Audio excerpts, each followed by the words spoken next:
Welcome to Long Stories for Sleep. Just set me playing, relax, and drift off. Subscribe and you'll have a library of stories to choose from. Comment to let me know where in the world you are and what stories you would like added. That's really helpful information. Enough rambling. On with the story. The Life and Adventures of Robinson Crusoe by Daniel Defoe. Part 2. Read by Long Stories for Sleep. Chapter 10. Tames Goats. I cannot say that after this, for 5 years, any extraordinary thing happened to me, but I lived on in the same course, in the same posture and place, as before. The chief things I was employed in, besides my yearly labor of planting my barley and rice, and curing my raisins, of both which I always kept up just enough to have sufficient stock of 1 year's provisions beforehand, I say, besides this yearly labor, and my daily pursuit of going out with my gun, I had one labor, to make a canoe, which at last I finished, so that, by digging a canal to it of 6 feet wide and 4 feet deep, I brought it into the creek, almost half a mile. As for the first, which was so vastly big, for I made it without considering beforehand, as I ought to have done, how I should be able to launch it, so, never being able to bring it into the water, or bring the water to it, I was obliged to let it lie where it was as a memorandum to teach me to be wiser the next time. Indeed, the next time, though I could not get a tree proper for it, and was in a place where I could not get the water to it at any less distance than, as I have said, near half a mile, yet, as I saw it was practicable at last, I never gave it over, and though I was near 2 years about it, yet I never grudged my labor, in hopes of having a boat to go off to sea at last. However, though my little periagua was finished, yet the size of it was not at all answerable to the design which I had in view when I made the first, I mean of venturing over to the terra firma, where it was above 40 miles broad. Accordingly, the smallness of my boat assisted to put an end to that design, and now I thought no more of it. As I had a boat, my next design was to make a cruise round the island, for as I had been on the other side in one place, crossing, as I have already described it, over the land, so the discoveries I made in that little journey made me very eager to see other parts of the coast, and now I had a boat, I thought of nothing but sailing round the island. For this purpose, that I might do everything with discretion and consideration, I fitted up a little mast in my boat, and made a sail too out of some of the pieces of the ship's sails which lay in store, and of which I had a great stock by me. Having fitted my mast and sail, and tried the boat, I found she would sail very well. Then I made little lockers or boxes at each end of my boat, to put provisions, necessaries, ammunition, and sea, into, to be kept dry, either from rain or the spray of the sea, and a little, long, hollow place I cut in the inside of the boat, where I could lay my gun, making a flap to hang down over it to keep it dry. I fixed my umbrella also in the step at the stern, like a mast, to stand over my head, and keep the heat of the sun off me, like an awning, and thus I every now and then took a little voyage upon the sea, but never went far out, nor far from the little creek. At last, being eager to view the circumference of my little kingdom, I resolved upon my cruise, and accordingly I victualled my ship for the voyage, putting in 2 dozen of loaves, cakes I should call them, of barley bread, an earthen pot full of parched rice, a food I ate a good deal of, a little bottle of rum, half a goat, and powder and shot for killing more, and 2 large watch coats, of those which, as I mentioned before, I had saved out of the seamen's chests. These I took, one to lie upon, and the other to cover me in the night. It was the 6th of November, in the 6th year of my reign or my captivity, which you please, that I set out on this voyage, and I found it much longer than I expected, for though the island itself was not very large, yet when I came to the east side of it, I found a great ledge of rocks lie out about 2 leagues into the sea, some above water, some under it, and beyond that a shoal of sand, lying dry half a league more, so that I was obliged to go a great way out to sea to double the point. When I first discovered them, I was going to give over my enterprise, and come back again, not knowing how far it might oblige me to go out to sea, and above all, doubting how I should get back again, so I came to an anchor, for I had made a kind of an anchor with a piece of a broken grappling which I got out of the ship. Having secured my boat, I took my gun and went on shore, climbing up a hill, which seemed to overlook that point where I saw the full extent of it, and resolved to venture. In my viewing the sea from that hill where I stood, I perceived a strong, and indeed a most furious current, which ran to the east, and even came close to the point, and I took the more notice of it because I saw there might be some danger that when I came into it I might be carried out to sea by the strength of it, and not be able to make the island again, and indeed, had I not got first upon this hill, I believe it would have been so, for there was the same current on the other side the island, only that it set off at a further distance, and I saw there was a strong eddy under the shore, so I had nothing to do but to get out of the first current, and I should presently be in an eddy.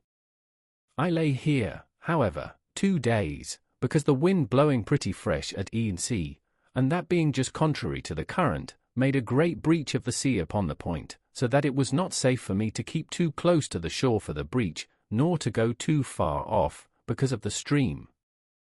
The 3rd day, in the morning, the wind having abated overnight, the sea was calm, and I ventured, but I am a warning to all rash and ignorant pilots, for no sooner was I come to the point, when I was not even my boat's length from the shore, but I found myself in a great depth of water, and a current like the sluice of a mill, it carried my boat along with it with such violence that all I could do could not keep her so much as on the edge of it, but I found it hurried me farther and farther out from the eddy, which was on my left hand.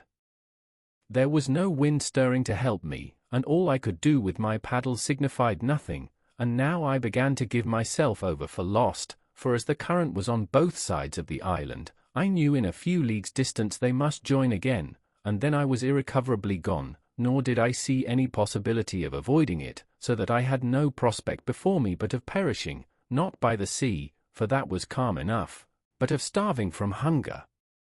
I had, indeed, found a tortoise on the shore, as big almost as I could lift, and had tossed it into the boat, and I had a great jar of fresh water, that is to say, one of my earthen pots, but what was all this to being driven into the vast ocean, where, to be sure, there was no shore, no mainland or island, for 1,000 leagues at least?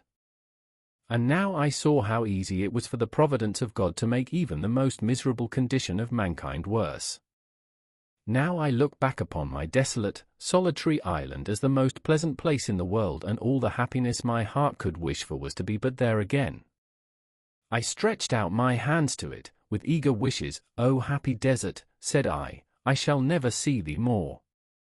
O miserable creature! Whither am going?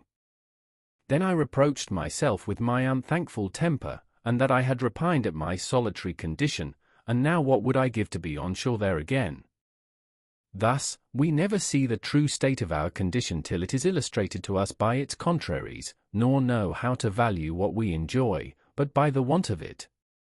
It is scarcely possible to imagine the consternation I was now in, being driven from my beloved island, for so it appeared to me now to be, into the wide ocean, almost 2 leagues, and in the utmost despair of ever recovering it again. However, I worked hard till, indeed, my strength was almost exhausted, and kept my boat as much to the northward, that is, towards the side of the current which the eddy lay on, as possibly I could, when about noon, as the sun passed the meridian, I thought I felt a little breeze of wind in my face, springing up from SSE. This cheered my heart a little, and especially when, in about half an hour more, it blew a pretty gentle gale. By this time I had got at a frightful distance from the island, and had the least cloudy or hazy weather intervened, I had been undone another way, too, for I had no compass on board, and should never have known how to have steered towards the island, if I had but once lost sight of it, but the weather continuing clear, I applied myself to get up my mast again, and spread my sail, standing away to the north as much as possible, to get out of the current. Just as I had set my mast and sail, and the boat began to stretch away, I saw even by the clearness of the water some alteration of the current was near, for where the current was so strong the water was foul, but perceiving the water clear, I found the current abate, and presently I found to the east, at about half a mile, a breach of the sea upon some rocks. These rocks I found caused the current to part again, and as the main stress of it ran away more southerly, leaving the rocks to the northeast, so the other returned by the repulse of the rocks, and made a strong eddy, which ran back again to the northwest, with a very sharp stream. They who know what it is to have a reprieve brought to them upon the ladder, or to be rescued from thieves just going to murder them, or who have been in such extremities, may guess what my present surprise of joy was, and how gladly I put my boat into the stream of this eddy, and the wind also freshening, how gladly I spread my sail to it, running cheerfully before the wind, and with a strong tide or eddy underfoot. This eddy carried me about a league on my way back again, directly towards the island, but about 2 leagues more to the northward than the current which carried me away at first, so that when I came near the island, I found myself open to the northern shore of it, that is to say, the other end of the island, opposite to that which I went out from. When I had made something more than a league of way by the help of this current or eddy, I found it was spent, and served me no further. However, I found that being between 2 great currents, viz. that on the south side, which had hurried me away, and that on the north, which lay about a league on the other side, I say, between these 2, in the wake of the island, I found the water at least still, and running no way, and having still a breeze of wind fair for me, I kept on steering directly for the island, though not making such fresh way as I did before. About 4 o'clock in the evening, being then within a league of the island, I found the point of the rocks which occasioned this disaster stretching out, as is described before, to the southward, and casting off the current more southerly, had, of course, made another eddy to the north, and this I found very strong, but not directly setting the way my course lay, which was due west, but almost full north.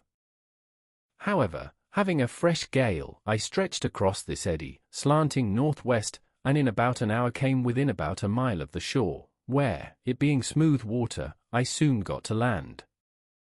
When I was on shore, I fell on my knees and gave God thanks for my deliverance, resolving to lay aside all thoughts of my deliverance by my boat, and refreshing myself with such things as I had, I brought my boat close to the shore, in a little cove that I had spied under some trees, and laid me down to sleep, being quite spent with the labor and fatigue of the voyage. I was now at a great loss which way to get home with my boat.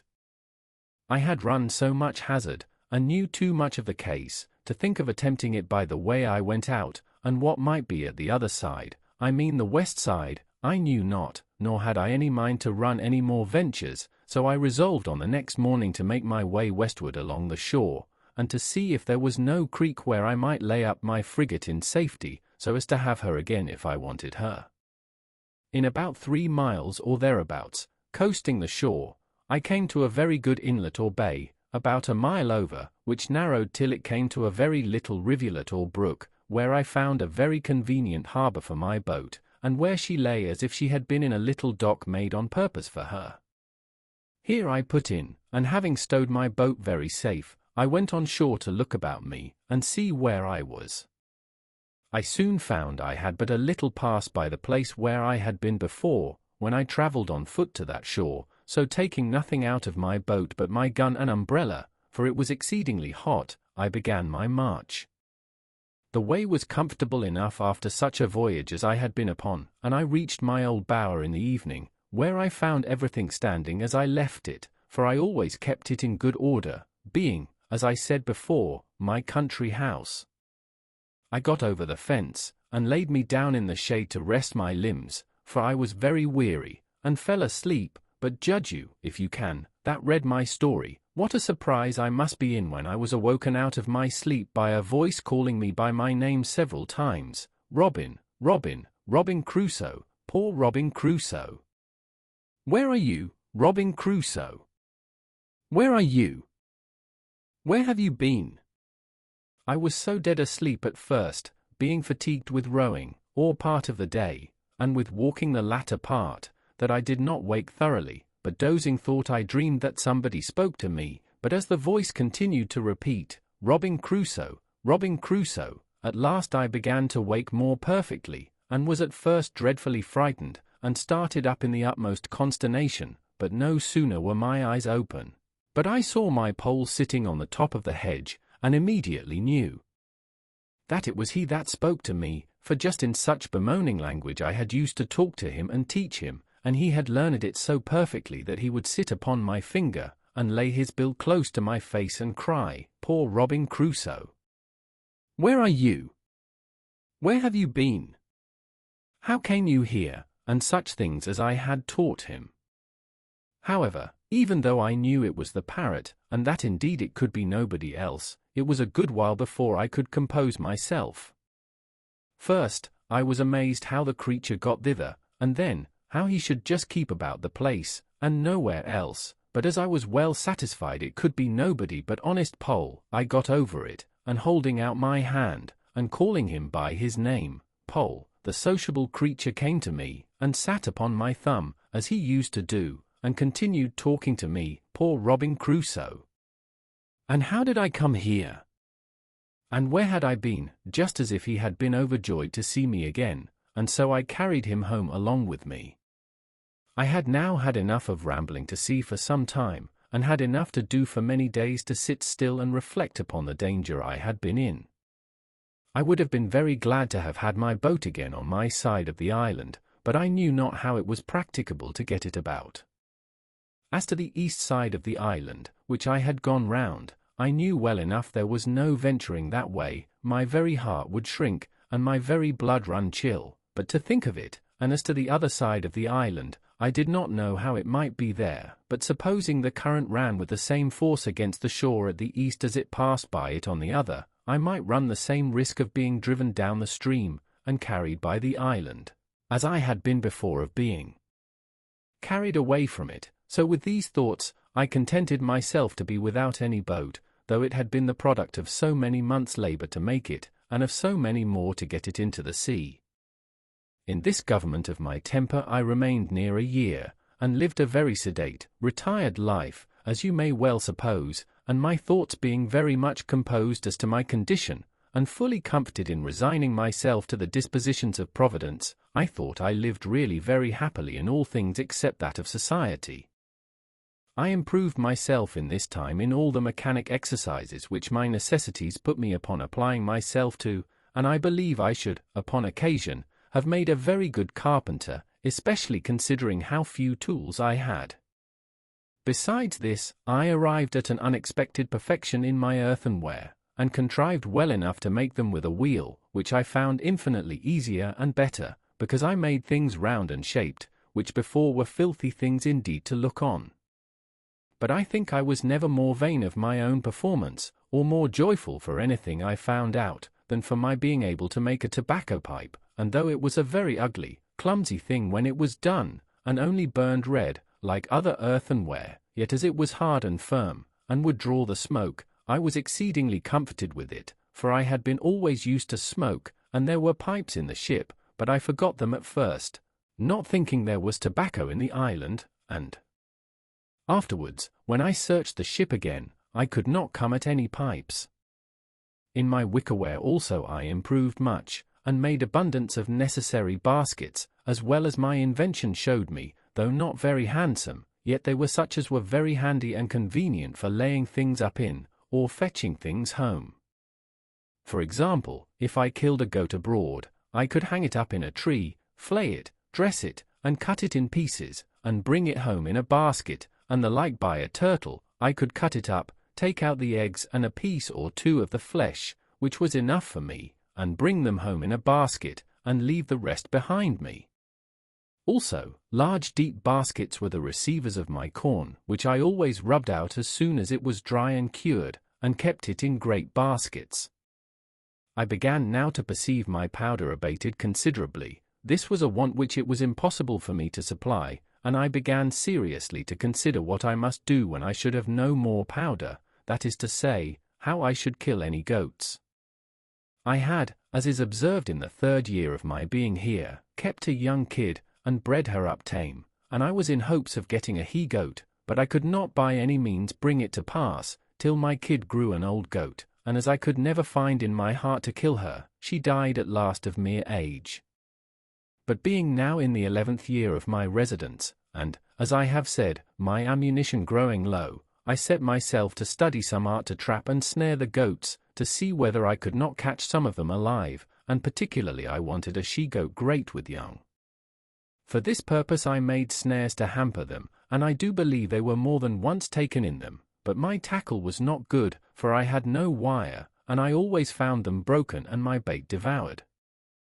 At length I resolved to try a pitfall, so I dug several large pits in the earth, in places where I had observed the goats used to feed, and over those pits I placed hurdles of my own making too, with a great weight upon them, and several times I put ears of barley and dry rice without setting the trap, and I could easily perceive that the goats had gone in and eaten up the corn, for I could see the marks of their feet.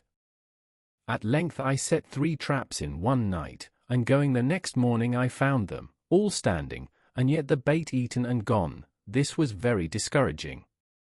However, I altered my traps, and not to trouble you with particulars, going one morning to see my traps, I found in one of them a large old he-goat, and in one of the others 3 kids, a male and 2 females.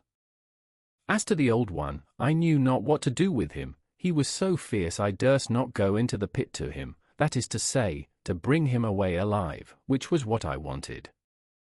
I could have killed him, but that was not my business, nor would it answer my end, so I even let him out, and he ran away as if he had been frightened out of his wits. But I did not then know what I afterwards learned, that hunger will tame a lion. If I had let him stay 3 or 4 days without food, and then have carried him some water to drink and then a little corn, he would have been as tame as one of the kids, for they are mighty sagacious, tractable creatures, where they are well used. However, for the present I let him go, knowing no better at that time. Then I went to the 3 kids, and taking them one by one, I tied them with strings together, and with some difficulty brought them all home.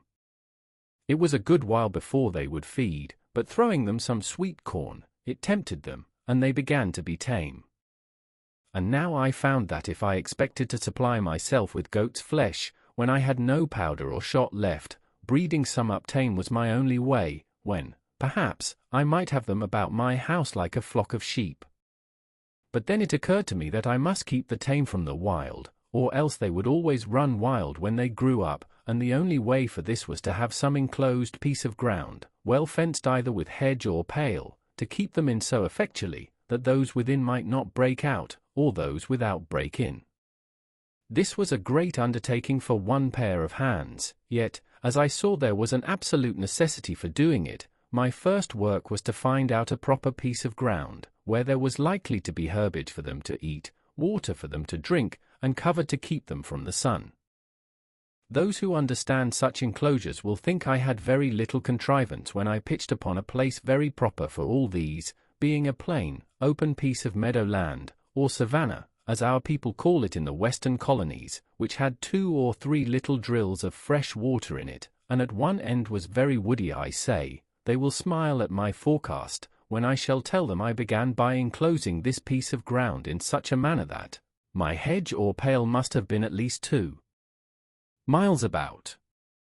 Nor was the madness of it so great as to the compass, for if it was 10 miles about, I was like to have time enough to do it in, but I did not consider that my goats would be as wild in so much compass as if they had had the whole island, and I should have so much room to chase them in that I should never catch them.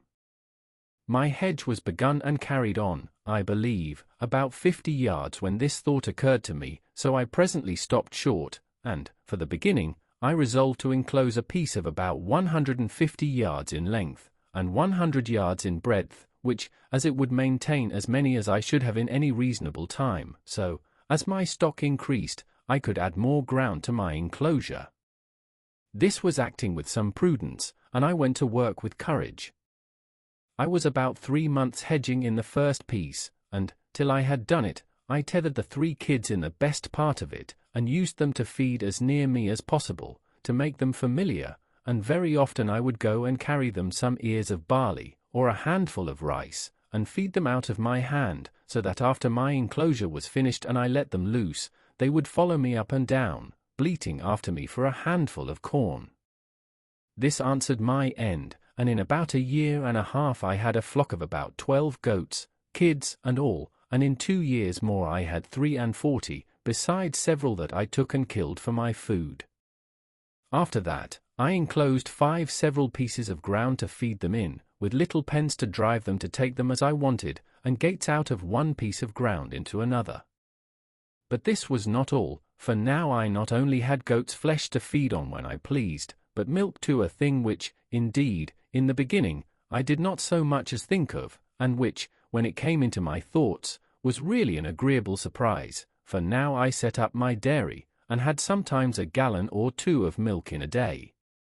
And as nature, who gives supplies of food to every creature, dictates even naturally how to make use of it, so I, that had never milked a cow, much less a goat, or seen butter or cheese made only when I was a boy, after a great many essays and miscarriages, made both butter and cheese at last, also salt, though I found it partly made to my hand by the heat of the sun upon some of the rocks of the sea, and never wanted it afterwards. How mercifully can our Creator treat his creatures, even in those conditions in which they seem to be overwhelmed in destruction! How can he sweeten the bitterest providences, and give us cause to praise him for dungeons and prisons? What a table was here spread for me in the wilderness, where I saw nothing at first but to perish for hunger. Chapter 11. Finds print of man's foot on the sand. It would have made a Stoic smile to have seen me and my little family sit down to dinner. There was my Majesty the Prince and Lord of the whole island. I had the lives of all my subjects at my absolute command. I could hang, draw, give liberty, and take it away, and no rebels among all my subjects. Then, to see how like a king I dined, too, all alone, attended by my servants. Poll, as if he had been my favorite, was the only person permitted to talk to me. My dog, who was now grown old and crazy, and had found no species to multiply his kind upon, sat always at my right hand, and two cats, one on one side of the table and one on the other, expecting now and then a bit from my hand, as a mark of especial favor. But these were not the two cats which I brought on shore at first, for they were both of them dead, and had been interred near my habitation by my own hand, but one of them having multiplied by I know not what kind of creature. These were two which I had preserved tame, whereas the rest ran wild in the woods, and became indeed troublesome to me at last, for they would often come into my house, and plunder me too, till at last I was obliged to shoot them, and did kill a great many, at length. They left me. With this attendance and in this plentiful manner I lived, neither could I be said to want anything but society, and of that, some time after this, I was likely to have too much. I was something impatient, as I have observed, to have the use of my boat, though very loath to run any more hazards, and therefore sometimes I sat contriving ways to get her about the island, and at other times I sat myself down contented enough without her. But I had a strange uneasiness in my mind to go down to the point of the island where, as I have said in my last ramble, I went up the hill to see how the shore lay, and how the current set, that I might see what I had to do. This inclination increased upon me every day, and at length I resolved to travel thither by land, following the edge of the shore.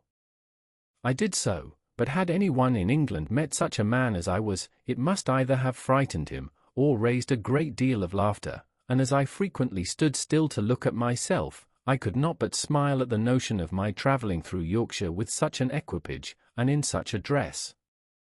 Be pleased to take a sketch of my figure, as follows.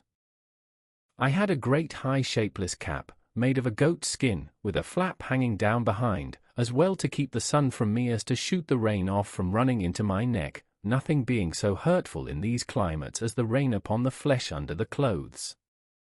I had a short jacket of goat's skin, the skirts coming down to about the middle of the thighs, and a pair of open-kneed breeches of the same. The breeches were made of the skin of an old he-goat, whose hair hung down such a length on either side that, like pantaloons, it reached to the middle of my legs. Stockings and shoes I had none, but had made me a pair of some things, I scarce knew what to call them, like buskins, to flap over my legs, and lace on either side like spatterdashes, but of a most barbarous shape, as indeed were all the rest of my clothes. I had on a broad belt of goat's skin dried, which I drew together with two thongs of the same instead of buckles, and in a kind of a frog on either side of this, instead of a sword and dagger, hung a little saw and a hatchet, one on one side and one on the other. I had another belt not so broad, and fastened in the same manner, which hung over my shoulder, and at the end of it, under my left arm, hung 2 pouches, both made of goat skin too, in one of which hung my powder, in the other my shot. At my back I carried my basket, and on my shoulder my gun, and over my head a great clumsy, ugly, goat-skin umbrella, but which, after all, was the most necessary thing I had about me next to my gun. As for my face, the color of it was really not so mulatto-like as one might expect from a man not at all careful of it, and living within 9 or 10 degrees of the equinox. My beard I had once suffered to grow till it was about 1/4 of a yard long, but as I had both scissors and razors sufficient, I had cut it pretty short, except what grew on my upper lip, which I had trimmed into a large pair of Mahometan whiskers, such as I had seen worn by some Turks at Salih, for the Moors did not wear such, though the Turks did. Of these mustachios, or whiskers, I will not say they were long enough to hang my hat upon them, but they were of a length and shape monstrous enough, and such as in England would have passed for frightful. But all this is by the by, for as to my figure, I had so few to observe me that it was of no manner of consequence, so I say no more of that. In this kind of dress I went my new journey, and was out 5 or 6 days. I travelled first along the seashore, directly to the place where I first brought my boat to an anchor to get upon the rocks, and having no boat now to take care of, I went over the land a nearer way to the same height that I was upon before, when, looking forward to the points of the rocks which lay out, and which I was obliged to double with my boat, as is said above, I was surprised to see the sea all smooth and quiet, no rippling, no motion, no current, any more there than in other places. I was at a strange loss to understand this, and resolved to spend some time in the observing it, to see if nothing from the sets of the tide had occasioned it, but I was presently convinced how it was, viz. That the tide of ebb setting from the west, and joining with the current of waters from some great river on the shore, must be the occasion of this current, and that, according as the wind blew more forcibly from the west or from the north, this current came nearer or went farther from the shore, for, waiting thereabouts till evening, I went up to the rock again, and then the tide of ebb being made, I plainly saw the current again as before, only that it ran farther off, being near half a league from the shore, whereas in my case it set close upon the shore, and hurried me and my canoe along with it, which at another time it would not have done. This observation convinced me that I had nothing to do but to observe the ebbing and the flowing of the tide, and I might very easily bring my boat about the island again. But when I began to think of putting it in practice, I had such terror upon my spirits at the remembrance of the danger I had been in, that I could not think of it again with any patience, but, on the contrary, I took up another resolution, which was more safe, though more laborious, and this was, that I would build, or rather make me another periagua or canoe, and so have one for one side of the island, and one for the other. You are to understand that now I had, as I may call it, 2 plantations in the island, one my little fortification or tent, with the wall about it, under the rock, with the cave behind me, which by this time I had enlarged into several apartments or caves, one within another. One of these, which was the driest and largest, and had a door out beyond my wall or fortification, that is to say, beyond where my wall joined to the rock, was all filled up with the large earthen pots of which I have given an account, and with 14 or 15 great baskets, which would hold 5 or 6 bushels each, where I laid up my stores of provisions, especially my corn, some in the ear, cut off short from the straw, and the other rubbed out with my hand. As for my wall, made, as before, with long stakes or piles, those piles grew all like trees, and were by this time grown so big, and spread so very much, that there was not the least appearance, to any one's view, of any habitation behind them. Near this dwelling of mine, but a little farther within the land, and upon lower ground, lay my 2 pieces of corn land, which I kept duly cultivated and sowed, and which duly yielded me their harvest in its season, and whenever I had occasion for more corn, I had more land adjoining as fit as that. Besides this, I had my country seat, and I had now a tolerable plantation there also, for, first, I had my little bower, as I called it, which I kept in repair, that is to say, I kept the hedge which encircled it in constantly fitted up to its usual height, the ladder standing always in the inside.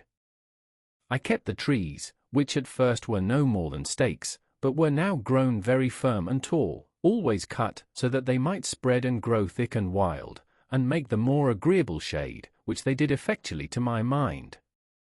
In the middle of this I had my tent always standing, being a piece of a sail spread over poles, set up for that purpose, and which never wanted any repair or renewing, and under this I had made me a squab or couch with the skins of the creatures I had killed, and with other soft things, and a blanket laid on them, such as belonged to our sea bedding, which I had saved, and a great watchcoat to cover me. And here, whenever I had occasion to be absent from my chief seat, I took up my country habitation. Adjoining to this I had my enclosures for my cattle, that is to say my goats, and I had taken an inconceivable deal of pains to fence and enclose this ground. I was so anxious to see it kept entire, lest the goats should break through, that I never left off till, with infinite labour, I had stuck the outside of the hedge so full of small stakes, and so near to one another, that it was rather a pale than a hedge, and there was scarce room to put a hand through between them, which afterwards, when those stakes grew, as they all did in the next rainy season, made the enclosure strong like a wall, indeed stronger than any wall.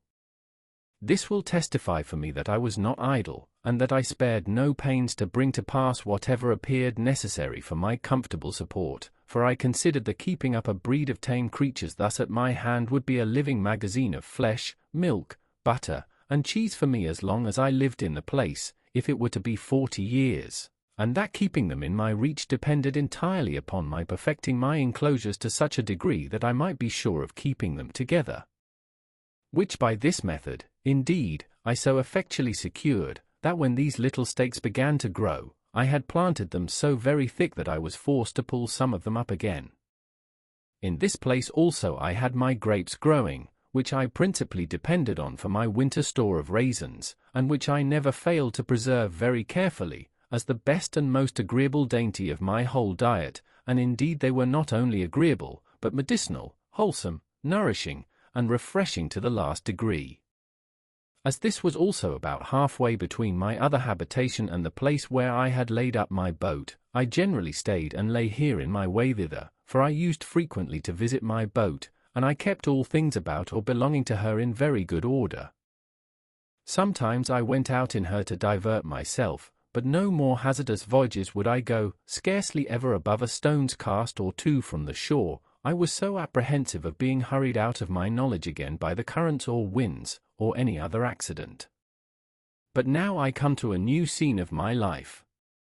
It happened one day, about noon, going towards my boat, I was exceedingly surprised with the print of a man's naked foot on the shore, which was very plain to be seen on the sand. I stood like one thunderstruck, or as if I had seen an apparition. I listened, I looked round me, but I could hear nothing, nor see anything. I went up to a rising ground to look farther, I went up the shore and down the shore, but it was all one, I could see no other impression but that one. I went to it again to see if there were any more, and to observe if it might not be my fancy, but there was no room for that, for there was exactly the print of a foot, toes, heel, and every part of a foot. How it came thither I knew not, nor could I in the least imagine, but after innumerable fluttering thoughts, like a man perfectly confused and out of myself, I came home to my fortification, not feeling, as we say, the ground I went on, but terrified to the last degree, looking behind me at every 2 or 3 steps, mistaking every bush and tree, and fancying every stump at a distance to be a man. Nor is it possible to describe how many various shapes my affrighted imagination represented things to me in, how many wild ideas were found every moment in my fancy, and what strange, unaccountable whimsies came into my thoughts by the way. When I came to my castle, for so I think I called it ever after this, I fled into it like one pursued. Whether I went over by the ladder, as first contrived, or went in at the hole in the rock, which I had called a door, I cannot remember, no, nor could I remember the next morning, for never frightened hare fled to cover, or fox to earth, with more terror of mind than I to this retreat. I slept none that night, the farther I was from the occasion of my fright, the greater my apprehensions were, which is something contrary to the nature of such things, and especially to the usual practice of all creatures in fear. But I was so embarrassed with my own frightful ideas of the thing, that I formed nothing but dismal imaginations to myself, even though I was now a great way off. Sometimes I fancied it must be the devil, and reason joined in with me in this supposition, for how should any other thing in human shape come into the place? Where was the vessel that brought them? What marks were there of any other footstep? And how was it possible a man should come there? But then, to think that Satan should take human shape upon him in such a place, where there could be no manner of occasion for it, but to leave the print of his foot behind him, and that even for no purpose too, for he could not be sure I should see it. This was an amusement the other way. I considered that the devil might have found out abundance of other ways to have terrified me than this of the single print of a foot, that as I lived quite on the other side of the island, he would never have been so simple as to leave a mark in a place where it was 10,000 to 1 whether I should ever see it or not, and in the sand too, which the first surge of the sea, upon a high wind, would have defaced entirely. All this seemed inconsistent with the thing itself and with all the notions we usually entertain of the subtlety of the devil. Abundance of such things as these assisted to argue me out of all apprehensions of its being the devil, and I presently concluded then that it must be some more dangerous creature, viz. that it must be some of the savages of the mainland opposite who had wandered out to sea in their canoes, and either driven by the currents or by contrary winds, had made the island, and had been on shore, but were gone away again to sea, being as loath, perhaps, to have stayed in this desolate island as I would have been to have had them. While these reflections were rolling in my mind, I was very thankful in my thoughts that I was so happy as not to be thereabouts at that time, or that they did not see my boat, by which they would have concluded that some inhabitants had been in the place, and perhaps have searched farther for me.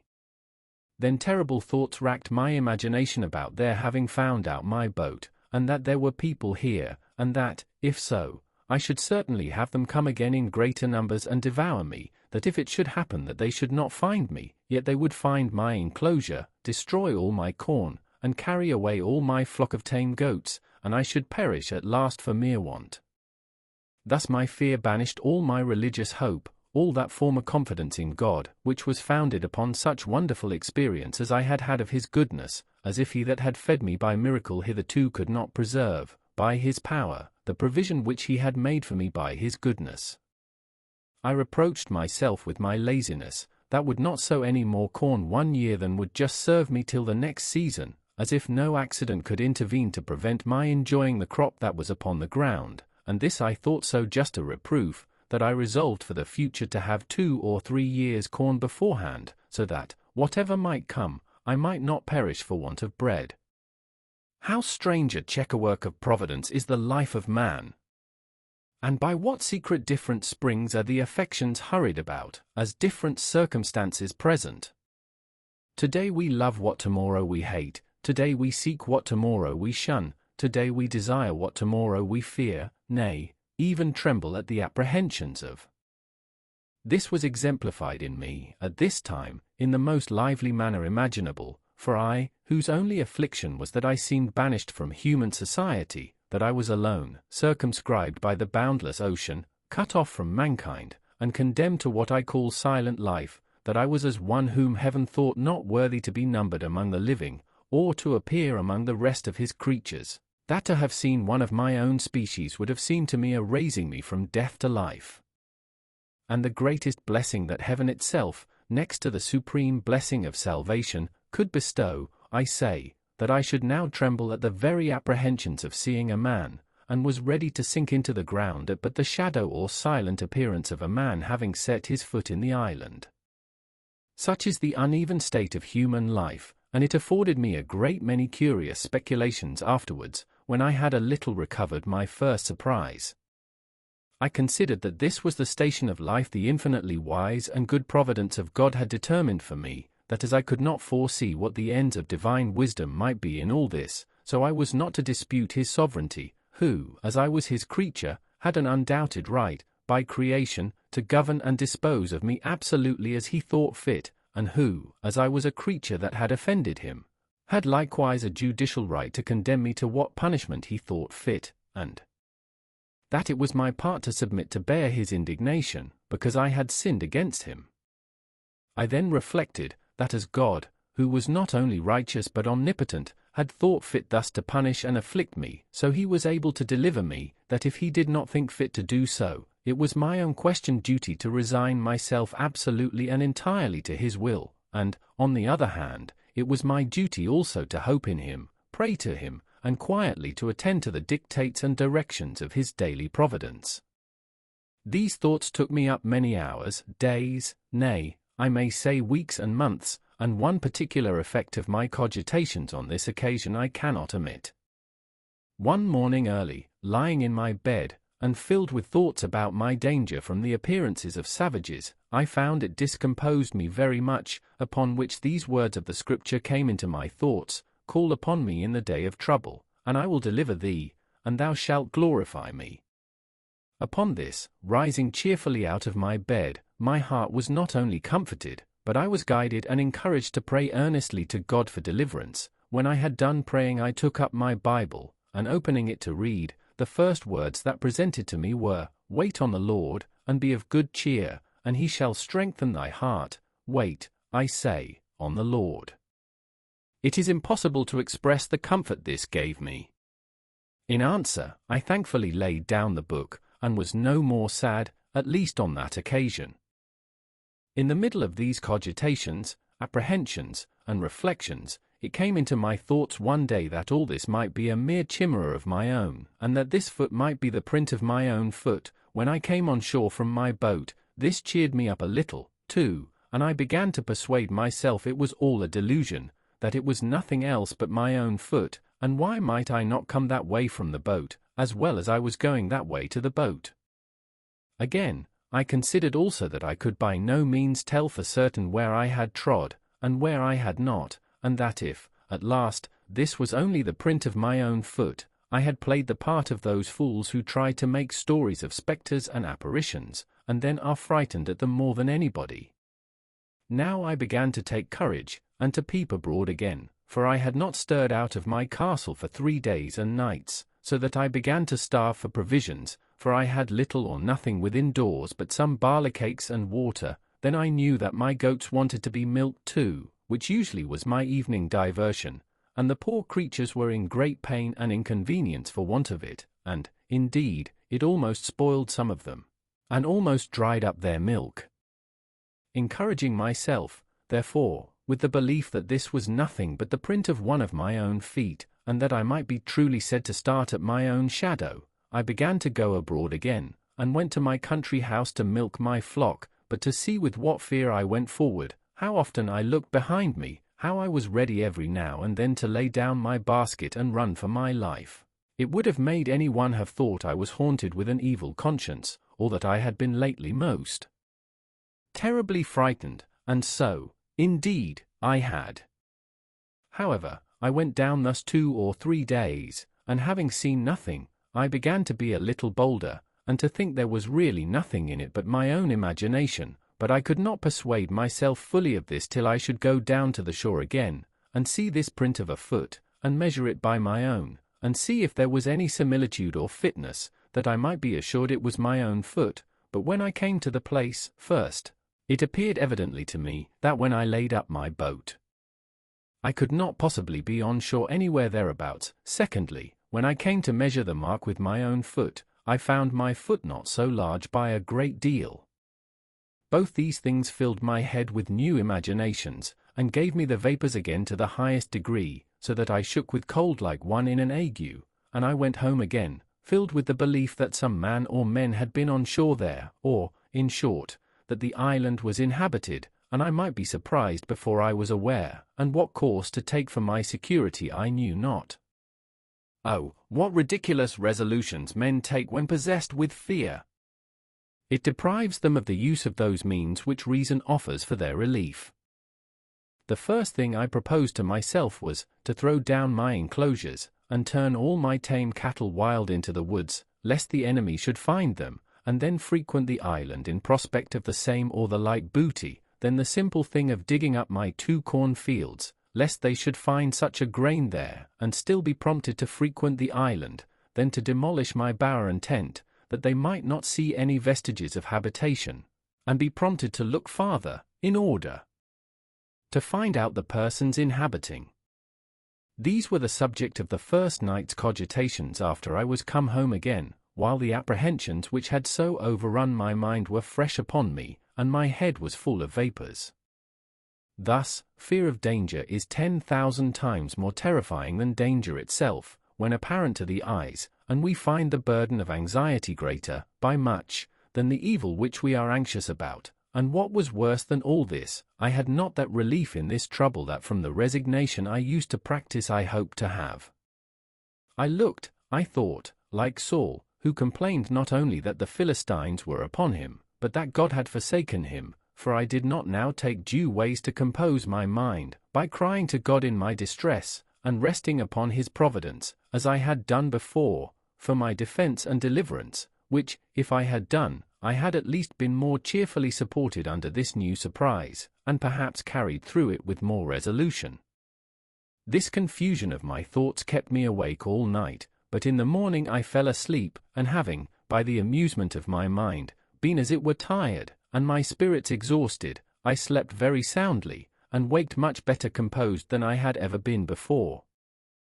And now I began to think sedately, and, upon debate with myself, I concluded that this island, which was so exceedingly pleasant, fruitful, and no farther from the mainland than as I had seen, was not so entirely abandoned as I might imagine, that although there were no stated inhabitants who lived on the spot, yet that there might sometimes come boats off from the shore, who, either with design, or perhaps never but when they were driven by cross winds, might come to this place, that I had lived there 15 years now and had not met with the least shadow or figure of any people yet, and that, if at any time they should be driven here, it was probable they went away again as soon as ever they could, seeing they had never thought fit to fix here upon any occasion, that the most I could suggest any danger from was from any casual accidental landing of straggling people from the main, who, as it was likely, if they were driven hither, were here against their wills, so they made no stay here, but went off again with all possible speed, seldom staying one night on shore, lest they should not have the help of the tides and daylight back again, and that, therefore, I had nothing to do but to consider of some safe retreat, in case I should see any savages land upon the spot. Now, I began sorely to repent that I had dug my cave so large as to bring a door through again, which door, as I said, came out beyond where my fortification joined to the rock. Upon maturely considering this, therefore, I resolved to draw me a second fortification, in the manner of a semicircle, at a distance from my wall, just where I had planted a double row of trees about 12 years before, of which I made mention. These trees having been planted so thick before, they wanted but few piles to be driven between them, that they might be thicker and stronger, and my wall would be soon finished.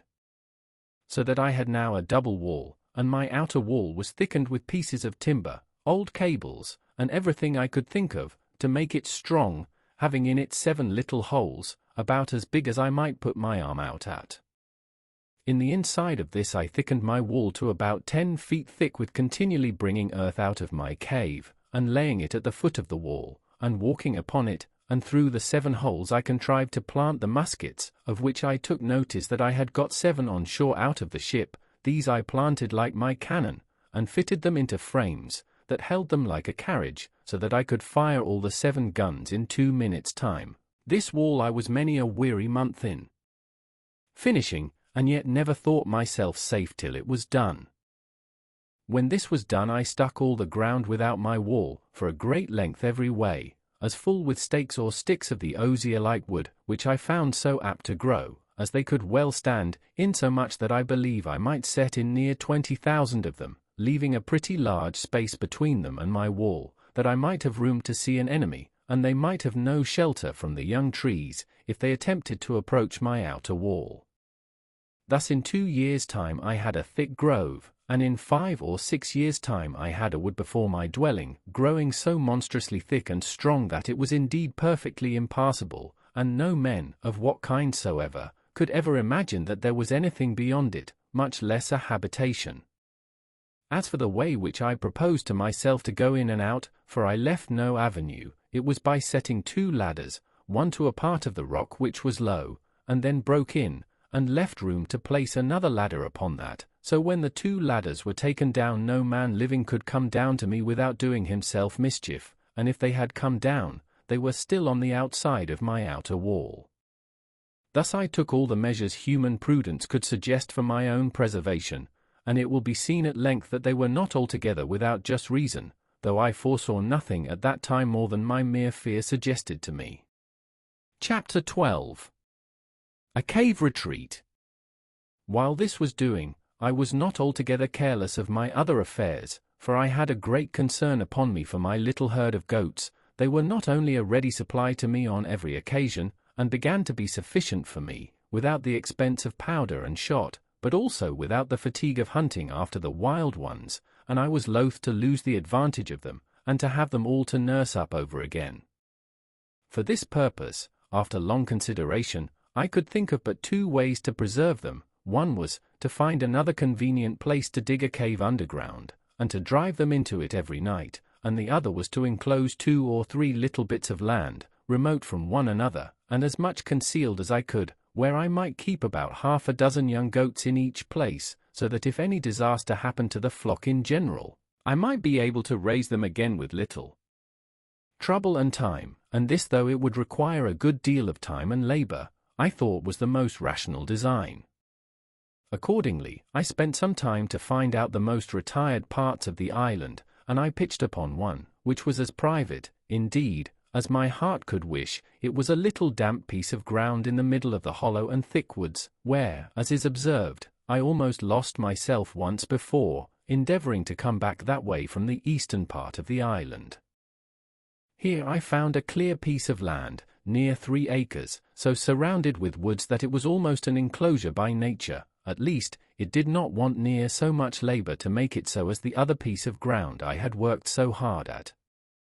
I immediately went to work with this piece of ground, and in less than a month's time I had so fenced it round that my flock, or herd, call it which you please, which were not so wild now as at first they might be supposed to be, were well enough secured in it. So, without any further delay, I removed 10 young she-goats and 2 he-goats to this piece, and when they were there I continued to perfect the fence till I had made it as secure as the other, which, however, I did at more leisure, and it took me up more time by a great deal. All this labor I was at the expense of, purely from my apprehensions on account of the print of a man's foot, for as yet I had never seen any human creature come near the island, and I had now lived 2 years under this uneasiness, which, indeed, made my life much less comfortable than it was before, as may be well imagined by any who know what it is to live in the constant snare of the fear of man.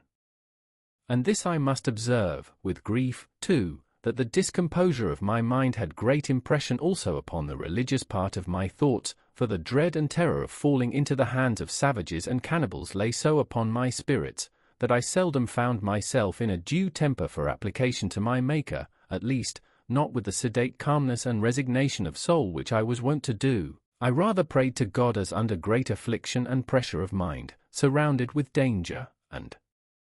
in expectation every night of being murdered and devoured before morning, and I must testify, from my experience, that a temper of peace, thankfulness, love, and affection is much the more proper frame for prayer than that of terror and discomposure, and that under the dread of mischief impending, a man is no more fit for a comforting performance of the duty of praying to God than he is for a repentance on a sick bed. For these discomposures affect the mind, as the others do the body, and the discomposure of the mind must necessarily be as great a disability as that of the body, and much greater, praying to God being properly an act of the mind, not of the body. But to go on. After I had thus secured one part of my little living stock, I went about the whole island, searching for another private place to make such another deposit, when, wandering more to the west point of the island than I had ever done yet, and looking out to sea, I thought I saw a boat upon the sea, at a great distance. I had found a perspective glass or 2 in one of the seaman's chests, which I saved out of our ship, but I had it not about me, and this was so remote that I could not tell what to make of it, though I looked at it till my eyes were not able to hold to look any longer. Whether it was a boat or not I do not know, but as I descended from the hill I could see no more of it, so I gave it over. Only I resolved to go no more out without a perspective glass in my pocket. When I was come down the hill to the end of the island, where, indeed, I had never been before, I was presently convinced that the seeing the print of a man's foot was not such a strange thing in the island as I imagined, and but that it was a special providence that I was cast upon the side of the island where the savages never came. I should easily have known that nothing was more frequent than for the canoes from the main, when they happened to be a little too far out at sea, to shoot over to that side of the island for harbour. Likewise, as they often met and fought in their canoes, the victors, having taken any prisoners, would bring them over to this shore, where, according to their dreadful customs, being all cannibals, they would kill and eat them, of which hereafter. When I was come down the hill to the shore, as I said above, being the SW point of the island, I was perfectly confounded and amazed, nor is it possible for me to express the horror of my mind at seeing the shore spread with skulls, hands, feet, and other bones of human bodies, and particularly I observed a place where there had been a fire made, and a circle dug in the earth, like a cockpit, where I supposed the savage wretches had sat down to their human feastings upon the bodies of their fellow creatures. I was so astonished with the sight of these things, that I entertained no notions of any danger to myself from it for a long while. All my apprehensions were buried in the thoughts of such a pitch of inhuman, hellish brutality, and the horror of the degeneracy of human nature, which, though I had heard of it often, yet I never had so near a view of before. In short, I turned away my face from the horrid spectacle, my stomach grew sick, and I was just at the point of fainting, when nature discharged the disorder from my stomach, and having vomited with uncommon violence, I was a little relieved, but could not bear to stay in the place a moment, so I got up the hill again with all the speed I could, and walked on towards my own habitation. When I came a little out of that part of the island I stood still a while, as amazed, and then, recovering myself, I looked up with the utmost affection of my soul, and, with a flood of tears in my eyes, gave God thanks, that had cast my first lot in a part of the world where I was distinguished from such dreadful creatures as these, and that, though I had esteemed my present condition very miserable, had yet given me so many comforts in it that I had still more to give thanks for than to complain of, and this, above all, that I had, even in this miserable condition, been comforted with the knowledge of himself, and the hope of his blessing, which was a felicity more than sufficiently equivalent to all the misery which I had suffered, or could suffer. In this frame of thankfulness I went home to my castle, and began to be much easier now, as to the safety of my circumstances, than ever I was before, for I observed that these wretches never came to this island in search of what they could get, perhaps not seeking, not wanting, or not expecting anything here, and having often, no doubt, been up the covered, woody part of it without finding anything to their purpose. I knew I had been here now almost 18 years, and never saw the least footsteps of human creature there before, and I might be 18 years more as entirely concealed as I was now, if I did not discover myself to them, which I had no manner of occasion to do, it being my only business to keep myself entirely concealed where I was, unless I found a better sort of creatures than cannibals to make myself known to. Yet I entertained such an abhorrence of the savage wretches that I have been speaking of, and of the wretched, inhuman custom of their devouring and eating one another up, that I continued pensive and sad, and kept close within my own circle for almost 2 years after this. When I say my own circle, I mean by it my 3 plantations, viz. my castle, my country seat, which I called my bower, and my enclosure in the woods, nor did I look after this for any other use than an enclosure for my goats, for the aversion which nature gave me to these hellish wretches was such, that I was as fearful of seeing them as of seeing the devil himself.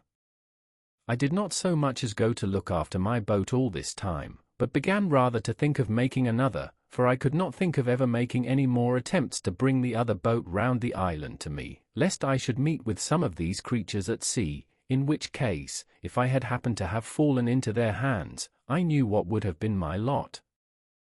Time, however, and the satisfaction I had that I was in no danger of being discovered by these people, began to wear off my uneasiness about them, and I began to live just in the same composed manner as before, only with this difference, that I used more caution, and kept my eyes more about me than I did before, lest I should happen to be seen by any of them, and particularly, I was more cautious of firing my gun, lest any of them, being on the island, should happen to hear it. It was, therefore, a very good providence to me that I had furnished myself with a tame breed of goats, and that I had no need to hunt any more about the woods, or shoot at them, and if I did catch any of them after this, it was by traps and snares, as I had done before, so that for 2 years after this I believe I never fired my gun once off, though I never went out without it, and what was more, as I had saved 3 pistols out of the ship, I always carried them out with me, or at least 2 of them, sticking them in my goatskin belt. I also furbished up one of the great cutlasses that I had out of the ship, and made me a belt to hang it on also, so that I was now a most formidable fellow to look at when I went abroad, if you add to the former description of myself the particular of 2 pistols, and a broadsword hanging at my side in a belt, but without a scabbard. Things going on thus, as I have said, for some time, I seemed, excepting these cautions, to be reduced to my former calm, sedate way of living. All these things tended to show me more and more how far my condition was from being miserable, compared to some others, nay, to many other particulars of life which it might have pleased God to have made my lot. It put me upon reflecting how little repining there would be among mankind at any condition of life if people would rather compare their condition with those that were worse, in order to be thankful, than be always comparing them with those which are better, to assist their murmurings and complainings. As in my present condition there were not really many things which I wanted, so indeed I thought that the frights I had been in about these savage wretches, and the concern I had been in for my own preservation, had taken off the edge of my invention, for my own conveniences, and I had dropped a good design, which I had once bent my thoughts upon, and that was to try if I could not make some of my barley into malt, and then try to brew myself some beer. This was really a whimsical thought, and I reproved myself often for the simplicity of it, for I presently saw there would be the want of several things necessary to the making my beer that it would be impossible for me to supply, as, first, casks to preserve it in, which was a thing that, as I have observed already, I could never compass, no, though I spent not only many days, but weeks, nay months, in attempting it, but to no purpose. In the next place, I had no hops to make it keep, no yeast to make it work, no copper or kettle to make it boil, and yet with all these things wanting, I verily believe, had not the frights and terrors I was in about the savages intervened, I had undertaken it, and perhaps brought it to pass too, for I seldom gave anything over without accomplishing it, when once I had it in my head to begin it. But my invention now ran quite another way, for night and day I could think of nothing but how I might destroy some of the monsters in their cruel, bloody entertainment, and if possible save the victim they should bring hither to destroy. It would take up a larger volume than this whole work is intended to be to set down all the contrivances I hatched, or rather brooded upon, in my thoughts, for the destroying these creatures, or at least frightening them so as to prevent their coming hither any more, but all this was abortive, nothing could be possible to take effect, unless I was to be there to do it myself, and what could one man do among them, when perhaps there might be 20 or 30 of them together with their darts, or their bows and arrows, with which they could shoot as true to a mark as I could with my gun. Sometimes I thought of digging a hole under the place where they made their fire, and putting in 5 or 6 pounds of gunpowder, which, when they kindled their fire, would consequently take fire, and blow up all that was near it, but as, in the first place, I should be unwilling to waste so much powder upon them, my store being now within the quantity of 1 barrel, so neither could I be sure of its going off at any certain time, when it might surprise them, and, at best, that it would do little more than just blow the fire about their ears and fright them, but not sufficient to make them forsake the place, so I laid it aside, and then proposed that I would place myself in ambush in some convenient place, with my 3 guns all double-loaded, and in the middle of their bloody ceremony let fly at them, when I should be sure to kill or wound perhaps 2 or 3 at every shot, and then falling in upon them with my 3 pistols and my sword, I made no doubt but that, if there were 20, I should kill them all. This fancy pleased my thoughts for some weeks, and I was so full of it that I often dreamed of it, and, sometimes, that I was just going to let fly at them in my sleep. I went so far with it in my imagination that I employed myself several days to find out proper places to put myself in ambuscade, as I said, to watch for them, and I went frequently to the place itself, which was now grown more familiar to me, but while my mind was thus filled with thoughts of revenge and a bloody putting 20 or 30 of them to the sword, as I may call it, the horror I had at the place, and at the signals of the barbarous wretches devouring one another, abetted my malice. Well, at length I found a place in the side of the hill where I was satisfied I might securely wait till I saw any of their boats coming, and might then, even before they would be ready to come on shore, convey myself unseen into some thickets of trees, in one of which there was a hollow large enough to conceal me entirely, and there I might sit and observe all their bloody doings, and take my full aim at their heads, when they were so close together as that it would be next to impossible that I should miss my shot, or that I could fail wounding 3 or 4 of them at the first shot. In this place, then, I resolved to fulfill my design, and accordingly I prepared 2 muskets and my ordinary fowling piece. The 2 muskets I loaded with a brace of slugs each, and 4 or 5 smaller bullets, about the size of pistol bullets, and the fowling piece I loaded with near a handful of swan shot of the largest size. I also loaded my pistols with about 4 bullets each, and, in this posture, well provided with ammunition for a second and third charge, I prepared myself for my expedition. After I had thus laid the scheme of my design, and in my imagination put it in practice, I continually made my tour every morning to the top of the hill, which was from my castle, as I called it, about 3 miles or more, to see if I could observe any boats upon the sea, coming near the island, or standing over towards it, but I began to tire of this hard duty, after I had for 2 or 3 months constantly kept my watch, but came always back without any discovery, there having not, in all that time, been the least appearance, not only on or near the shore, but on the whole ocean, so far as my eye or glass could reach every way. As long as I kept my daily tour to the hill, to look out, so long also I kept up the vigor of my design, and my spirit seemed to be all the while in a suitable frame for so outrageous an execution as the killing 20 or 30 naked savages, for an offence which I had not at all entered into any discussion of in my thoughts, any farther than my passions were at first fired by the horror I conceived at the unnatural custom of the people of that country, who, it seems, had been suffered by Providence, in his wise disposition of the world, to have no other guide than that of their own abominable and vitiated passions, and consequently were left, and perhaps had been so for some ages, to act such horrid things, and receive such dreadful customs, as nothing but nature, entirely abandoned by heaven, and actuated by some hellish degeneracy, could have run them into. But now, when, as I have said, I began to be weary of the fruitless excursion which I had made so long and so far every morning in vain, so my opinion of the action itself began to alter, and I began, with cooler and calmer thoughts, to consider what I was going to engage in, what authority or call I had to pretend to be judge and executioner upon these men as criminals, whom heaven had thought fit for so many ages to suffer unpunished to go on, and to be as it were the executioners of his judgments one upon another, how far these people were offenders against me, and what right I had to engage in the quarrel of that blood which they shed promiscuously upon one another. I debated this very often with myself thus: how do I know what God himself judges in this particular case? It is certain these people do not commit this as a crime, it is not against their own consciences reproving, or their light reproaching them, they do not know it to be an offense, and then commit it in defiance of divine justice, as we do in almost all the sins we commit.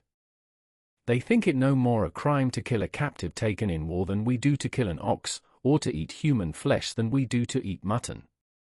When I considered this a little, it followed necessarily that I was certainly in the wrong, that these people were not murderers, in the sense that I had before condemned them in my thoughts, any more than those Christians were murderers who often put to death the prisoners taken in battle, or more frequently, upon many occasions, put whole troops of men to the sword, without giving quarter, though they threw down their arms and submitted.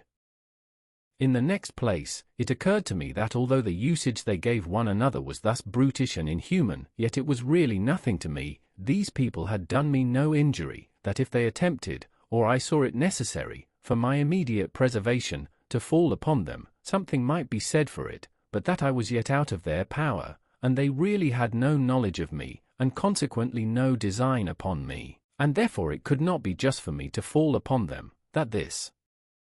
would justify the conduct of the Spaniards in all their barbarities practiced in America, where they destroyed millions of these people, who, however, they were idolaters and barbarians, and had several bloody and barbarous rites in their customs, such as sacrificing human bodies to their idols, were yet, as to the Spaniards, very innocent people, and that the rooting them out of the country is spoken of with the utmost abhorrence and detestation by even the Spaniards themselves at this time,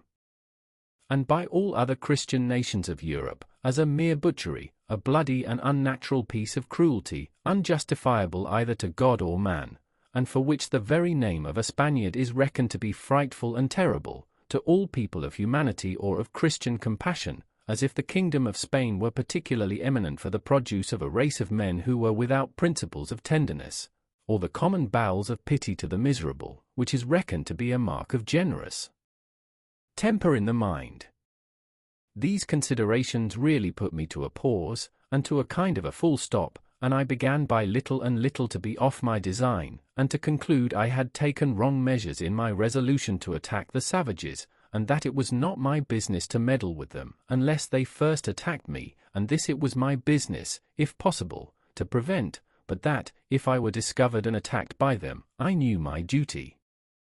On the other hand, I argued with myself that this really was the way not to deliver myself, but entirely to ruin and destroy myself, for unless I was sure to kill every one that not only should be on shore at that time, but that should ever come on shore afterwards, if but one of them escaped to tell their country people what had happened, they would come over again by thousands to revenge the death of their fellows, and I should only bring upon myself a certain destruction, which, at present, I had no manner of occasion for. Upon the whole, I concluded that I ought, neither in principle nor in policy, one way or other, to concern myself in this affair, that my business was, by all possible means, to conceal myself from them, and not to leave the least sign for them to guess by that there were any living creatures upon the island, I mean of human shape. Religion joined in with this prudential resolution, and I was convinced now, many ways, that I was perfectly out of my duty when I was laying all my bloody schemes for the destruction of innocent creatures, I mean innocent as to me. As to the crimes they were guilty of towards one another, I had nothing to do with them, they were national, and I ought to leave them to the justice of God, who is the governor of nations, and knows how, by national punishments, to make a just retribution for national offences, and to bring public judgments upon those who offend in a public manner, by such ways as best please him. This appeared so clear to me now, that nothing was a greater satisfaction to me than that I had not been suffered to do a thing which I now saw so much reason to believe would have been no less a sin than that of wilful murder if I had committed it, and I gave most humble thanks on my knees to God, that he had thus delivered me from blood guiltiness, beseeching him to grant me the protection of his providence, that I might not fall into the hands of the barbarians, or that I might not lay my hands upon them, unless I had a more clear call from heaven to do it, in defense of my own life. In this disposition I continued for near a year after this, and so far was I from desiring an occasion for falling upon these wretches, that in all that time I never once went up the hill to see whether there were any of them in sight, or to know whether any of them had been on shore there or not, that I might not be tempted to renew any of my contrivances against them, or be provoked by any advantage that might present itself to fall upon them. Only this I did, I went and removed my boat, which I had on the other side of the island, and carried it down to the east end of the whole island, where I ran it into a little cove, which I found under some high rocks, and where I knew, by reason of the currents, the savages durst not, at least would not, come with their boats upon any account whatever. With my boat I carried away everything that I had left there belonging to her, though not necessary for the bare going thither, viz. a mast and sail which I had made for her, and a thing like an anchor, but which, indeed, could not be called either anchor or grapnel. However, it was the best I could make of its kind. All these I removed, that there might not be the least shadow for discovery, or appearance of any boat, or of any human habitation upon the island. Besides this, I kept myself, as I said, more retired than ever, and seldom went from my cell except upon my constant employment, to milk my she-goats, and manage my little flock in the wood, which, as it was quite on the other part of the island, was out of danger. For certain, it is that these savage people, who sometimes haunted this island, never came with any thoughts of finding anything here, and consequently never wandered off from the coast, and I doubt not but they might have been several times on shore after my apprehensions of them had made me cautious, as well as before. Indeed, I looked back with some horror upon the thoughts of what my condition would have been if I had chopped upon them and been discovered before that, when, naked and unarmed, except with one gun, and that loaded often only with small shot, I walked everywhere, peeping and peering about the island, to see what I could get. What a surprise should I have been in if, when I discovered the print of a man's foot, I had, instead of that, seen 15 or 20 savages, and found them pursuing me, and by the swiftness of their running no possibility of my escaping them. The thoughts of this sometimes sank my very soul within me, and distressed my mind so much that I could not soon recover it, to think what I should have done, and how I should not only have been unable to resist them, but even should not have had presence of mind enough to do what I might have done, much less what now, after so much consideration and preparation, I might be able to do. Indeed, after serious thinking of these things, I would be melancholy, and sometimes it would last a great while, but I resolved it all at last into thankfulness to that Providence which had delivered me from so many unseen dangers, and had kept me from those mischiefs which I could have no way been the agent in delivering myself from, because I had not the least notion of any such thing depending, or the least supposition of its being possible. This renewed a contemplation which often had come into my thoughts in former times, when first I began to see the merciful dispositions of heaven, in the dangers we run through in this life, how wonderfully we are delivered when we know nothing of it, how, when we are in a quandary as we call it, a doubt or hesitation whether to go this way or that way, a secret hint shall direct us this way, when we intended to go that way, nay, when sense, our own inclination, and perhaps business has called us to go the other way, yet a strange impression upon the mind, from we know not what springs, and by we know not what power, shall overrule us to go this way, and it shall afterwards appear that had we gone that way, which we should have gone, and even to our imagination ought to have gone, we should have been ruined and lost. Upon these and many like reflections I afterwards made it a certain rule with me, that whenever I found those secret hints or pressings of mine to doing or not doing anything that presented, or going this way or that way, I never failed to obey the secret dictate, though I knew no other reason for it than such a pressure or such a hint hung upon my mind. I could give many examples of the success of this conduct in the course of my life, but more especially in the latter part of my inhabiting this unhappy island, besides many occasions which it is very likely I might have taken notice of, if I had seen with the same eyes then that I see with now. But it is never too late to be wise, and I cannot but advise all considering men, whose lives are attended with such extraordinary incidents as mine, or even though not so extraordinary, not to slight such secret intimations of Providence, let them come from what invisible intelligence they will. That I shall not discuss, and perhaps cannot account for, but certainly they are a proof of the converse of spirits, and a secret communication between those embodied and those unembodied, and such a proof as can never be withstood, of which I shall have occasion to give some remarkable instances in the remainder of my solitary residence in this dismal place. I believe the reader of this will not think it strange if I confess that these anxieties, these constant dangers I lived in, and the concern that was now upon me, put an end to all invention, and to all the contrivances that I had laid for my future accommodations and conveniences. I had the care of my safety more now upon my hands than that of my food. I cared not to drive a nail, or chop a stick of wood now, for fear the noise I might make should be heard, much less would I fire a gun for the same reason, and above all I was intolerably uneasy at making any fire, lest the smoke, which is visible at a great distance in the day, should betray me. For this reason, I removed that part of my business which required fire, such as burning of pots and pipes, and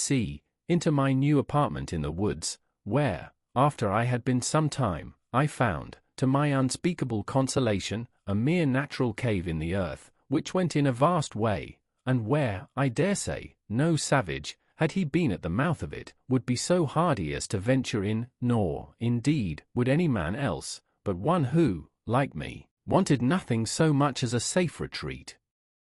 The mouth of this hollow was at the bottom of a great rock, where, by mere accident, I would say, if I did not see abundant reason to ascribe all such things now to Providence, I was cutting down some thick branches of trees to make charcoal, and before I go on I must observe the reason of my making this charcoal, which was this: I was afraid of making a smoke about my habitation, as I said before, and yet I could not live there without baking my bread, cooking my meat, and so I contrived to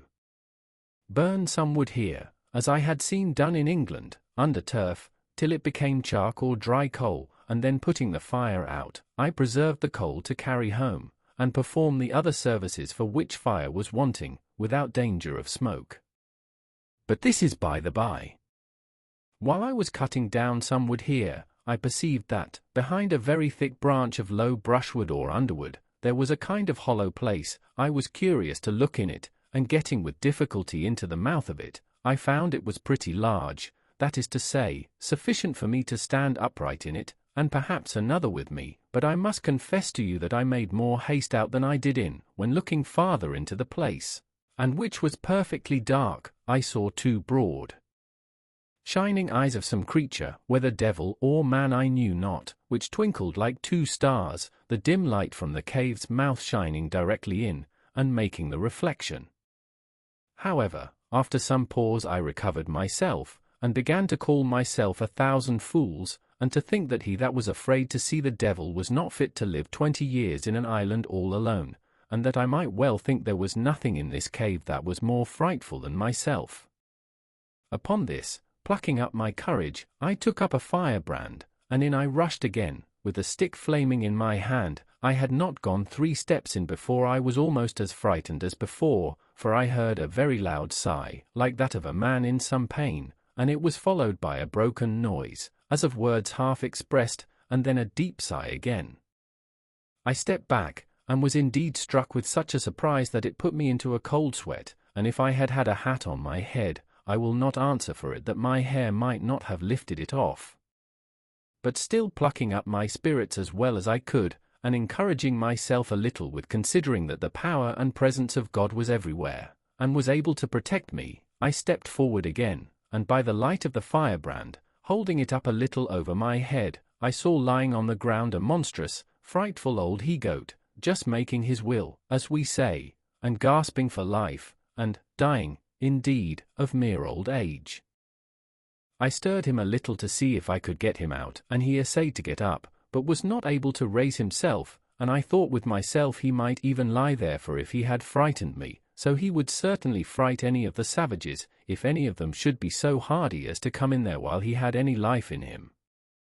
I was now recovered from my surprise, and began to look round me, when I found the cave was but very small, that is to say, it might be about 12 feet over, but in no manner of shape, neither round nor square, no hands having ever been employed in making it but those of mere nature.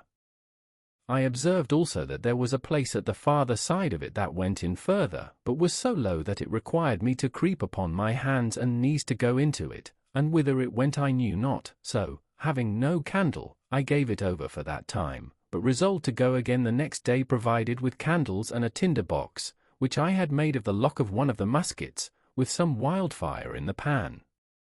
Accordingly, the next day I came provided with 6 large candles of my own making, for I made very good candles now of goat's tallow, but was hard set for candle wick, using sometimes rags or rope yarn, and sometimes the dried rind of a weed like nettles, and going into this low place I was obliged to creep upon all fours, as I have said, almost 10 yards, which, by the way, I thought was a venture bold enough, considering that I knew not how far it might go, nor what was beyond it. When I had got through the strait, I found the roof rose higher up, I believe near 20 feet, but never was such a glorious sight seen in the island, I dare say, as it was to look round the sides and roof of this vault or cave. The wall reflected 100,000 lights to me from my 2 candles. What it was in the rock, whether diamonds or any other precious stones, or gold, which I rather supposed it to be, I knew not. The place I was in was a most delightful cavity, or grotto, though perfectly dark. The floor was dry and level, and had a sort of a small loose gravel upon it, so that there was no nauseous or venomous creature to be seen, neither was there any damp or wet on the sides or roof. The only difficulty in it was the entrance, which, however, as it was a place of security, and such a retreat as I wanted, I thought was a convenience, so that I was really rejoiced at the discovery, and resolved, without any delay, to bring some of those things which I was most anxious about to this place. Particularly, I resolved to bring hither my magazine of powder, and all my spare arms, viz. 2 fowling pieces, for I had 3 in all, and 3 muskets, for of them I had 8 in all, so I kept in my castle only 5, which stood ready mounted like pieces of cannon on my outmost fence, and were ready also to take out upon any expedition. Upon this occasion of removing my ammunition, I happened to open the barrel of powder which I took up out of the sea, and which had been wet, and I found that the water had penetrated about 3 or 4 inches into the powder on every side, which, caking and growing hard, had preserved the inside like a kernel in the shell, so that I had near 60 pounds of very good powder in the centre of the cask. This was a very agreeable discovery to me at that time, so I carried all away thither, never keeping above 2 or 3 pounds of powder with me in my castle, for fear of a surprise of any kind. I also carried thither all the lead I had left for bullets. I fancied myself now like one of the ancient giants who were said to live in caves and holes in the rocks, where none could come at them, for I persuaded myself, while I was here, that if 500 savages were to hunt me, they could never find me out, or if they did, they would not venture to attack me here. The old goat whom I found expiring died in the mouth of the cave the next day after I made this discovery, and I found it much easier to dig a great hole there, and throw him in and cover him with earth, than to drag him out, so I interred him there, to prevent offence to my nose. Chapter 13. Wreck of a Spanish Ship. I was now in the 23rd year of my residence in this island, and was so naturalized to the place and the manner of living, that, could I but have enjoyed the certainty that no savages would come to the place to disturb me, I could have been content to have capitulated for spending the rest of my time there, even to the last moment, till I had laid me down and died, like the old goat in the cave.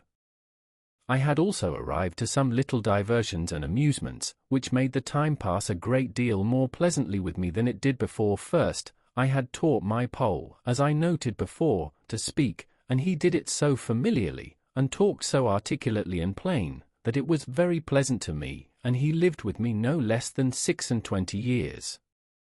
How long he might have lived afterwards I know not, though I know they have a notion in the Brazils that they live 100 years. My dog was a pleasant and loving companion to me for no less than 16 years of my time, and then died of mere old age. As for my cats, they multiplied, as I have observed, to that degree that I was obliged to shoot several of them at first, to keep them from devouring me and all I had, but at length, when the 2 old ones I brought with me were gone, and after some time continually driving them from me, and letting them have no provision with me, they all ran wild into the woods, except 2 or 3 favourites, which I kept tame, and whose young, when they had any, I always drowned, and these were part of my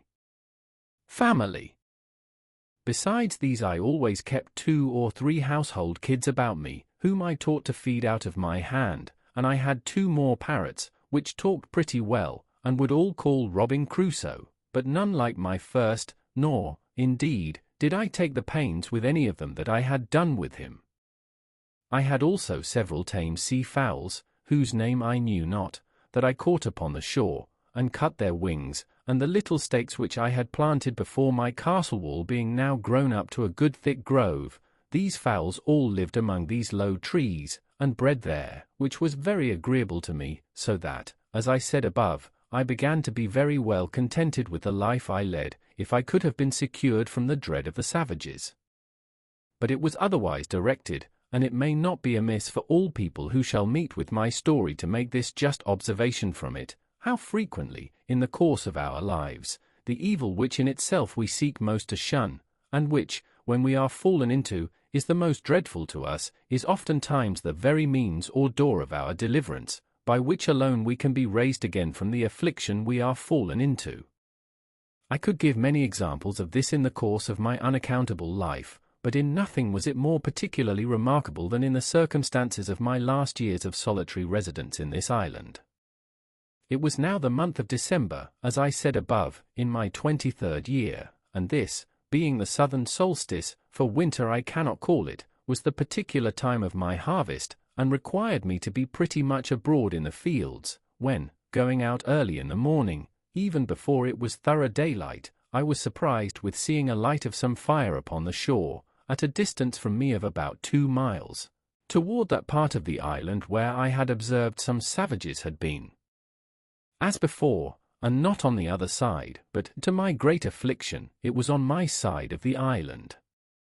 I was indeed terribly surprised at the sight, and stopped short within my grove, not daring to go out, lest I might be surprised, and yet I had no more peace within, from the apprehensions I had that if these savages, in rambling over the island, should find my corn standing or cut, or any of my works or improvements, they would immediately conclude that there were people in the place, and would then never rest till they had found me out. In this extremity I went back directly to my castle, pulled up the ladder after me, and made all things without look as wild and natural as I could. Then I prepared myself within, putting myself in a posture of defence.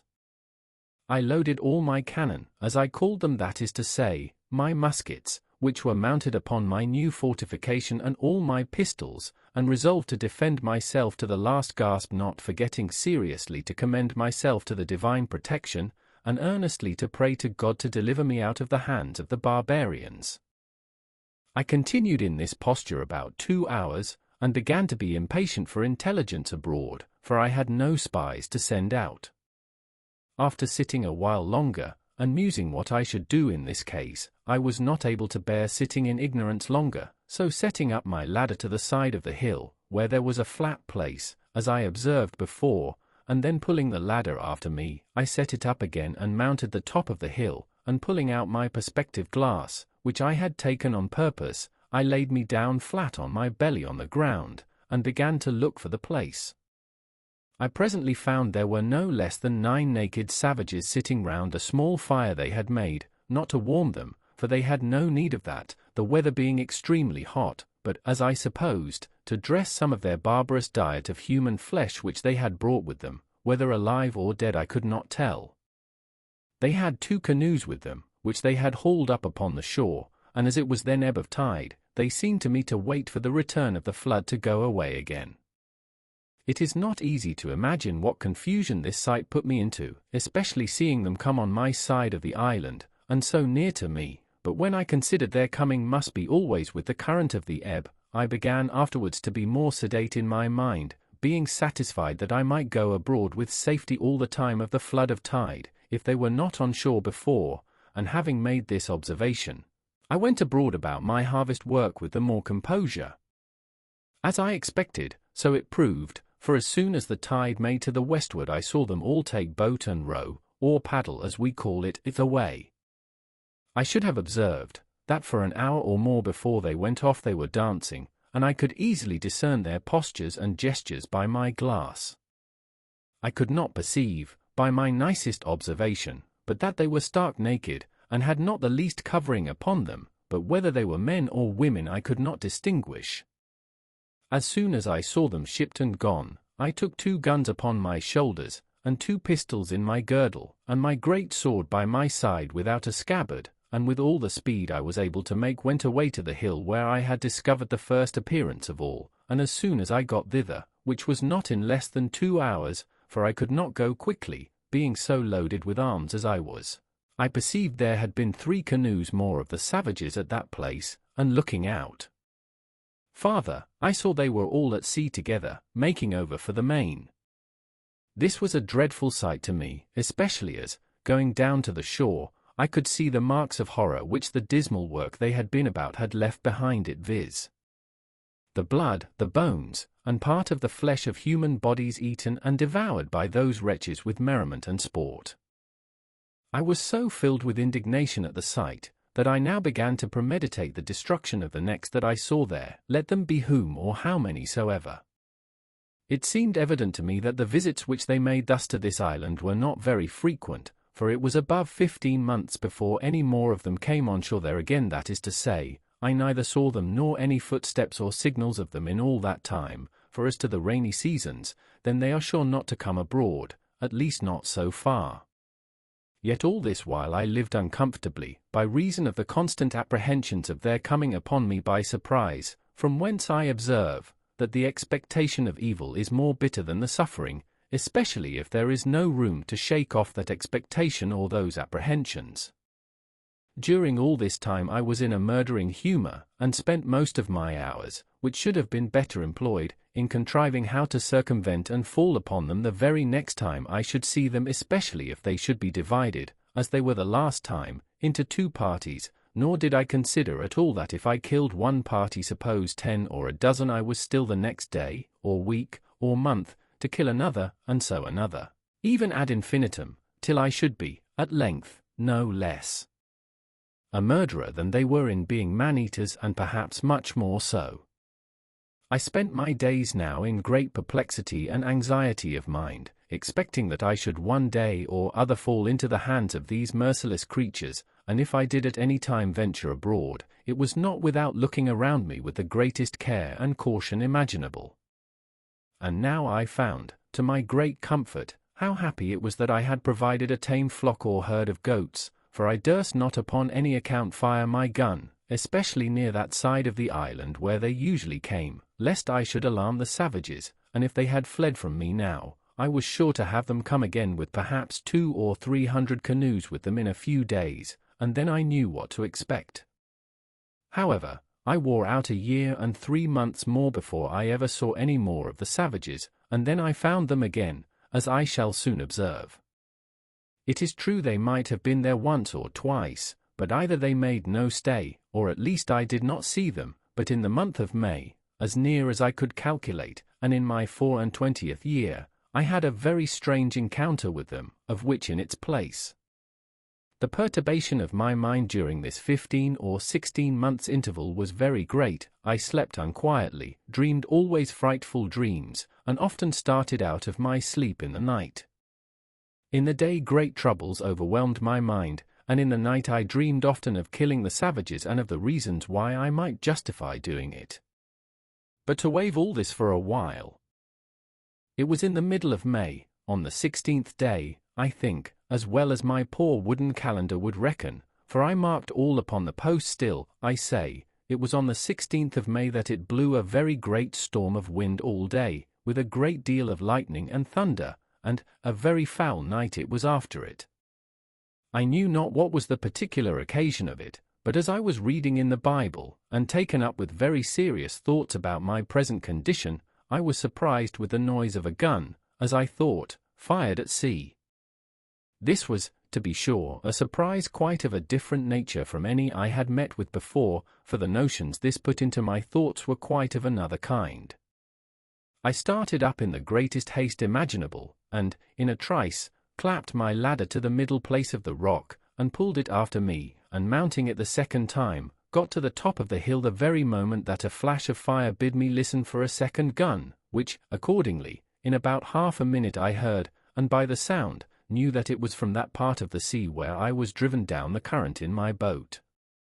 I immediately considered that this must be some ship in distress, and that they had some comrade, or some other ship in company, and fired these for signals of distress, and to obtain help. I had the presence of mind at that minute to think, that though I could not help them, it might be that they might help me, so I brought together all the dry wood I could get at hand, and making a good handsome pile, I set it on fire upon the hill. The wood was dry, and blazed freely, and, though the wind blew very hard, yet it burned fairly out, so that I was certain, if there was any such thing as a ship, they must needs see it. And no doubt they did, for as soon as ever my fire blazed up, I heard another gun, and after that several others, all from the same quarter. I plied my fire all night long, till daybreak, and when it was broad day, and the air cleared up, I saw something at a great distance at sea, full east of the island, whether a sail or a hull I could not distinguish, no, not with my glass, the distance was so great, and the weather still something hazy also, at least, it was so out at sea. I looked frequently at it all that day, and soon perceived that it did not move, so I presently concluded that it was a ship at anchor, and being eager, you may be sure, to be satisfied, I took my gun in my hand, and ran towards the south side of the island to the rocks where I had formerly been carried away by the current, and getting up there, the weather by this time being perfectly clear, I could plainly see, to my great sorrow, the wreck of a ship, cast away in the night upon those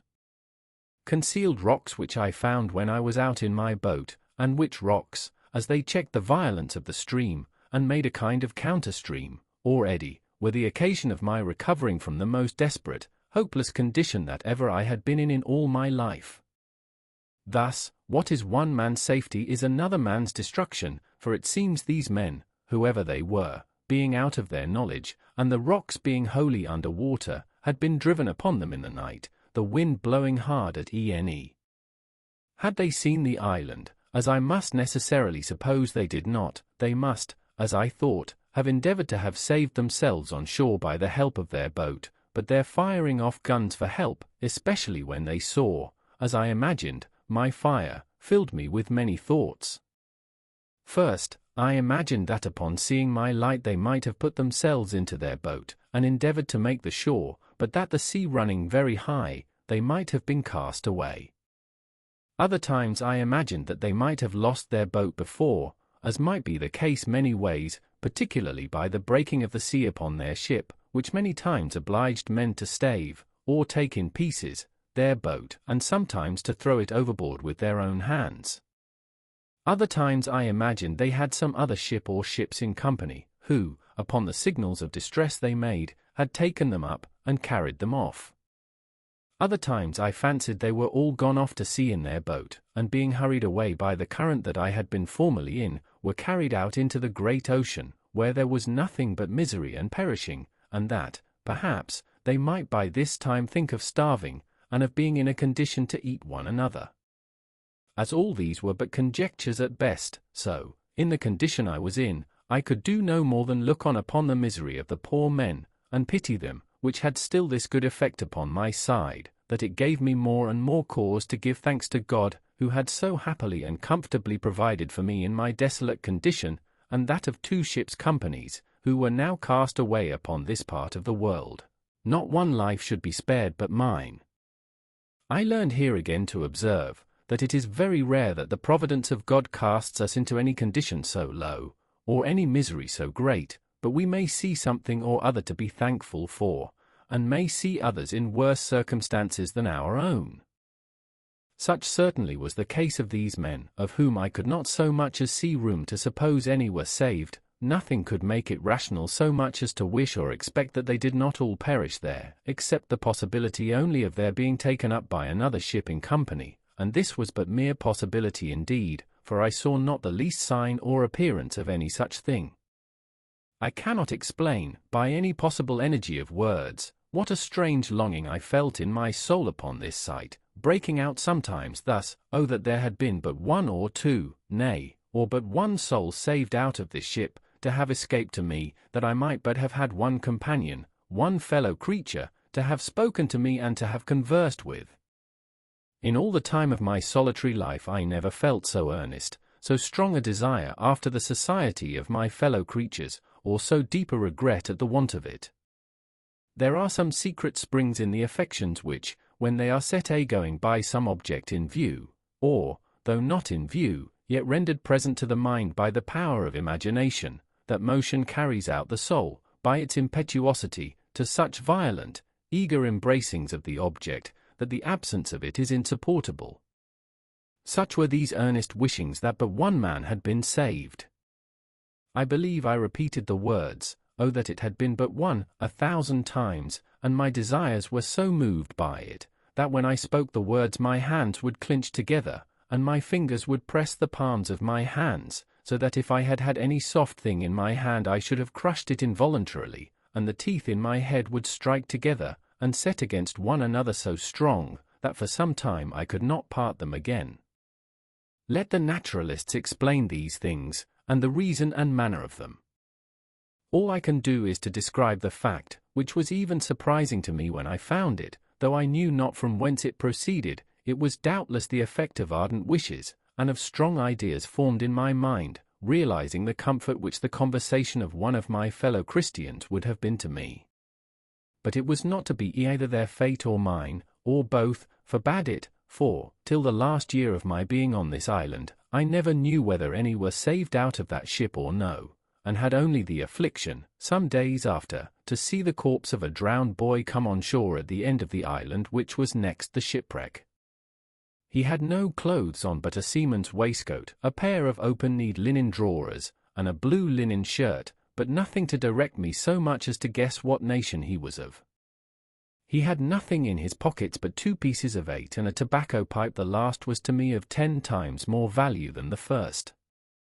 It was now calm, and I had a great mind to venture out in my boat to this wreck, not doubting but I might find something on board that might be useful to me. But that did not altogether press me so much as the possibility that there might be yet some living creature on board, whose life I might not only save, but might, by saving that life, comfort my own to the last degree, and this thought clung so to my heart that I could not be quiet night or day, but I must venture out in my boat on board this wreck, and committing the rest to God's providence. I thought the impression was so strong upon my mind that it could not be resisted, that it must come from some invisible direction, and that I should be wanting to myself if I did not go. Under the power of this impression, I hastened back to my castle, prepared everything for my voyage, took a quantity of bread, a great pot of fresh water, a compass to steer by, a bottle of rum, for I had still a great deal of that left, and a basket of raisins, and thus, loading myself with everything necessary, I went down to my boat, got the water out of her, got her afloat, loaded all my cargo in her, and then went home again for more. My second cargo was a great bag of rice, the umbrella to set up over my head for a shade, another large pot of water, and about 2 dozen of small loaves, or barley cakes, more than before, with a bottle of goat's milk and a cheese, all which with great labor and sweat I carried to my boat, and praying to God to direct my voyage, I put out, and rowing or paddling the canoe along the shore, came at last to the utmost point of the island on the northeast side. And now I was to launch out into the ocean, and either to venture or not to venture. I looked on the rapid currents which ran constantly on both sides of the island at a distance, and which were very terrible to me from the remembrance of the hazard I had been in before, and my heart began to fail me, for I foresaw that if I was driven into either of those currents, I should be carried a great way out to sea, and perhaps out of my reach or sight of the island again, and that then, as my boat was but small, if any little gale of wind should rise, I should be inevitably lost. These thoughts so oppressed my mind that I began to give over my enterprise, and having hauled my boat into a little creek on the shore, I stepped out and sat down upon a rising bit of ground, very pensive and anxious, between fear and desire, about my voyage, when, as I was musing, I could perceive that the tide was turned, and the flood come on, upon which my going was impracticable for so many hours. Upon this, presently it occurred to me that I should go up to the highest piece of ground I could find, and observe, if I could, how the sets of the tide or currents lay when the flood came in, that I might judge whether, if I was driven one way out, I might not expect to be driven another way home, with the same rapidity of the currents. This thought was no sooner in my head than I cast my eye upon a little hill which sufficiently overlooked the sea both ways, and from whence I had a clear view of the currents or sets of the tide, and which way I was to guide myself in my return. Here I found, that as the current of ebb set out close by the south point of the island, so the current of the flood set in close by the shore of the north side, and that I had nothing to do but to keep to the north side of the island in my return, and I should do well enough. Encouraged by this observation, I resolved the next morning to set out with the first of the tide, and reposing myself for the night in my canoe, under the watchcoat I mentioned, I launched out. I first made a little out to sea, full north, till I began to feel the benefit of the current, which set eastward, and which carried me at a great rate, and yet did not so hurry me as the current on the south side had done before, so as to take from me all government of the boat, but having a strong steerage with my paddle, I went at a great rate directly for the wreck, and in less than 2 hours I came up to it. It was a dismal sight to look at, the ship, which by its building was Spanish, stuck fast, jammed in between two rocks. All the stern and quarter of her were beaten to pieces by the sea, and as her forecastle, which stuck in the rocks, had run on with great violence, her mainmast and foremast were brought by the board, that is to say, broken short off, but her bowsprit was sound, and the head and bow appeared firm. When I came close to her, a dog appeared upon her, who, seeing me coming, yelped and cried, and as soon as I called him, jumped into the sea to come to me. I took him into the boat, but found him almost dead with hunger and thirst. I gave him a cake of my bread, and he devoured it like a ravenous wolf that had been starving a fortnight in the snow. I then gave the poor creature some fresh water, with which, if I would have let him, he would have burst himself. After this I went on board, but the first sight I met with was 2 men drowned in the cook-room, or forecastle of the ship, with their arms fast about one another.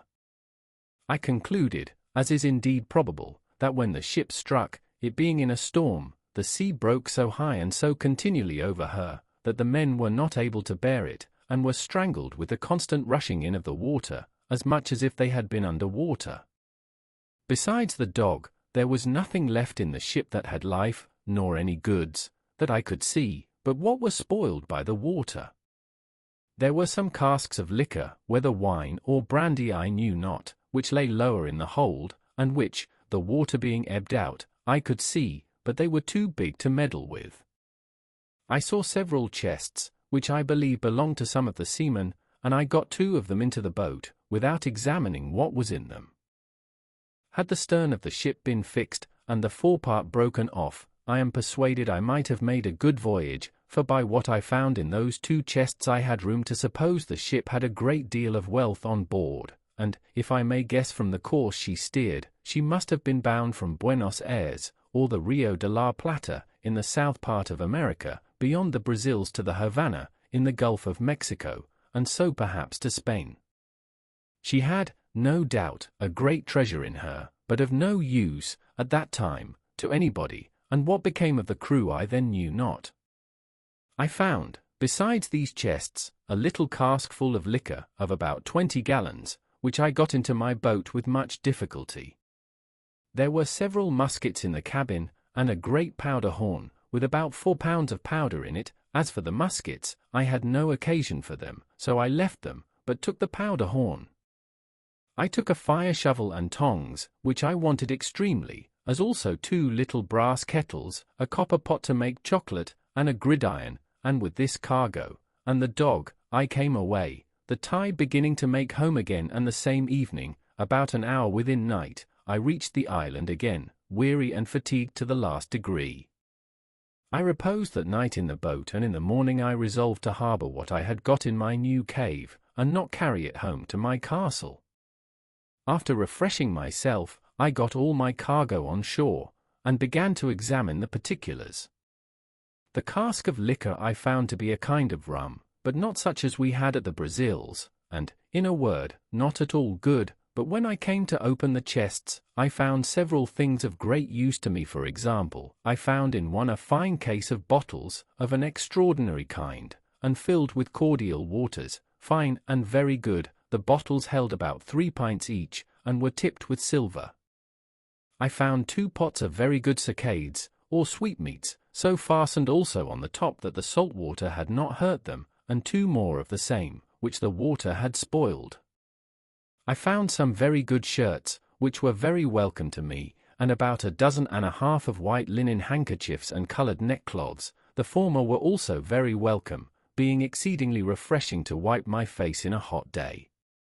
Besides this, when I came to the till in the chest, I found there 3 great bags of pieces of 8, which held about 1,100 pieces in all, and in one of them, wrapped up in a paper, 6 doubloons of gold, and some small bars or wedges of gold. I suppose they might all weigh near a pound.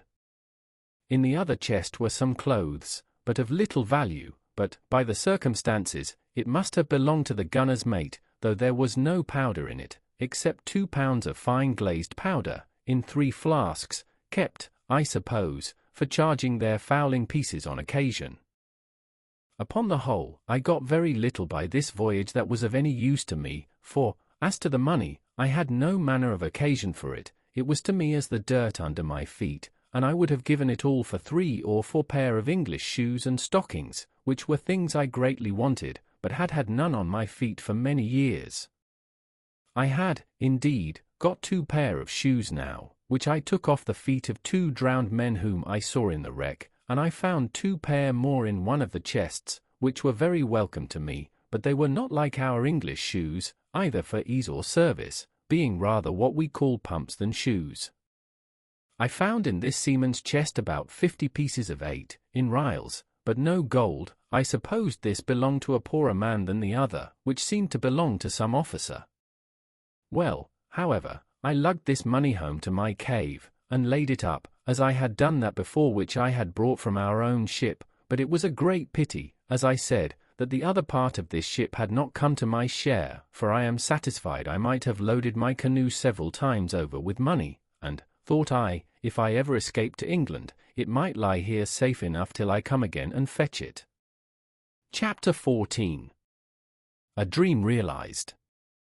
Having now brought all my things on shore and secured them, I went back to my boat, and rowed or paddled her along the shore to her old harbour, where I laid her up, and made the best of my way to my old habitation, where I found everything safe and quiet.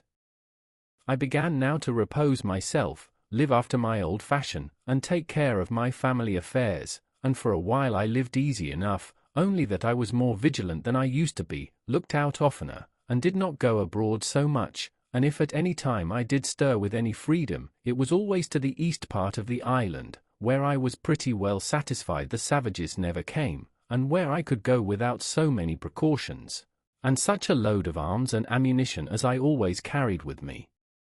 If I went the other way, I lived in this condition near 2 years more, but my unlucky head, that was always to let me know it was born to make my body miserable, was all these 2 years filled with projects and designs how, if it were possible, I might get away from this island, for sometimes I was for making another voyage to the wreck, though my reason told me that there was nothing left there worth the hazard of my voyage, sometimes for a ramble one way, sometimes another, and I believe verily, if I had had the boat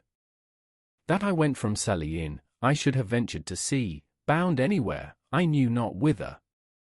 I have been, in all my circumstances, a memento to those who are touched with the general plague of mankind, whence, for aught I know, 1/2 of their miseries flow, I mean that of not being satisfied with the station wherein God and nature have placed them, for, not to look back upon my primitive condition, and the excellent advice of my father, the opposition to which was, as I may call it, my original sin. My subsequent mistakes of the same kind had been the means of my coming into this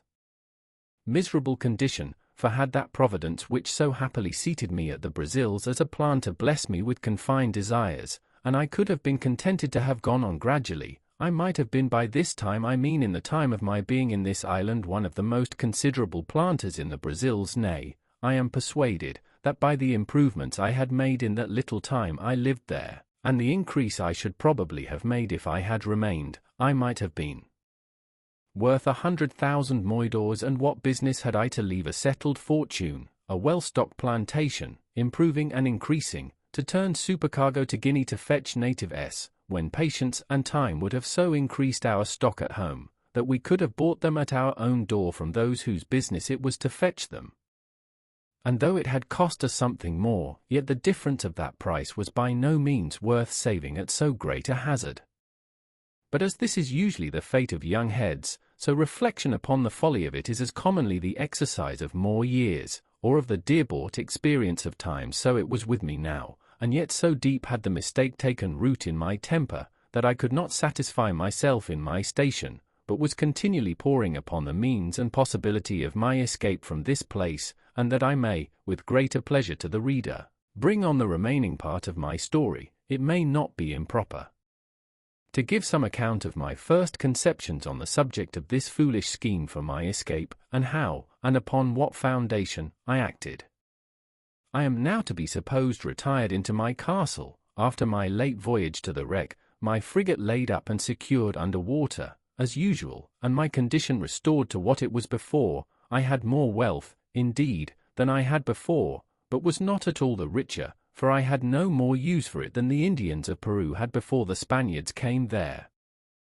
It was one of the nights in the rainy season in March, the 24th year of my first setting foot in this island of solitude. I was lying in my bed or hammock, awake, very well in health, had no pain, no distemper, no uneasiness of body, nor any uneasiness of mind more than ordinary, but could by no means close my eyes, that is, so as to sleep, no, not a wink all night long, otherwise than as follows. It is impossible to set down the innumerable crowd of thoughts that whirled through that great thoroughfare of the brain, the memory, in this night's time. I ran over the whole history of my life in miniature, or by abridgment, as I may call it, to my coming to this island, and also of that part of my life since I came to this island. In my reflections upon the state of my case since I came on shore on this island, I was comparing the happy posture of my affairs in the first years of my habitation here, with the life of anxiety, fear, and care which I had lived in ever since I had seen the print of a foot in the sand.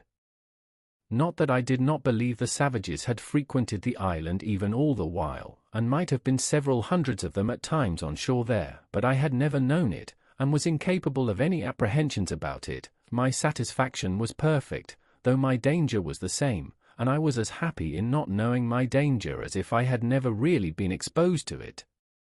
This furnished my thoughts with many very profitable reflections, and particularly this one, how infinitely good that Providence is, which has provided, in its government of mankind, such narrow bounds to his sight and knowledge of things, and though he walks in the midst of so many thousand dangers, the sight of which, if discovered to him, would distract his mind and sink his spirits, he is kept serene and calm, by having the event of things hid from his eyes, and knowing nothing of the dangers which surround him. After these thoughts had for some time entertained me, I came to reflect seriously upon the real danger I had been in for so many years in this very island, and how I had walked about in the greatest security, and with all possible tranquillity, even when perhaps nothing but the brow of a hill, a great tree, or the casual approach of night, had been between me and the worst kind of destruction, viz. that of falling into the hands of cannibals and savages, who would have seized on me with the same view as I would on a goat or turtle, and have thought it no more crime to kill and devour me than I did of a pigeon or a curlew. I would unjustly slander myself if I should say I was not sincerely thankful to my great preserver, to whose singular protection I acknowledged, with great humanity, all these unknown deliverances were due, and without which I must inevitably have fallen into their merciless hands. When these thoughts were over, my head was for some time taken up in considering the nature of these wretched creatures, I mean the savages, and how it came to pass in the world that the wise governor of all things should give up any of his creatures to such inhumanity, nay, to something so much below even brutality itself as to devour its own kind. But as this ended in some, at that time, fruitless speculations, it occurred to me to inquire what part of the world these wretches lived in. How far off the coast was from whence they came? What they ventured over so far from home for? What kind of boats they had? And why I might not order myself and my business so that I might be able to go over thither, as they were to come to me.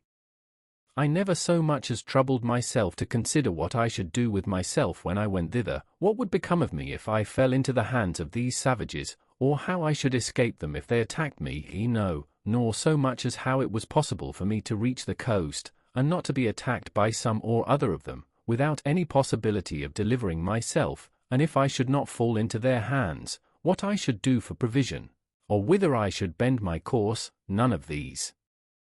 thoughts, I say, so much as came in my way, but my mind was wholly bent upon the notion of my passing over in my boat to the mainland. I looked upon my present condition as the most miserable that could possibly be, that I was not able to throw myself into anything but death, that could be called worse, and if I reached the shore of the main I might perhaps meet with relief, or I might coast along, as I did on the African shore, till I came to some inhabited country, and where I might find some relief, and after all, perhaps I might fall in with some Christian ship that might take me in, and if the worst came to the worst, I could but die, which would put an end to all these miseries at once. Pray note, all this was the fruit of a disturbed mind, an impatient temper, made desperate, as it were, by the long continuance of my troubles, and the disappointments I had met in the wreck I had been on board of, and where I had been so near obtaining what I so earnestly longed for somebody to speak to, and to learn some knowledge from them of the place where I was, and of the probable means of my deliverance. I was agitated wholly by these thoughts, all my calm of mind, in my resignation to Providence, and waiting the issue of the dispositions of heaven, seemed to be suspended, and I had as it were no power to turn my thoughts to anything but to the project of a voyage to the main, which came upon me with such force, and such an impetuosity of desire, that it was not to be resisted. When this had agitated my thoughts for 2 hours or more, with such violence that it set my very blood into a ferment, and my pulse beat as if I had been in a fever, merely with the extraordinary fervour of my mind about it, nature as if I had been fatigued and exhausted with the very thoughts of it threw me into a sound sleep. One would have thought I should have dreamed of it, but I did not, nor of anything relating to it, but I dreamed that as I was going out in the morning as usual from my castle, I saw upon the shore 2 canoes and 11 savages coming to land, and that they brought with them another savage whom they were going to kill in order to eat him, when, on a sudden, the savage that they were going to kill jumped away, and ran for his life. And I thought in my sleep that he came running into my little thick grove before my fortification, to hide himself, and that I seeing him alone, and not perceiving that the others sought him that way, showed myself to him, and smiling upon him, encouraged him, that he kneeled down to me, seeming to pray me to assist him, upon which I showed him my ladder, made him go up, and carried him into my cave, and he became my servant, and that as soon as I had got this man, I said to myself, now I may certainly venture to the mainland, for this fellow will serve me as a pilot, and will tell me what to do, and whither to go for provisions, and whither not to go for fear of being devoured, what places to venture into, and what to shun. I waked with this thought, and was under such inexpressible impressions of joy at the prospect of my escape in my dream, that the disappointments which I felt upon coming to myself, and finding that it was no more than a dream, were equally extravagant the other way, and threw me into a very great dejection of spirits. Upon this, however, I made this conclusion, that my only way to go about to attempt an escape was, to endeavour to get a savage into my possession, and, if possible, it should be one of their prisoners, whom they had condemned to be eaten, and should bring hither to kill. But these thoughts still were attended with this difficulty, that it was impossible to effect this without attacking a whole caravan of them, and killing them all, and this was not only a very desperate attempt, and might miscarry, but, on the other hand, I had greatly scrupled the lawfulness of it to myself, and my heart trembled at the thoughts of shedding so much blood, though it was for my deliverance. I need not repeat the arguments which occurred to me against this, they being the same mentioned before, but though I had other reasons to offer now, viz. that those men were enemies to my life, and would devour me if they could, that it was self-preservation, in the highest degree, to deliver myself from this death of a life, and was acting in my own defence as much as if they were actually assaulting me, and the like. I say, though these things argued for it, yet the thoughts of shedding human blood for my deliverance were very terrible to me, and such as I could by no means reconcile myself to for a great while. However, at last, after many secret disputes with myself, and after great perplexities about it, for all these arguments, one way and another, struggled in my head a long time, the eager prevailing desire of deliverance at length mastered all the rest, and I resolved, if possible, to get one of these savages into my hands, cost what it would. My next thing was to contrive how to do it, and this, indeed, was very difficult to resolve on, but as I could pitch upon no probable means for it, so I resolved to put myself upon the watch, to see them when they came on shore, and leave the rest to the event, taking such measures as the opportunity should present, let what would be. With these resolutions in my thoughts, I set myself upon the scout as often as possible, and indeed so often that I was heartily tired of it, for it was above a year and a half that I waited, and for great part of that time went out to the west end, and to the southwest corner of the island almost every day, to look for canoes, but none appeared. This was very discouraging, and began to trouble me much, though I cannot say that it did in this case, as it had done some time before, wear off the edge of my desire to the thing, but the longer it seemed to be delayed, the more eager I was for it. In a word, I was not at first so careful to shun the sight of these savages, and avoid being seen by them, as I was now eager to be upon them.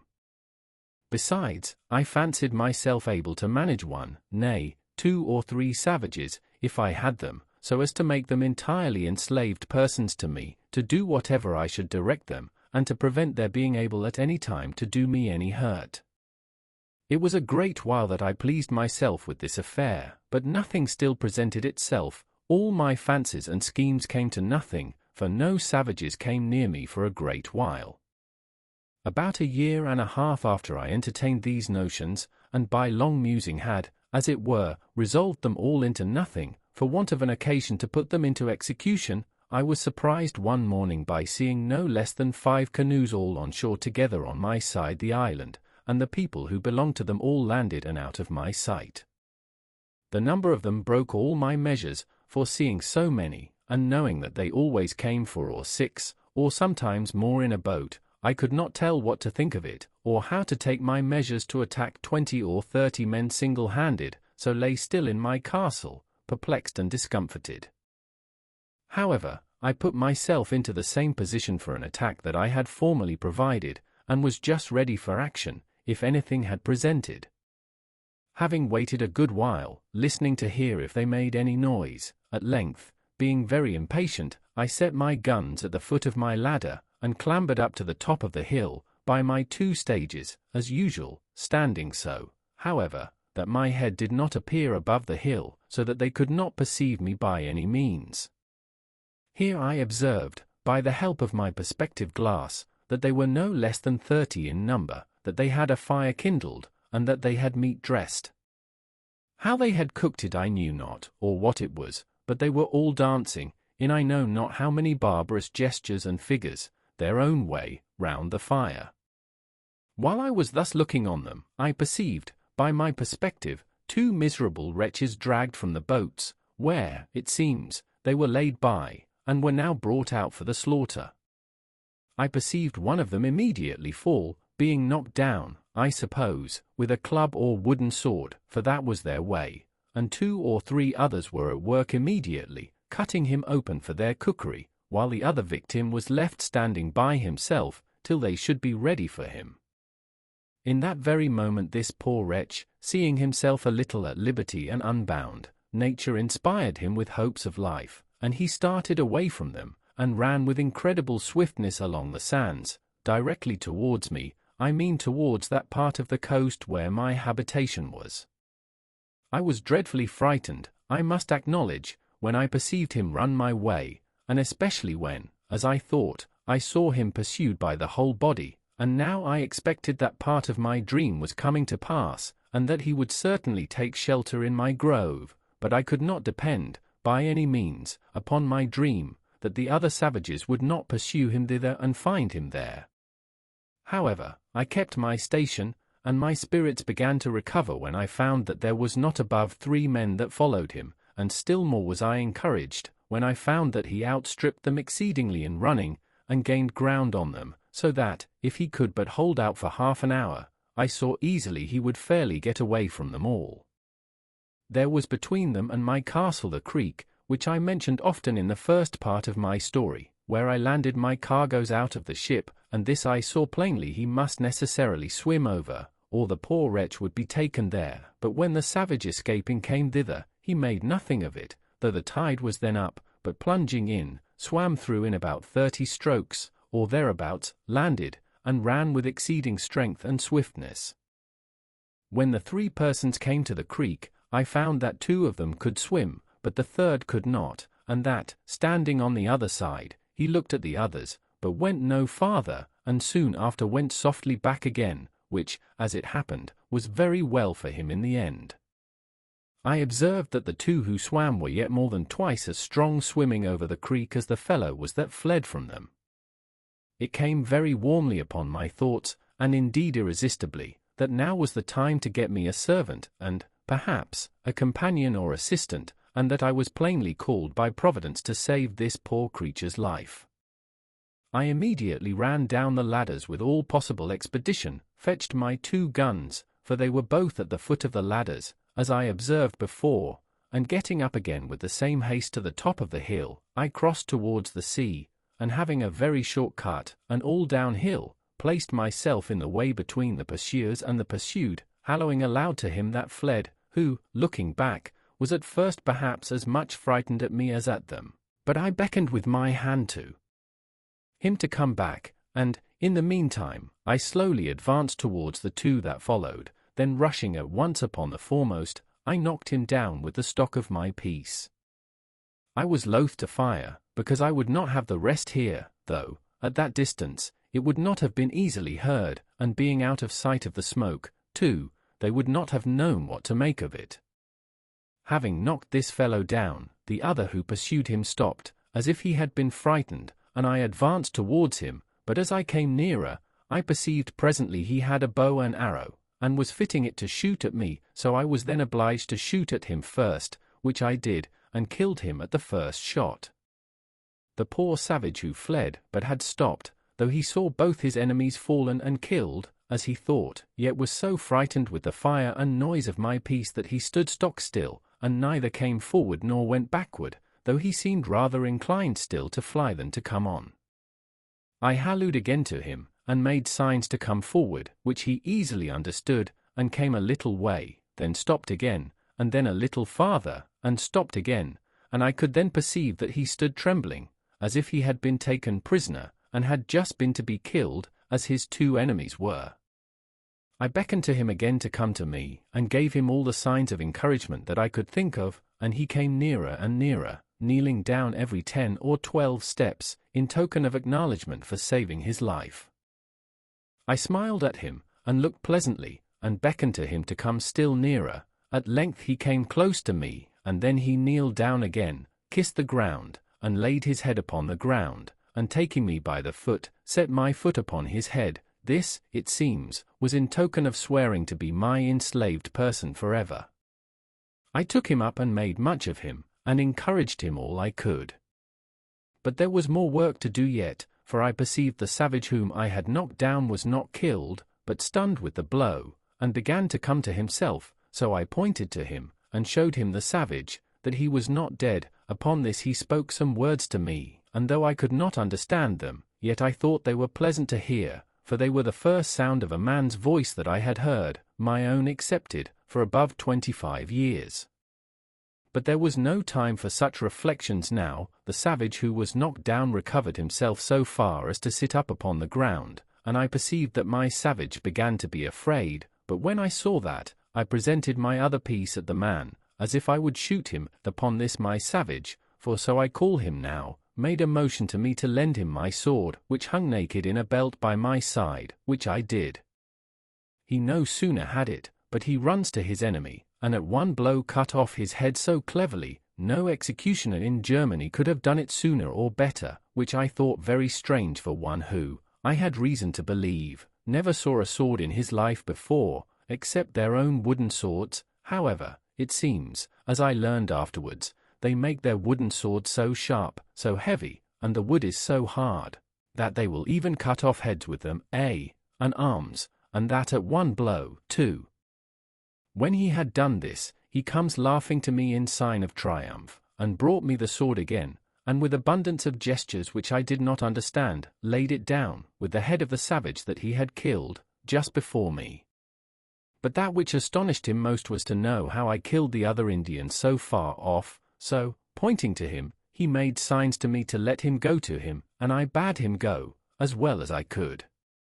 When he came to him, he stood like one amazed, looking at him, turning him first on one side, then on the other, looked at the wound the bullet had made, which it seems was just in his breast, where it had made a hole, and no great quantity of blood had followed, but he had bled inwardly, for he was quite dead. He took up his bow and arrows, and came back, so I turned to go away, and beckoned him to follow me, making signs to him that more might come after them.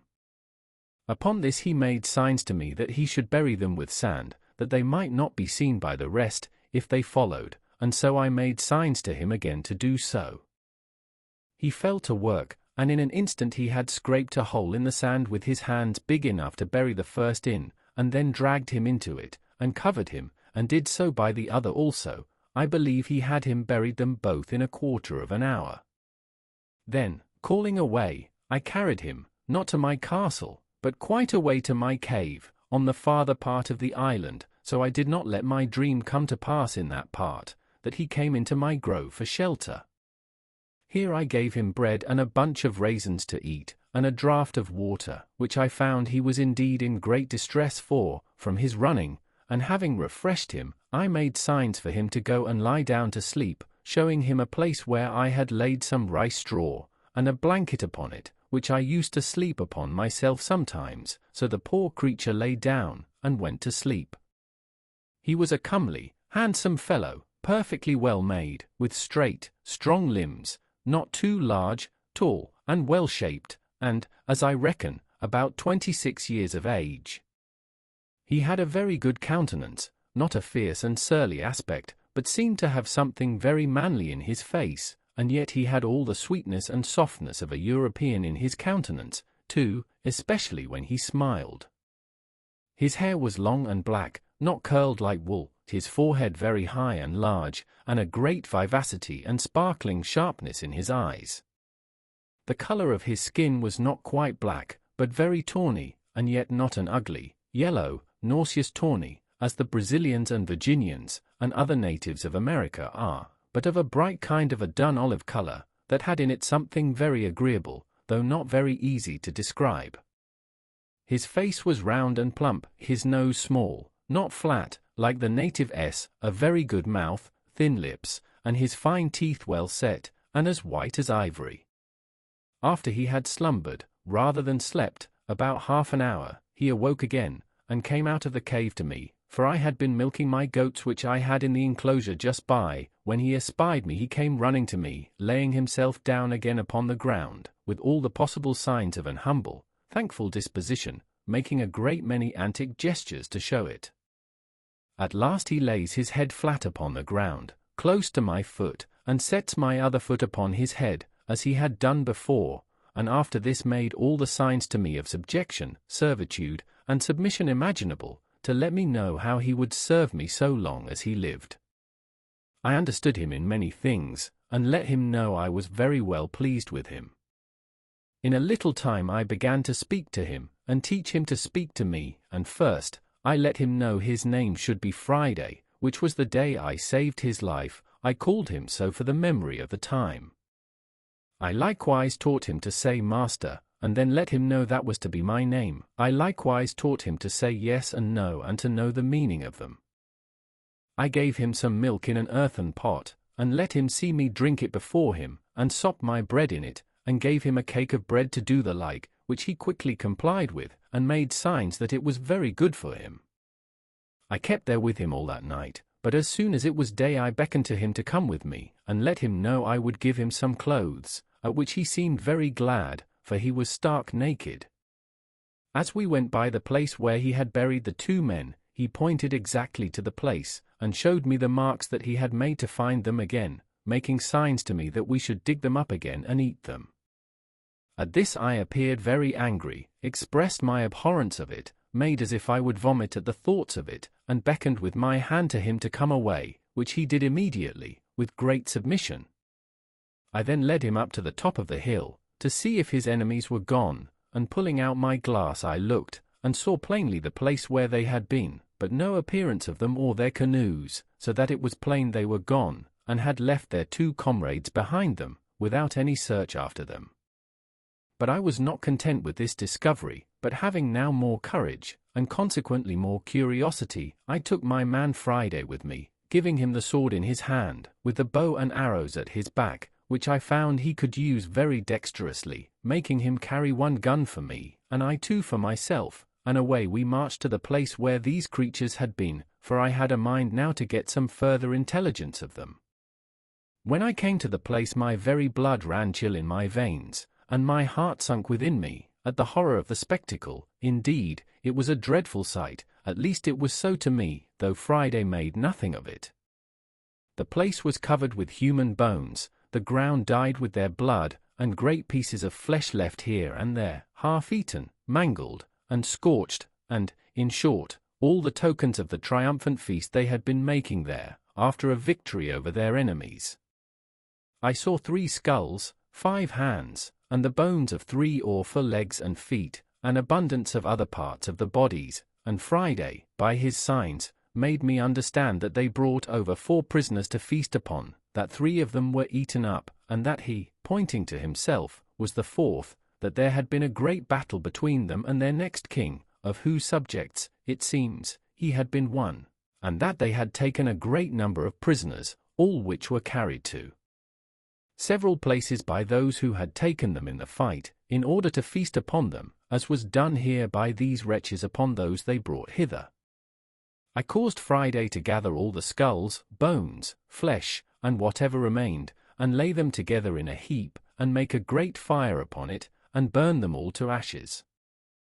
I found Friday had still a hankering stomach after some of the flesh, and was still a cannibal in his nature, but I showed so much abhorrence at the very thoughts of it, and at the least appearance of it, that he durst not discover it, for I had, by some means, let him know that I would kill him if he offered it.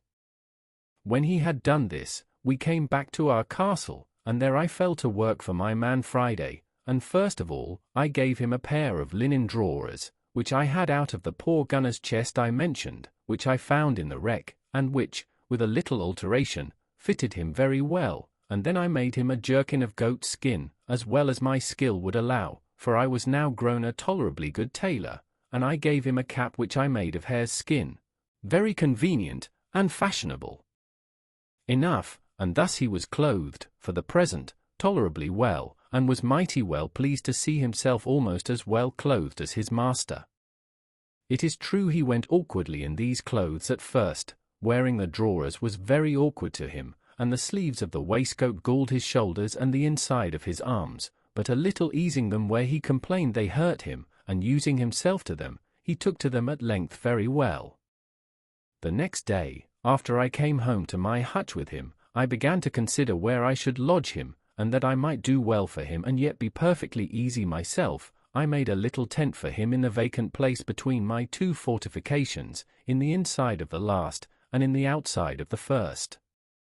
As there was a door or entrance there into my cave, I made a formal frame door case, and a door to it, of boards, and set it up in the passage, a little within the entrance, and, causing the door to open in the inside, I barred it up in the night, taking in my ladders, too, so that Friday could no way come at me in the inside of my innermost wall, without making so much noise in getting over that it must needs awaken me, for my first wall had now a complete roof over it of long poles, covering all my tent, and leaning up to the side of the hill, which was again laid across with smaller sticks, instead of laths, and then thatched over a great thickness with the rice straw, which was strong, like reeds, and at the hole or place which was left to go in or out by the ladder I had placed a kind of trap door, which, if it had been attempted on the outside, would not have opened at all, but would have fallen down and made a great noise. As to weapons, I took them all into my side every night. But I needed none of all this precaution, for never man had a more faithful, loving, sincere servant than Friday was to me, without passions, sullenness, or designs, perfectly obliged and engaged. His very affections were tied to me, like those of a child to a father, and I dare say he would have sacrificed his life to save mine upon any occasion whatsoever. The many testimonies he gave me of this put it out of doubt, and soon convinced me that I needed to use no precautions for my safety on his account. This frequently gave me occasion to observe, and that with wonder, that however it had pleased God in his providence, and in the government of the works of his hands, to take from so great a part of the world of his creatures the best uses to which their faculties and the powers of their souls are adapted, yet that he has bestowed upon them the same powers, the same reason, the same affections, the same sentiments of kindness and obligation, the same passions and resentments of wrongs, the same sense of gratitude, sincerity, fidelity, and all the capacities of doing good and receiving good that he has given to us, and that when he pleases to offer them occasions of exerting these, they are as ready, nay, more ready, to apply them to the right uses for which they were bestowed than we are. This made me very melancholy sometimes, in reflecting, as the several occasions presented, how mean a use we make of all these, even though we have these powers enlightened by the great lamp of instruction, the Spirit of God, and by the knowledge of His Word added to our understanding, and why it has pleased God to hide the like saving knowledge from so many millions of souls, who, if I might judge by this poor savage, would make a much better use of it than we did. From hence I sometimes was led too far to invade the sovereignty of Providence, and, as it were, arraign the justice of so arbitrary a disposition of things, that should hide that sight from some, and reveal it to others, and yet expect a like duty from both. But I shut it up, and checked my thoughts with this conclusion: first, that we did not know by what light and law these should be condemned, but that as God was necessarily, and by the nature of his being, infinitely holy and just, so it could not be. But if these creatures were all sentenced to absence from himself, it was on account of sinning against that light which, as the Scripture says, was a law to themselves, and by such rules as their consciences would acknowledge to be just, though the foundation was not discovered to us, and secondly, that still as we all are the clay in the hand of the potter, no vessel could say to him, "Why hast thou formed me thus?" But to return to my new companion. I was greatly delighted with him, and made it my business to teach him everything that was proper to make him useful, handy, and helpful, but especially to make him speak, and understand me when I spoke, and he was the aptest scholar that ever was, and particularly was so merry, so constantly diligent, and so pleased when he could but understand me, or make me understand him, that it was very pleasant for me to talk to him. Now my life began to be so easy that I began to say to myself that could I but have been safe from more savages, I cared not if I was never to remove from the place where I lived. Chapter 15. Friday's Education. After I had been 2 or 3 days returned to my castle, I thought that, in order to bring Friday off from his horrid way of feeding, and from the relish of a cannibal's stomach, I ought to let him taste other flesh, so I took him out with me one morning to the woods. I went, indeed, intending to kill a kid out of my own flock, and bring it home and dress it, but as I was going I saw a she-goat lying down in the shade, and 2 young kids sitting by her. I catched hold of Friday. "Hold," said I, "stand still," and made signs to him not to stir. Immediately I presented my piece, shot, and killed one of the kids. The poor creature, who had at a distance, indeed, seen me kill the savage, his enemy, but did not know, nor could imagine how it was done, was sensibly surprised, trembled, and shook, and looked so amazed that I thought he would have sunk down. He did not see the kid I shot at, or perceive I had killed it, but ripped up his waistcoat to feel whether he was not wounded, and, as I found presently, thought I was resolved to kill him, for he came and kneeled down to me, and embracing my knees, said a great many things I did not understand, but I could easily see the meaning was to pray me not to kill him. I soon found a way to convince him that I would do him no harm, and taking him up by the hand, laughed at him, and pointing to the kid which I had killed, beckoned to him to run and fetch it, which he did, and while he was wondering, and looking to see how the creature was killed, I loaded my gun again. By and by I saw a great fowl, like a hawk, sitting upon a tree within shot, so, to let Friday understand a little what I would do, I called him to me again, pointed at the fowl, which was indeed a parrot, though I thought it had been a hawk, I say, pointing to the parrot, and to my gun, and to the ground under the parrot, to let him see I would make it fall. I made him understand that I would shoot and kill that bird. Accordingly, I fired, and bade him look, and immediately he saw the parrot fall. He stood like one frightened again, notwithstanding all I had said to him, and I found he was the more amazed, because he did not see me put anything into the gun, but thought that there must be some wonderful fund of death and destruction in that thing, able to kill man, beast, bird, or anything near or far off, and the astonishment this created in him was such as could not wear off for a long time, and I believe, if I would have let him, he would have worshipped me and my gun.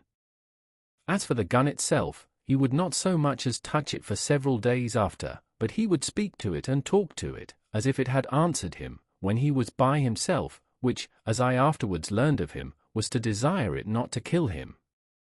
Well, after his astonishment was a little over at this, I pointed to him to run and fetch the bird I had shot, which he did, but stayed some time, for the parrot, not being quite dead, had fluttered away a good distance from the place where she fell. However, he found her, took her up, and brought her to me, and as I had perceived his ignorance about the gun before, I took this advantage to charge the gun again, and not to let him see me do it, that I might be ready for any other mark that might present, but nothing more offered at that time, so I brought home the kid, and the same evening I took the skin off, and cut it out as well as I could, and having a pot fit for that purpose, I boiled or stewed some of the flesh, and made some very good broth. After I had begun to eat some I gave some to my man, who seemed very glad of it, and liked it very well, but that which was strangest to him was to see me eat salt with it.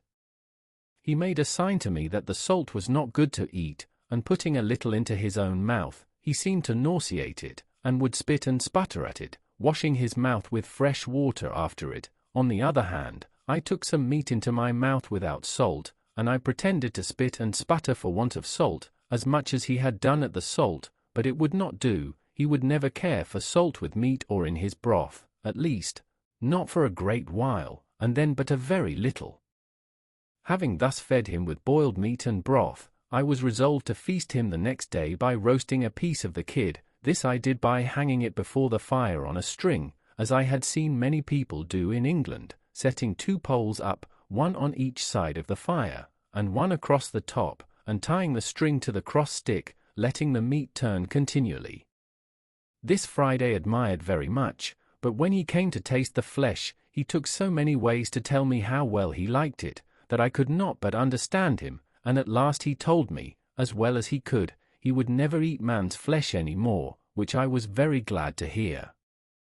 The next day I set him to work beating some corn out, and sifting it in the manner I used to do, as I observed before, and he soon understood how to do it as well as I, especially after he had seen what the meaning of it was, and that it was to make bread of, for after that I let him see me make my bread, and bake it too, and in a little time Friday was able to do all the work for me as well as I could do it myself. I began now to consider, that having 2 mouths to feed instead of 1, I must provide more ground for my harvest, and plant a larger quantity of corn than I used to do, so I marked out a larger piece of land, and began the fence in the same manner as before, in which Friday worked not only very willingly and very hard, but did it very cheerfully, and I told him what it was for, that it was for corn to make more bread, because he was now with me, and that I might have enough for him and myself. 2. He appeared very sensible of that part, and let me know that he thought I had much more labor upon me on his account than I had for myself, and that he would work the harder for me if I would tell him what to do. This was the pleasantest year of all the life I led in this place. Friday began to talk pretty well, and understand the names of almost everything I had occasion to call for, and of every place I had to send him to, and talked a great deal to me, so that, in short, I began now to have some use for my tongue again, which, indeed, I had very little occasion for before. Besides the pleasure of talking to him, I had a singular satisfaction in the fellow himself. His simple, unfeigned honesty appeared to me more and more every day, and I began really to love the creature, and on his side I believe he loved me more than it was possible for him ever to love anything before. I had a mind once to try if he had any inclination for his own country again, and having taught him English so well that he could answer me almost any question, I asked him whether the nation that he belonged to never conquered in battle. At which he smiled, and said yes, yes, we always fight the better, that is, he meant always get the better in fight, and so we began the following discourse. Master, you always fight the better, how came you to be taken prisoner, then, Friday? Friday. My nation beat much for all that. Master. How beat? If your nation beat them, how came you to be taken? Friday. They more many than my nation, in the place where me was, they take 1, 2, 3, and me in my nation overbeat them in the yonder place, where me no was, there my nation take 1, 2, great thousand. Master. But why did not your side recover you from the hands of your enemies, then? Friday. They run, 1, 2, 3, and me, and may go in the canoe, my nation have no canoe that time. Master. Well, Friday, and what does your nation do with the men they take? Do they carry them away and eat them, as these did? Friday. Yes, my nation eat mans too, eat all up.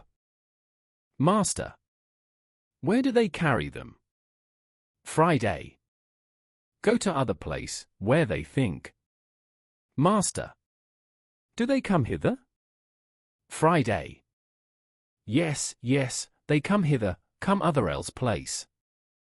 Master. Have you been here with them? Friday.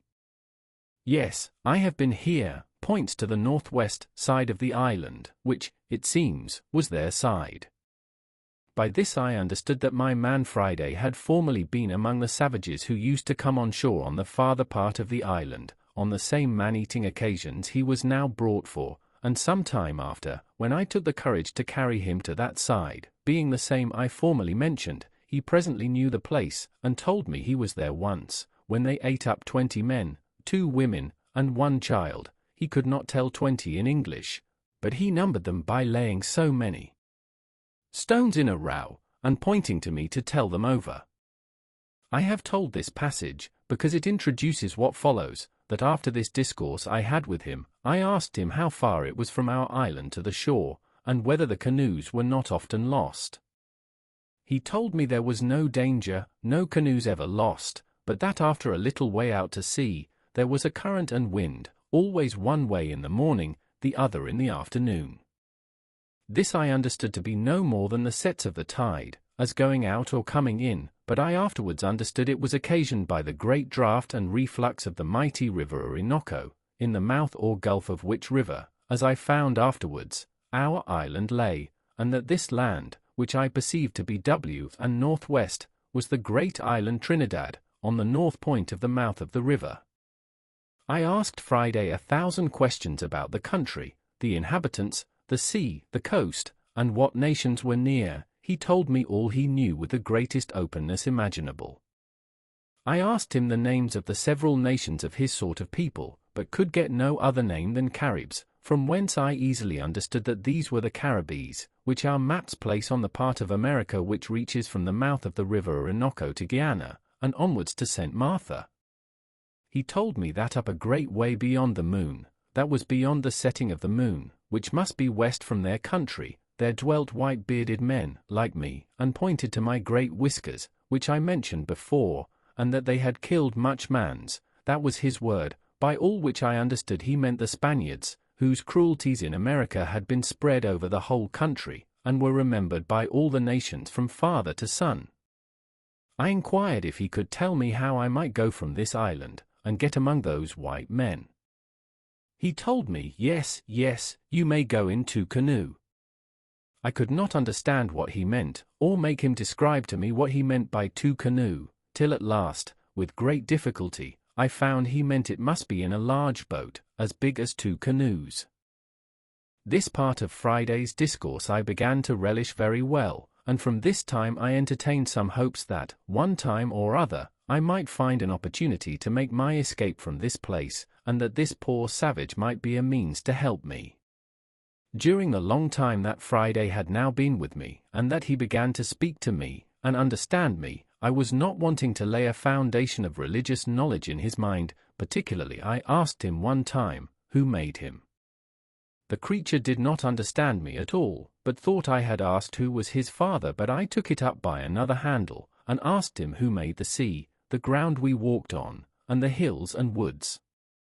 He told me, it was one Benamuckee, that lived beyond all. He could describe nothing of this great person, but that he was very old, much older, he said, than the sea or land, than the moon or the stars.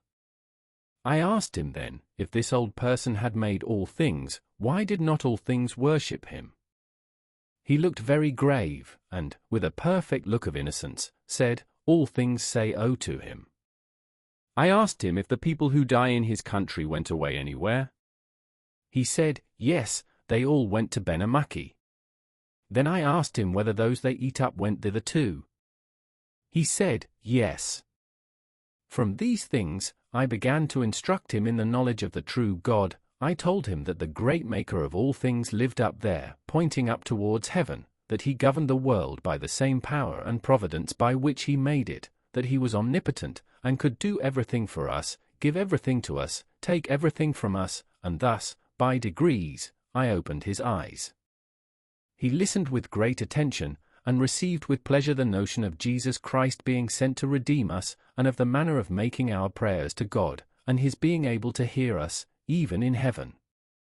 He told me one day, that if our God could hear us, up beyond the sun, he must needs be a greater God than their Benamaki, who lived but a little way off, and yet could not hear till they went up to the great mountains where he dwelt to speak to them. I asked him if ever he went thither to speak to him. He said, no, they never went that were young men, none went thither but the old men, whom he called their uokeki, that is, as I made him explain to me, their religious, or clergy, and that they went to say oh, so he called saying prayers, and then came back and told them what Benamaki said. By this I observed, that there is priestcraft even among the most blinded, ignorant pagans in the world, and the policy of making a secret of religion, in order to preserve the veneration of the people to the clergy, not only to be found in the Roman, but, perhaps, among all religions in the world, even among the most brutish and barbarous savages. I endeavored to clear up this fraud to my man Friday, and told him that the pretense of their old men going up to the mountains to say oh to their god Benamaki was a cheat, and their bringing word from thence what he said was much more so, that if they met with any answer, or spake with any one there, it must be with an evil spirit, and then I entered into a long discourse with him about the devil, the origin of him, his rebellion against God, his enmity to man, the reason of it, his setting himself up in the dark parts of the world to be worshipped instead of God, and as God, and the many stratagems he made use of to delude mankind to their ruin, how he had a secret access to our passions and to our affections, and to adapt his snares to our inclinations, so as to cause us even to be our own tempters, and run upon our destruction by our own choice. I found it was not so easy to imprint right notions in his mind about the devil as it was about the being of a God. Nature assisted all my arguments to evidence to him even the necessity of a great first cause, an overruling, governing power, a secret directing providence, and of the equity and justice of paying homage to him that made us, and the like, but there appeared nothing of this kind in the notion of an evil spirit, of his origin, his being, his nature, and above all, of his inclination to do evil, and to draw us into do so too. And the poor creature puzzled me once in such a manner, by a question, merely natural and innocent, that I scarce knew what to say to him. I had been talking a great deal to him of the power of God, his omnipotence, his aversion to sin, his being a consuming fire to the workers of iniquity, how, as he had made us all, he could destroy us and all the world in a moment, and he listened with great seriousness to me all the while. After this I had been telling him how the devil was God's enemy in the hearts of men, and used all his malice and skill to defeat the good designs of providence, and to ruin the kingdom of Christ in the world, and the like. Well, says Friday, but you say God is so strong, so great, is he not much strong, much might as the devil? Yes, yes, says I, Friday, God is stronger than the devil, God is above the devil, and therefore we pray to God to tread him down under our feet, and enable us to resist his temptations and quench his fiery darts.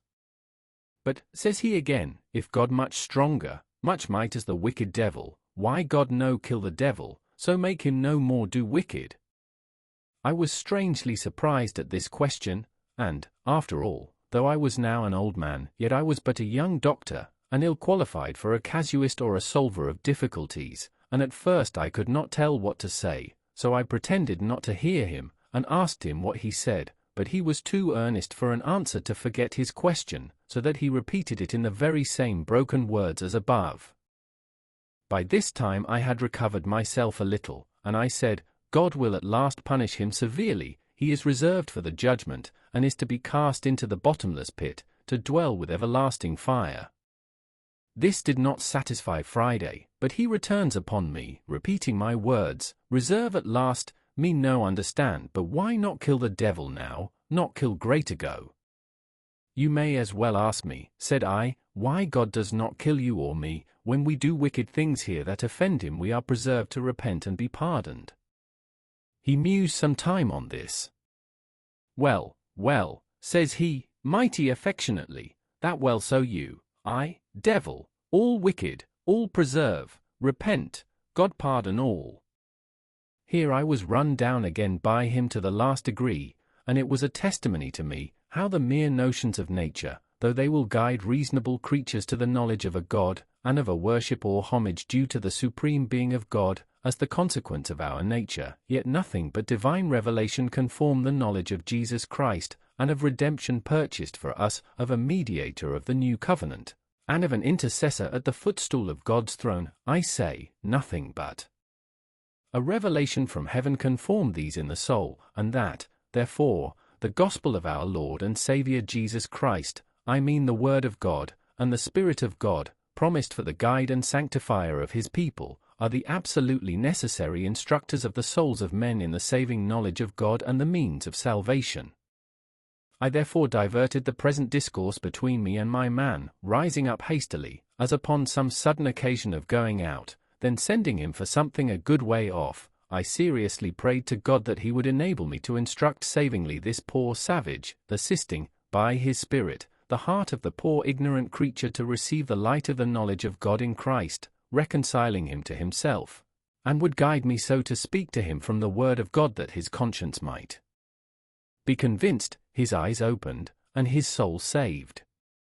When he came again to me, I entered into a long discourse with him upon the subject of the redemption of man by the Saviour of the world, and of the doctrine of the gospel preached from heaven, viz. of repentance towards God, and faith in our blessed Lord Jesus. I then explained to him as well as I could why our blessed Redeemer took not on him the nature of angels but the seed of Abraham, and how, for that reason, the fallen angels had no share in the redemption, that he came only to the lost sheep of the house of Israel, and the like. I had, God knows, more sincerity than knowledge in all the methods I took for this poor creature's instruction, and must acknowledge, what I believe all that act upon the same principle will find, that in laying things open to him, I really informed and instructed myself in many things that either I did not know or had not fully considered before, but which occurred naturally to my mind upon searching into them, for the information of this poor savage, and I had more affection in my inquiry after things upon this occasion than ever I felt before, so that, whether this poor wild wretch was better for me or no, I had great reason to be thankful that ever he came to me, and my grief sat lighter upon me, and my habitation grew comfortable to me beyond measure, and when I reflected that in this solitary life which I have been confined to, I had not only been moved to look up to heaven myself, and to seek the hand that had brought me here, but was now to be made an instrument, under Providence, to save the life, and, for aught I knew, the soul of a poor savage, and bring him to the true knowledge of religion and of the Christian doctrine, that he might know Christ Jesus, in whom is life eternal. I say, when I reflected upon all these things, a secret joy ran through every part of my soul, and I frequently rejoiced that ever I was brought to this place, which I had so often thought the most dreadful of all afflictions that could possibly have befallen me. I continued in this thankful frame all the remainder of my time, and the conversation which employed the hours between Friday and me was such as made the 3 years which we lived there together perfectly and completely happy, if any such thing as complete happiness can be formed in a sublunary state. This savage was now a good Christian, and much better than I, though I have reason to hope, and bless God for it, that we were equally penitent, and comforted, restored penitents. We had here the word of God to read, and no farther off from his Spirit to instruct than if we had been in England. I always applied myself, in reading the Scripture, to let him know, as well as I could, the meaning of what I read, and he again, by his serious inquiries and questionings, made me, as I said before, a much better scholar in the scripture knowledge than I should ever have been by my own mere private reading.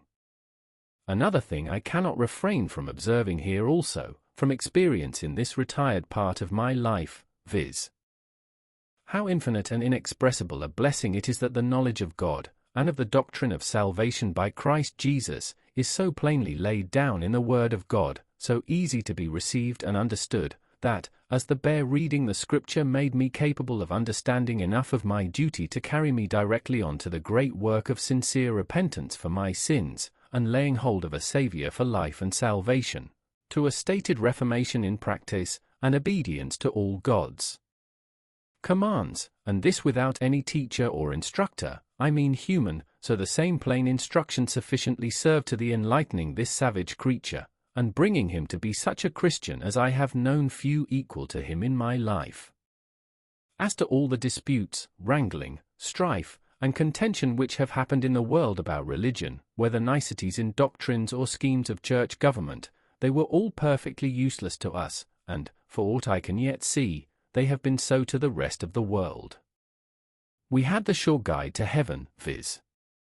the Word of God, and we had, blessed be God, comfortable views of the Spirit of God teaching and instructing by His Word, leading us into all truth, and making us both willing and obedient to the instruction of His Word. And I cannot see the least use that the greatest knowledge of the disputed points of religion, which have made such confusion in the world, would have been to us, if we could have obtained it.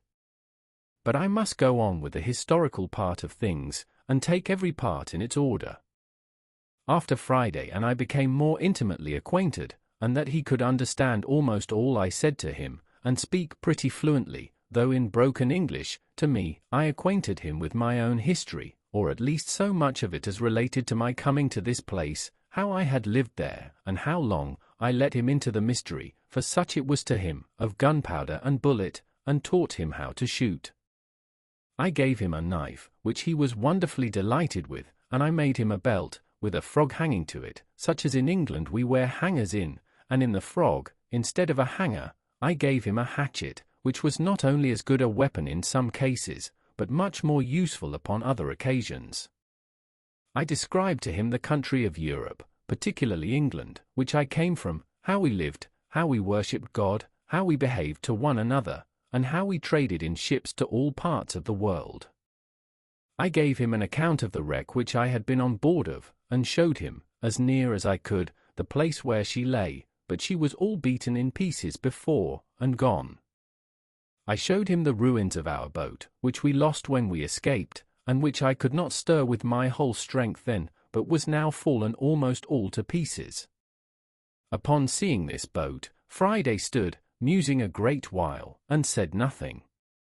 I asked him what it was he studied upon. At last says he, me see such boat like come to place at my nation. I did not understand him a good while, but at last, when I had examined further into it, I understood by him that a boat, such as that had been, came on shore upon the country where he lived, that is, as he explained it, was driven thither by stress of weather. I presently imagined that some European ship must have been cast away upon their coast, and the boat might get loose and drive ashore, but was so dull that I never once thought of men making their escape from a wreck thither, much less whence they might come, so I only inquired after a description of the boat. Friday described the boat to me well enough, but brought me better to understand him when he added with some warmth, "We saved the white mans from drown."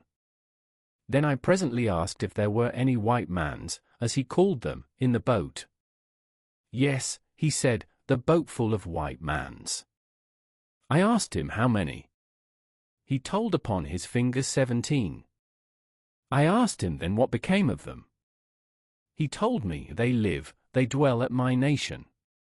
This put new thoughts into my head, for I presently imagined that these might be the men belonging to the ship that was cast away in the sight of my island, as I now called it, and who, after the ship was struck on the rock, and they saw her inevitably lost, had saved themselves in their boat, and were landed upon that wild shore among the savages. Upon this I inquired of him more critically what was become of them.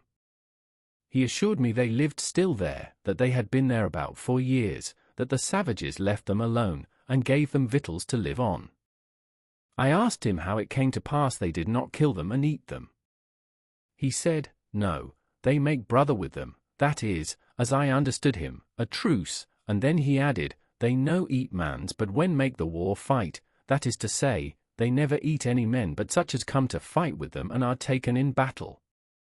It was after this some considerable time, that being upon the top of the hill at the east side of the island, from whence, as I have said, I had, in a clear day, discovered the main or continent of America, Friday, the weather being very serene, looks very earnestly towards the mainland, and, in a kind of surprise, falls a jumping and dancing, and calls out to me, for I was at some distance from him. I asked him what was the matter. Oh, joy, says he, oh, glad. There see my country, there my nation. I observed an extraordinary sense of pleasure appeared in his face, and his eyes sparkled, and his countenance discovered a strange eagerness, as if he had a mind to be in his own country again.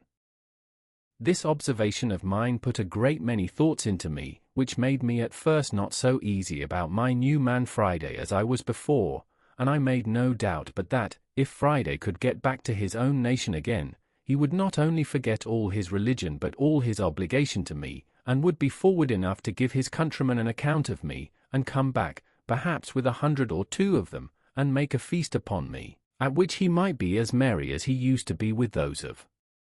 his enemies when they were taken in war. But I wronged the poor honest creature very much, for which I was very sorry afterwards. However, as my jealousy increased, and held some weeks, I was a little more circumspect, and not so familiar and kind to him as before, in which I was certainly wrong too, the honest, grateful creature having no thought about it but what consisted with the best principles, both as a religious Christian and as a grateful friend, as appeared afterwards to my full satisfaction. While my jealousy of him lasted, you may be sure I was every day pumping him to see if he would discover any of the new thoughts which I suspected were in him, but I found everything he said was so honest and so innocent, that I could find nothing to nourish my suspicion, and in spite of all my uneasiness, he made me at last entirely his own again, nor did he in the least perceive that I was uneasy, and therefore I could not suspect him of deceit. One day, walking up the same hill, but the weather being hazy at sea, so that we could not see the continent, I called to him, and said, Friday, do not you wish yourself in your own country, your own nation? Yes, he said, I be much glad to be at my own nation. What would you do there, said I, would you turn wild again, eat men's flesh again, and be a savage as you were before? He looked full of concern, and shaking his head, said, No, no, Friday, tell them to live good, tell them to pray God, tell them to eat corn bread, cattle flesh, milk, no eat man again. Why, then, said I to him, they will kill you. He looked grave at that, and then said, No, no, they no kill me, they willing love learn. He meant by this, they would be willing to learn. He added, they learned much of the bearded mans that came in the boat. Then I asked him if he would go back to them. He smiled at that, and told me that he could not swim so far. I told him I would make a canoe for him. He told me he would go if I would go with him. I go, says I, why, they will eat me if I come there. No, no, says he, me make they no eat you, and me make they much love you. He meant, he would tell them how I had killed his enemies, and saved his life, and so he would make them love me. Then he told me, as well as he could, how kind they were to 17 white men, or bearded men, as he called them, who came on shore there in distress. From this time, I confess, I had a mind to venture over, and see if I could possibly join with those bearded men, who I made no doubt were Spaniards and Portuguese, not doubting but, if I could, we might find some method to escape from thence, being upon the continent, and a good company together, better than I could from an island 40 miles off the shore, alone and without help. So, after some days, I took Friday to work again by way of discourse, and told him I would give him a boat to go back to his own nation, and, accordingly, I carried him to my frigate, which lay on the other side of the island, and having cleared it of water, for I always kept it sunk in water. I brought it out, showed it him, and we both went into it. I found he was a most dexterous fellow at managing it, and would make it go almost as swift again as I could. So when he was in, I said to him, "Well, now, Friday, shall we go to your nation?" He looked very dull at my saying so, which it seems was because he thought the boat was too small to go so far. I then told him I had a bigger, so the next day I went to the place where the first boat lay which I had made, but which I could not get into the water. He said that was big enough, but then, as I had taken no care of it, and it had lain 2 or 23 years there, the sun had so split and dried it, that it was rotten. Friday told me such a boat would do very well, and would carry much enough victual, drink, bread. This was his way of talking. Chapter 16. Rescue of prisoners from cannibals. Upon the whole, I was by this time so fixed upon my design of going over with him to the continent that I told him we would go and make one as big as that, and he should go home in it. He answered not one word, but looked very grave and sad. I asked him what was the matter with him. He asked me again, "Why you angry mad with Friday?" "What me done?" I asked him what he meant. I told him I was not angry with him at all. "No angry," says he, repeating the word several times. "Why send Friday home away to my nation?" "Why," says I, "Friday, did not you say you wished you were there?" "Yes, yes," says he, "wish we both there, no wish Friday there, no master there." In a word, he would not think of going there without me. "I go there, Friday," says I, "what shall I do there?" He turned very quick upon me at this. "You do great deal much good," says he, "you teach wild mans be good, sober, tame mans, you tell them know God, pray God, and live new life." "Alas, Friday," says I, "thou knowest not what thou sayest, I am but an ignorant man myself." "Yes, yes," says he, "you teach me good, you teach them good." "No, no, Friday," says I, "you shall go without me, leave me here to live by myself, as I did before." He looked confused again at that word, and running to one of the hatchets which he used to wear, he takes it up hastily, and gives it to me. "What must I do with this?" says I to him. "You take kill Friday," says he. "What must kill you for?" said I again. He returns very quick of what you send Friday away for. "Take kill Friday, no send Friday away." This he spoke so earnestly that I saw tears stand in his eyes. In a word, I so plainly discovered the utmost affection in him to me, and a firm resolution in him, that I told him then and often after, that I would never send him away from me if he was willing to stay with me. Upon the whole, as I found by all his discourse a settled affection to me, and that nothing could part him from me, so I found all the foundation of his desire to go to his own country was laid in his ardent affection to the people, and his hopes of my doing them good, a thing which, as I had no notion of myself, so I had not the least thought or intention, or desire of undertaking it. But still I found a strong inclination to attempting my escape, founded on the supposition gathered from the discourse, that there were 17 bearded men there, and therefore, without any more delay, I went to work with Friday to find out a great tree proper to fell, and make a large periagua, or canoe, to undertake the voyage.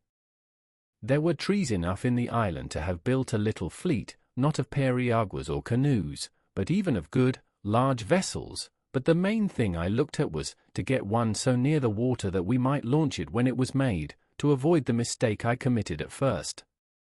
At last Friday pitched upon a tree, for I found he knew much better than I what kind of wood was fittest for it, nor can I tell to this day what wood to call the tree we cut down, except that it was very like the tree we call fustic, or between that and the Nicaragua wood, for it was much of the same color and smell. Friday wished to burn the hollow or cavity of this tree out, to make it for a boat, but I showed him how to cut it with tools, which, after I had showed him how to use, he did very handily, and in about a month's hard labor we finished it and made it very handsome, especially when, with our axes, which I showed him how to handle, we cut and hewed the outside into the true shape of a boat. After this, however, it cost us near a fortnight's time to get her along, as it were inch by inch, upon great rollers into the water, but when she was in, she would have carried 20 men with great ease.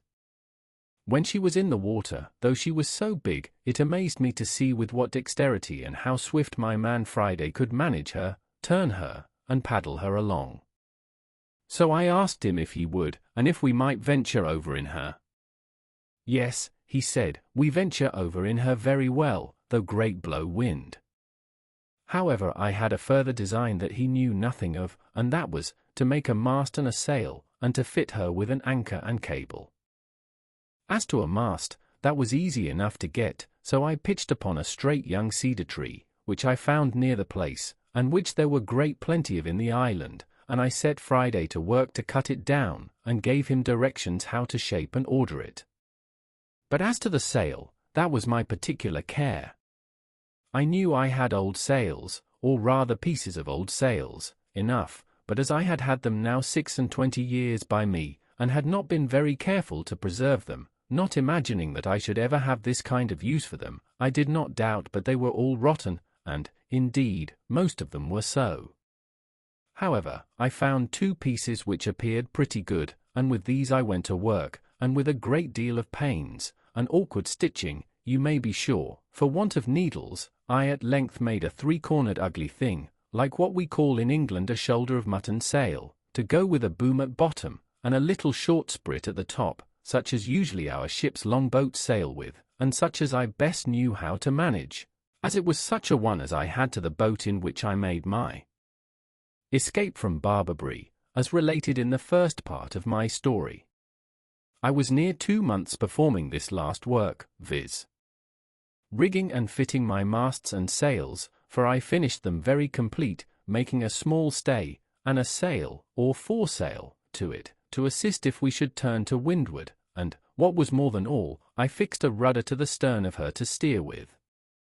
I was but a bungling shipwright, yet as I knew the usefulness and even necessity of such a thing, I applied myself with so much pains to do it, that at last I brought it to pass, though, considering the many dull contrivances I had for it that failed, I think it cost me almost as much labor as making the boat. After all this was done, I had my man Friday to teach as to what belonged to the navigation of my boat, though he knew very well how to paddle a canoe, he knew nothing of what belonged to a sail and a rudder, and was the most amazed when he saw me work the boat to and again in the sea by the rudder, and how the sail jibed, and filled this way or that way as the course we sailed changed. I say when he saw this he stood like one astonished and amazed. However, with a little use, I made all these things familiar to him, and he became an expert sailor, except that of the compass I could make him understand very little. On the other hand, as there was very little cloudy weather, and seldom or never any fogs in those parts, there was the less occasion for a compass, seeing the stars were always to be seen by night, and the shore by day, except in the rainy seasons, and then nobody cared to stir abroad either by land or sea. I was now entered on the 27th year of my captivity in this place, though the 3 last years that I had this creature with me ought rather to be left out of the account, my habitation being quite of another kind than in all the rest of the time. I kept the anniversary of my landing here with the same thankfulness to God for his mercies as at first, and if I had such cause of acknowledgment at first, I had much more so now, having such additional testimonies of the care of Providence over me, and the great hopes I had of being effectually and speedily delivered, for I had an invincible impression upon my thoughts that my deliverance was at hand, and that I should not be another year in this place. I went on, however, with my husbandry, digging, planting, and fencing as usual. I gathered and cured my grapes, and did every necessary thing as before. The rainy season was in the meantime upon me, when I kept more within doors than at other times. We had stowed our new vessel as secure as we could, bringing her up into the creek, where, as I said in the beginning, I landed my rafts from the ship, and hauling her up to the shore at high water mark, I made my man Friday dig a little dock, just big enough to hold her, and just deep enough to give her water enough to float in, and then, when the tide was out, we made a strong dam across the end of it, to keep the water out, and so she lay dry as to the tide from the sea, and to keep the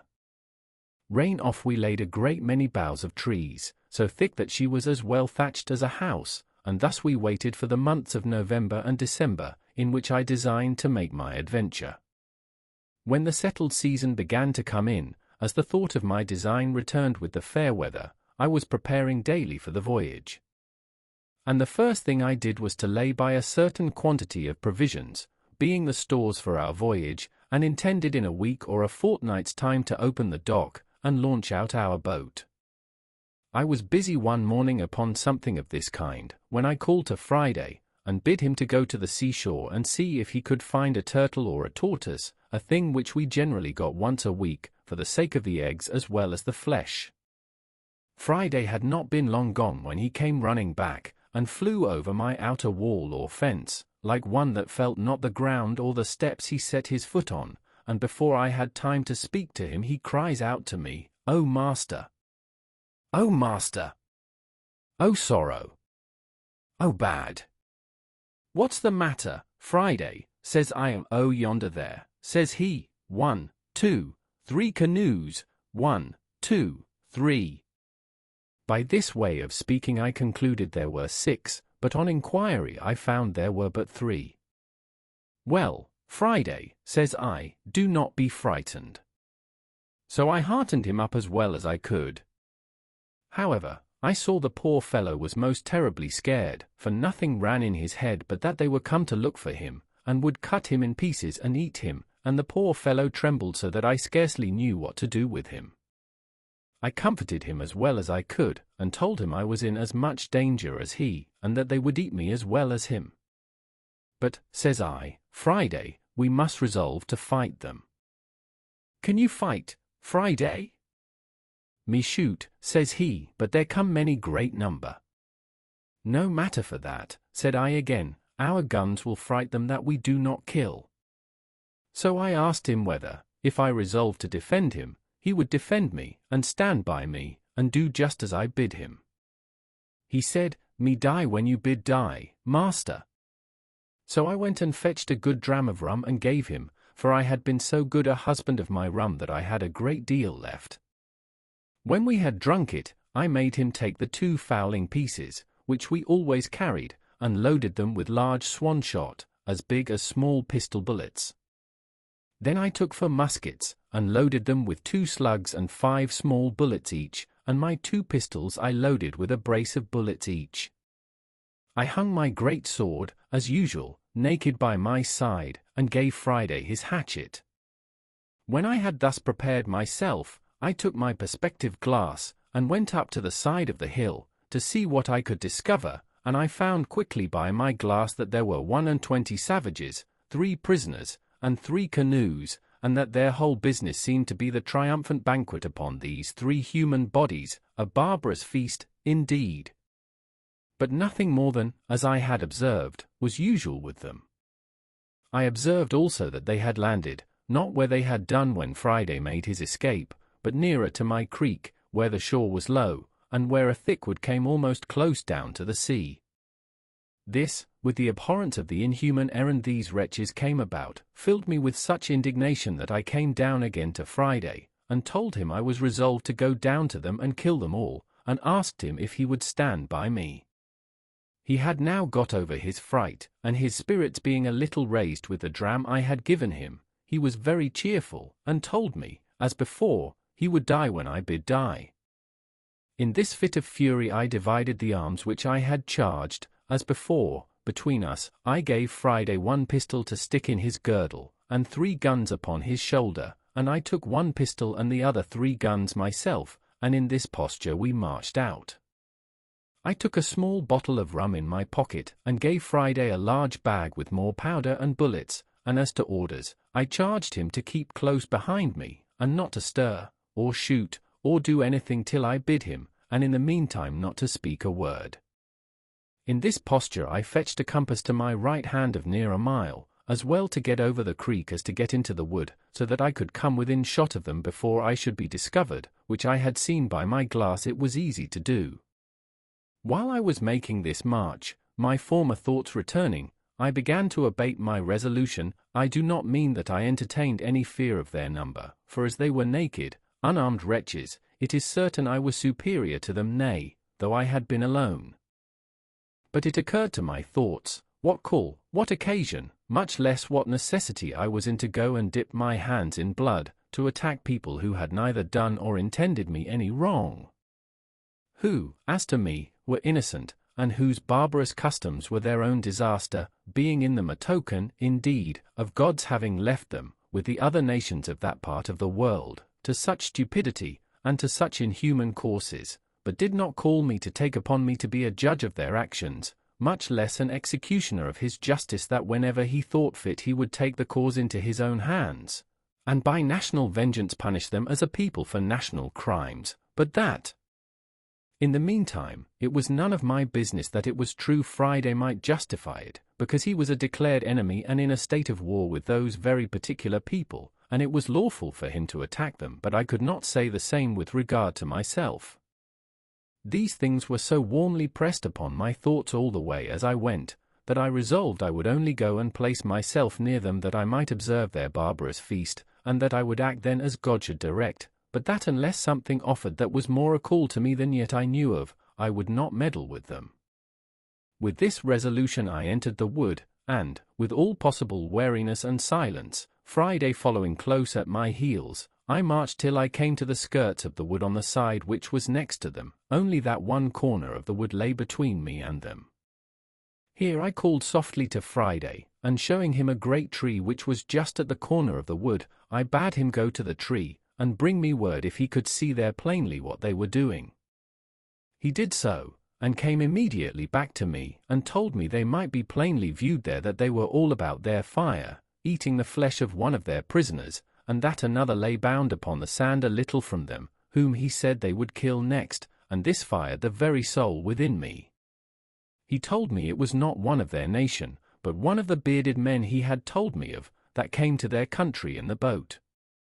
I was filled with horror at the very naming of the white-bearded man, and going to the tree, I saw plainly by my glass a white man, who lay upon the beach of the sea with his hands and his feet tied with flags, or things like rushes, and that he was an European, and had clothes on. There was another tree and a little thicket beyond it, about 50 yards nearer to them than the place where I was, which, by going a little way about, I saw I might come at undiscovered, and that then I should be within half a shot of them, so I withheld my passion, though I was indeed enraged to the highest degree, and going back about 20 paces, I got behind some bushes, which held all the way till I came to the other tree, and then came to a little rising ground, which gave me a full view of them at the distance of about 80 yards. I had now not a moment to lose, for 19 of the dreadful wretches sat upon the ground, all close huddled together, and had just sent the other 2 to butcher the poor Christian, and bring him perhaps limb by limb to their fire, and they were stooping down to untie the bands at his feet. I turned to Friday. "Now, Friday," said I, "do as I bid thee." Friday said he would. "Then, Friday," says I, "do exactly as you see me do, fail in nothing." So I set down one of the muskets and the fowling piece upon the ground, and Friday did the like by his, and with the other musket I took my aim at the savages, bidding him to do the like, then asking him if he was ready, he said, "Yes." "Then fire at them," said I, and at the same moment I fired also. Friday took his aim so much better than I, that on the side that he shot he killed 2 of them, and wounded 3 more, and on my side I killed 1, and wounded 2. They were, you may be sure, in a dreadful consternation, and all of them that were not hurt jumped upon their feet, but did not immediately know which way to run, or which way to look, for they knew not from whence their destruction came. Friday kept his eyes close upon me, that, as I had bid him, he might observe what I did, so, as soon as the first shot was made, I threw down the piece, and took up the fowling piece, and Friday did the like. He saw me cock and present, he did the same again. "Are you ready, Friday?" said I. "Yes," says he. "Let fly, then," says I, "in the name of God," and with that I fired again among the amazed wretches, and so did Friday, and as our pieces were now loaded with what I call swan shot, or small pistol bullets, we found only 2 drop, but so many were wounded that they ran about yelling and screaming like mad creatures, all bloody, and most of them miserably wounded, whereof 3 more fell quickly after, though not quite dead. Now, Friday, says I, laying down the discharged pieces, and taking up the musket which was yet loaded, follow me, which he did with a great deal of courage, upon which I rushed out of the wood and showed myself, and Friday close at my foot. As soon as I perceived they saw me, I shouted as loud as I could, and bade Friday do so too, and running as fast as I could, which, by the way, was not very fast, being loaded with arms as I was, I made directly towards the poor victim, who was, as I said, lying upon the beach or shore, between the place where they sat and the sea. The 2 butchers who were just going to work with him had left him at the surprise of our first fire, and fled in a terrible fright to the seaside, and had jumped into a canoe, and 3 more of the rest made the same way. I turned to Friday, and bade him step forwards and fire at them. He understood me immediately, and running about 40 yards, to be nearer them, he shot at them, and I thought he had killed them all, for I saw them all fall of a heap into the boat, though I saw 2 of them up again quickly. However, he killed 2 of them, and wounded the 3rd, so that he lay down in the bottom of the boat as if he had been dead. While my man Friday fired at them, I pulled out my knife and cut the flags that bound the poor victim, and loosing his hands and feet, I lifted him up, and asked him in the Portuguese tongue what he was. He answered in Latin, Christianus, but was so weak and faint that he could scarce stand or speak. I took my bottle out of my pocket and gave it him, making signs that he should drink, which he did, and I gave him a piece of bread, which he ate. Then I asked him what countryman he was, and he said, Espagnol, and being a little recovered, let me know, by all the signs he could possibly make, how much he was in my debt for his deliverance. Señor, said I, with as much Spanish as I could make up, we will talk afterwards, but we must fight now. If you have any strength left, take this pistol and sword, and lay about you.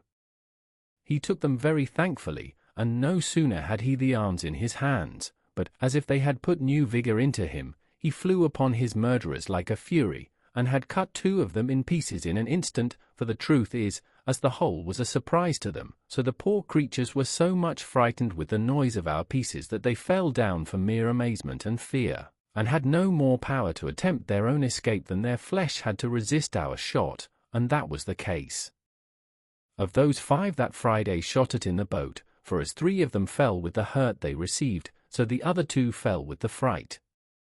I kept my piece in my hand still without firing, being willing to keep my charge ready, because I had given the Spaniard my pistol and sword, so I called to Friday, and bade him run up to the tree from whence we first fired, and fetch the arms which lay there that had been discharged, which he did with great swiftness, and then giving him my musket, I sat down myself to load all the rest again, and bade them come to me when they wanted.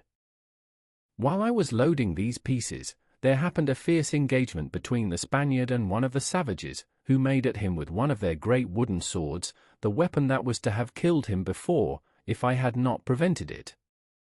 The Spaniard, who was as bold and brave as could be imagined, though weak, had fought the Indian a good while, and had cut 2 great wounds on his head, but the savage being a stout, lusty fellow, closing in with him, had thrown him down, being faint, and was wringing my sword out of his hand, when the Spaniard, though undermost, wisely quitting the sword, drew the pistol from his girdle, shot the savage through the body, and killed him upon the spot, before I, who was running to help him,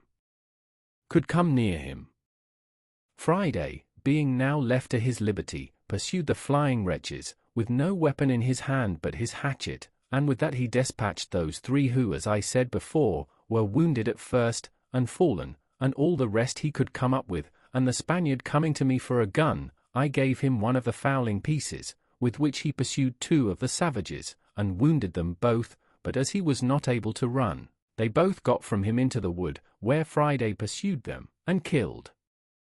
one of them, but the other was too nimble for him, and though he was wounded, yet had plunged himself into the sea, and swam with all his might off to those 2 who were left in the canoe, which 3 in the canoe, with 1 wounded, that we knew not whether he died or no, were all that escaped our hands of 21.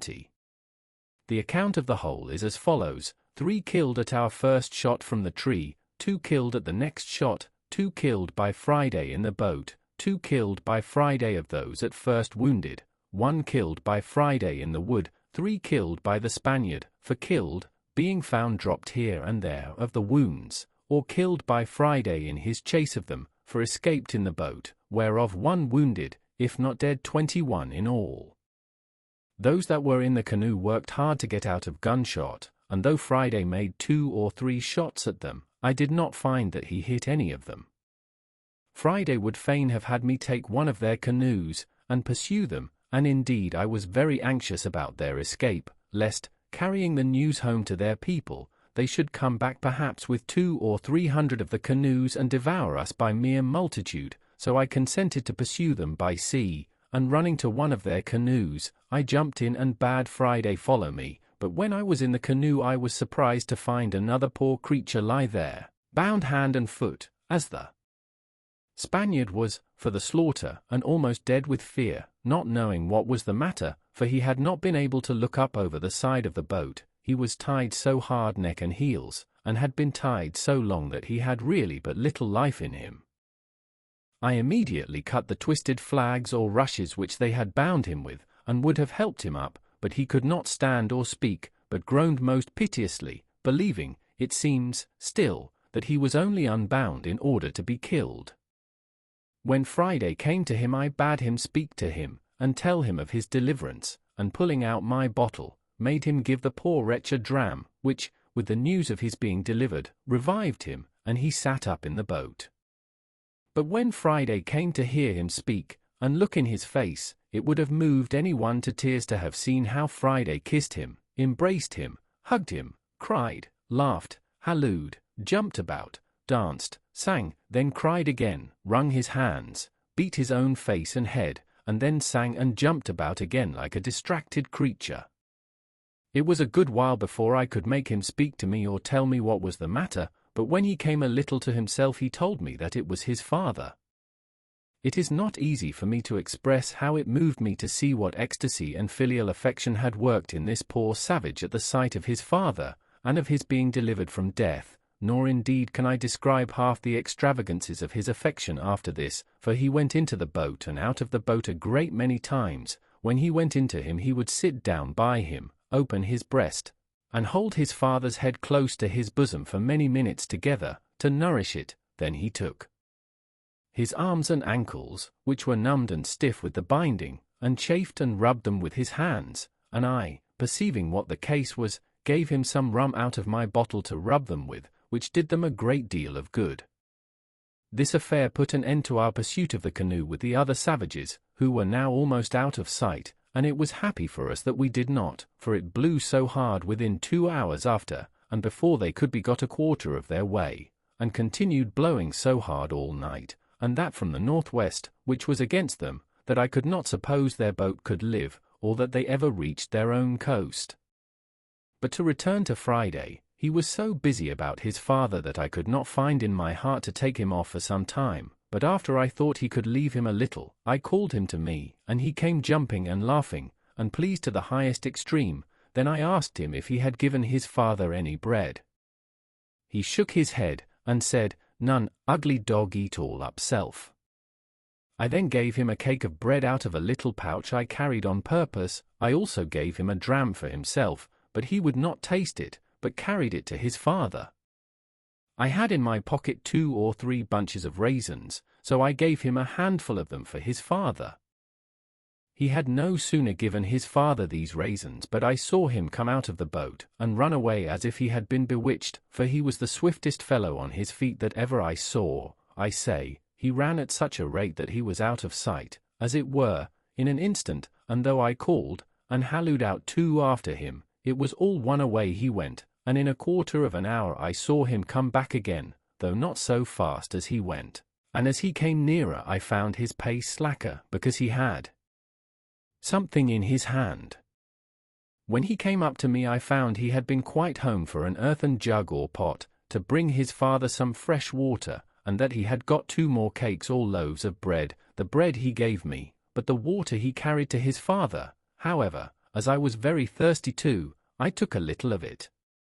The water revived his father more than all the rum or spirits I had given him, for he was fainting with thirst. When his father had drunk, I called to him to know if there was any water left. He said, yes, and I bade him give it to the poor Spaniard, who was in as much want of it as his father, and I sent one of the cakes that Friday brought to the Spaniard too, who was indeed very weak, and was reposing himself upon a green place under the shade of a tree, and whose limbs were also very stiff, and very much swelled with the rude bandage he had been tied with. When I saw that upon Friday's coming to him with the water he sat up and drank, and took the bread and began to eat, I went to him and gave him a handful of raisins.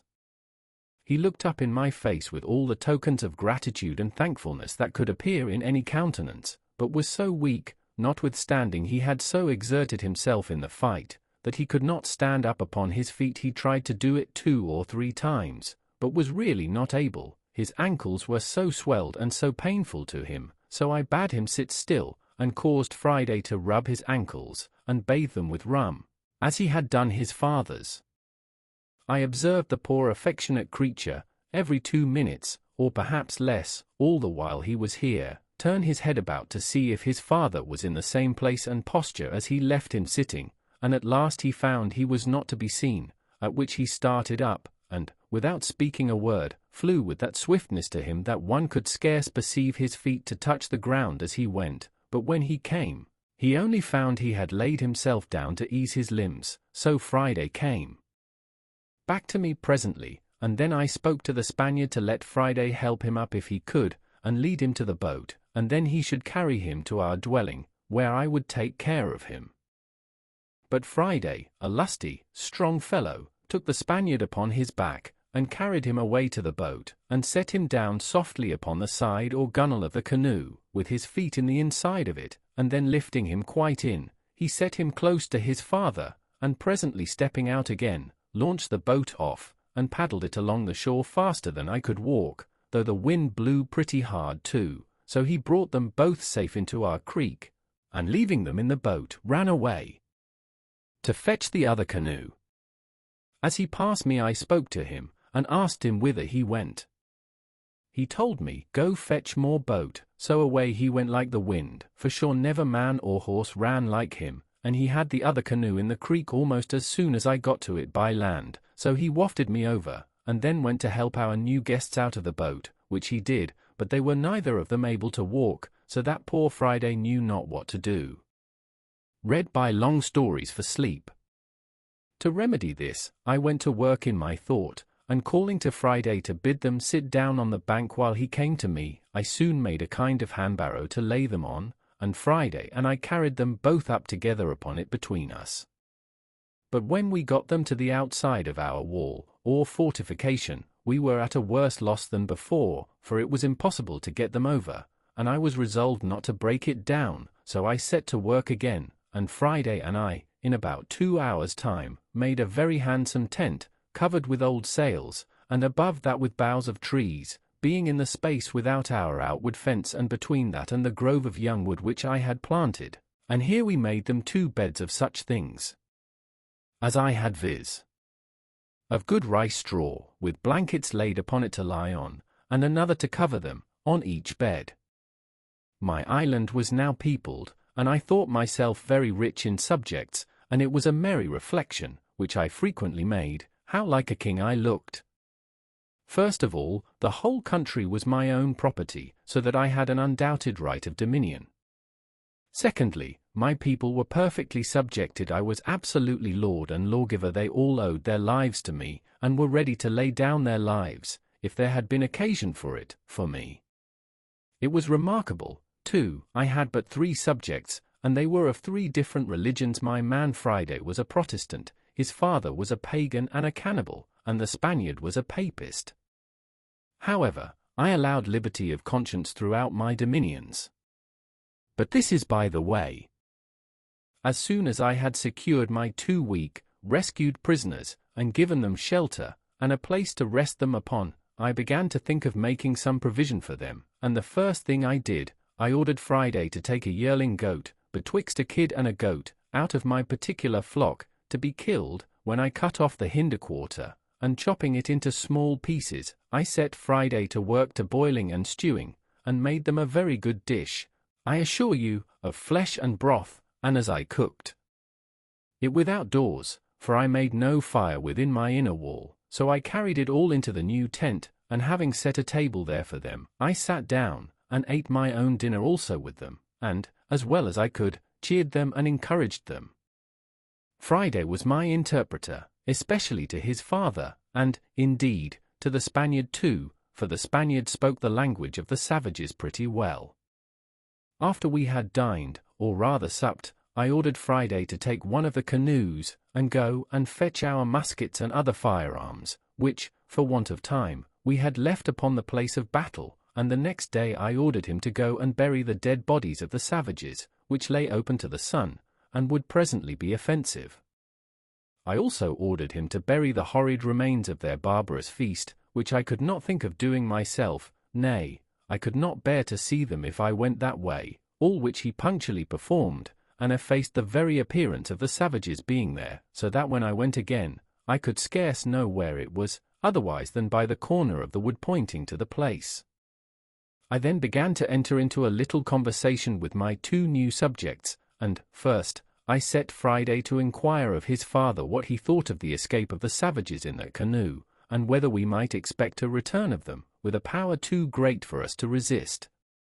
His first opinion was, that the savages in the boat never could live out the storm which blew that night they went off, but must of necessity be drowned, or driven south to those other shores, where they were as sure to be devoured as they were to be drowned if they were cast away. But as to what they would do if they came safe on shore, he said he knew not, but it was his opinion that they were so dreadfully frightened with the manner of their being attacked, the noise, and the fire, that he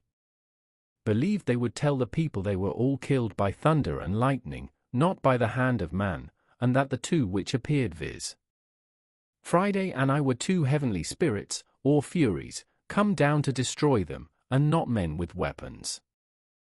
This, he said, he knew, because he heard them all cry out so, in their language, one to another, for it was impossible for them to conceive that a man could dart fire, and speak thunder, and kill at a distance, without lifting up the hand, as was done now, and this old savage was in the right, for, as I understood since, by other hands, the savages never attempted to go over to the island afterwards. They were so terrified with the accounts given by those for men, for it seems they did escape the sea, that they believed whoever went to that enchanted island would be destroyed with fire from the gods. This, however, I knew not, and therefore was under continual apprehensions for a good while, and kept always upon my guard, with all my army, for, as there were now 4 of us, I would have ventured upon 100 of them, fairly in the open field, at any time. Chapter 17. Visit of Mutineers. In a little time, however, no more canoes appearing, the fear of their coming wore off, and I began to take my former thoughts of a voyage to the main into consideration, being likewise assured by Friday's father that I might depend upon good usage from their nation, on his account, if I would go. But my thoughts were a little suspended when I had a serious discourse with the Spaniard, and when I understood that there were 16 more of his countrymen and Portuguese, who having been cast away and made their escape to that side, lived there at peace, indeed, with the savages, but were very sore put to it for necessaries, and, indeed, for life.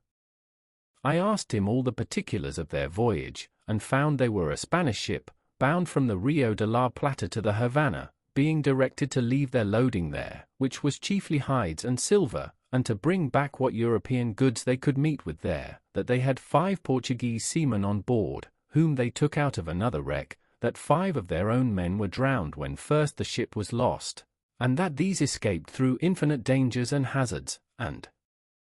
arrived, almost starved, on the cannibal coast, where they expected to have been devoured every moment. He told me they had some arms with them, but they were perfectly useless, for that they had neither powder nor ball, the washing of the sea having spoiled all their powder but a little, which they used at their first landing to provide themselves with some food. I asked him what he thought would become of them there, and if they had formed any design of making their escape. He said they had many consultations about it, but that having neither vessel nor tools to build one, nor provisions of any kind, their counsels always ended in tears and despair. I asked him how he thought they would receive a proposal from me, which might tend towards an escape, and whether, if they were all here, it might not be done. I told him with freedom, I feared mostly their treachery and ill usage of me, if I put my life in their hands, for that gratitude was no inherent virtue in the nature of man, nor did men always square their dealings by the obligations they had received so much as they did by the advantages they expected. I told him it would be very hard that I should be made the instrument of their deliverance, and that they should afterwards make me their prisoner in New Spain, where an Englishman was certain to be made a sacrifice, what necessity or what accident soever brought him thither, and that I had rather be delivered up to the savages, and be devoured alive, than fall into the merciless claws of the priests, and be carried into the Inquisition. I added that, otherwise, I was persuaded, if they were all here, we might, with so many hands, build a bark large enough to carry us all away, either to the Brazils southward, or to the islands or Spanish coast northward, but that if, in requital, they should, when I had put weapons into their hands, carry me by force among their own people, I might be ill-used for my kindness to them, and make my case worse than it was before. He answered, with a great deal of candor and ingenuousness, that their condition was so miserable, and that they were so sensible of it, that he believed they would abhor the thought of using any man unkindly that should contribute to their deliverance, and that, if I pleased, he would go to them with the old man, and discourse with them about it, and return again and bring me their answer, that he would make conditions with them upon their solemn oath, that they should be absolutely under my direction as their commander and captain, and they should swear upon the holy sacraments and gospel to be true to me, and go to such Christian country as I should agree to, and no other, and to be directed wholly and absolutely by my orders till they were landed safely in such country as I intended, and that he would bring a contract from them, under their hands, for that purpose. Then he told me he would first swear to me himself that he would never stir from me as long as he lived till I gave him orders, and that he would take my side to the last drop of his blood, if there should happen the least breach of faith among his countrymen. He told me they were all of them very civil, honest men, and they were under the greatest distress imaginable, having neither weapons nor clothes, nor any food, but at the mercy and discretion of the savages, out of all hopes of ever returning to their own country, and that he was sure if I would undertake their relief, they would live and die by me. Upon these assurances, I resolved to venture to relieve them, if possible, and to send the old savage and this Spaniard over to them to treat. But when we had got all things in readiness to go, the Spaniard himself started an objection, which had so much prudence in it on one hand, and so much sincerity on the other hand, that I could not but be very well satisfied in it, and, by his advice, put off the deliverance of his comrades for at least half a year. The case was thus: he had been with us now about a month, during which time I had let him see in what manner I had provided, with the assistance of Providence, for my support, and he saw evidently what stock of corn and rice I had laid up, which, though it was more than sufficient for myself, yet it was not sufficient, without good husbandry, for my family. Now it was increased to 4, but much less would it be sufficient if his countrymen, who were, as he said, 16, still alive, should come over, and least of all would it be sufficient to victual our vessel, if we should build one, for a voyage to any of the Christian colonies of America. So he told me he thought it would be more advisable to let him and the other 2 dig and cultivate some more land, as much as I could spare seed to sow, and that we should wait another harvest, that we might have a supply of corn for his countrymen, when they should come, for want might be a temptation to them to disagree, or not to think themselves delivered, otherwise than out of one difficulty into another.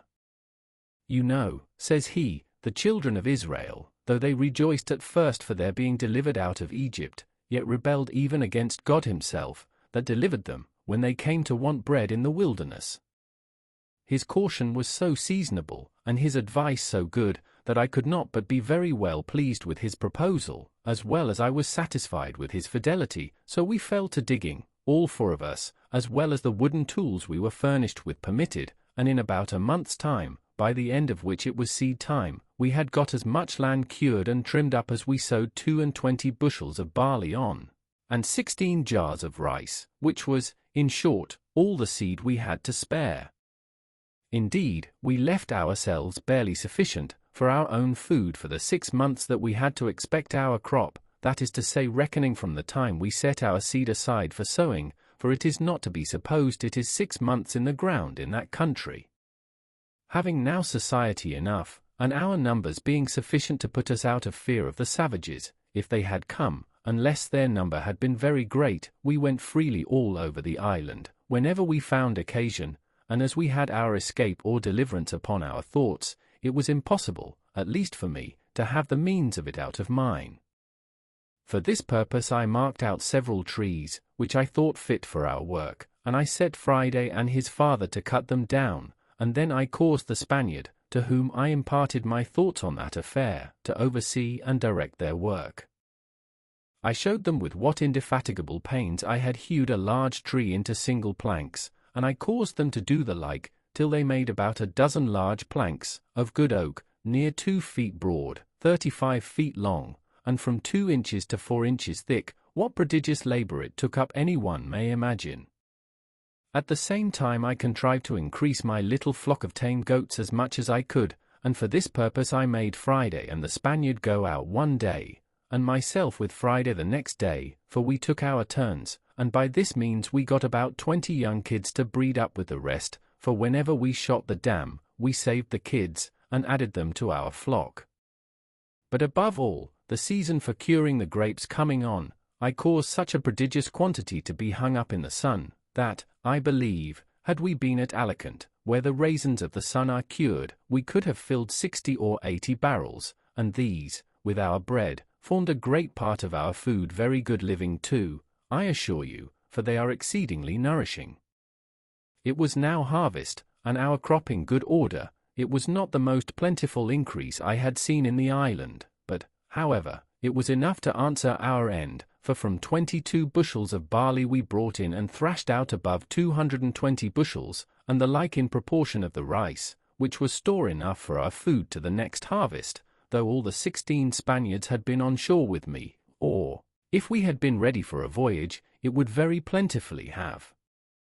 victualled our ship to have carried us to any part of the world, that is to say, any part of America. When we had thus housed and secured our magazine of corn, we fell to work to make more wicker ware, viz.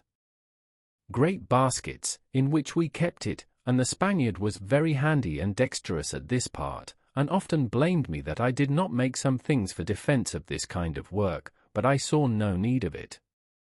And now, having a full supply of food for all the guests I expected, I gave the Spaniard leave to go over to the main, to see what he could do with those he had left behind him there. I gave him a strict charge not to bring any man who would not first swear in the presence of himself and the old savage that he would in no way injure, fight with, or attack the person he should find in the island, who was so kind as to send for them in order to their deliverance, but that they would stand by him and defend him against all such attempts, and wherever they went would be entirely under and subjected to his command, and that this should be put in writing and signed in their hands. How they were to have done this, when I knew they had neither pen nor ink, was a question which we never asked. Under these instructions, the Spaniard and the old savage, the father of Friday, went away in one of the canoes which they might be said to have come in, or rather were brought in, when they came as prisoners to be devoured by the savages. I gave each of them a musket, with a firelock on it, and about 8 charges of powder and ball, charging them to be very good husbands of both, and not to use either of them but upon urgent occasions. This was a cheerful work, being the first measures used by me in view of my deliverance for now 27 years and some days. I gave them provisions of bread and of dried grapes, sufficient for themselves for many days, and sufficient for all the Spaniards for about 8 days' time, and wishing them a good voyage, I saw them go, agreeing with them about a signal they should hang out at their return, by which I should know them again when they came back, at a distance, before they came on shore. They went away with a fair gale on the day that the moon was at full, by my account in the month of October, but as for an exact reckoning of days, after I had once lost it I could never recover it again, nor had I kept even the number of years so punctually as to be sure I was right, though, as it proved when I afterwards examined my account, I found I had kept a true reckoning of years. It was no less than 8 days I had waited for them, when a strange and unforeseen accident intervened, of which the like has not, perhaps, been heard of in history. I was fast asleep in my hutch one morning, when my man Friday came running into me, and called aloud, "Master, master, they are come, they are come."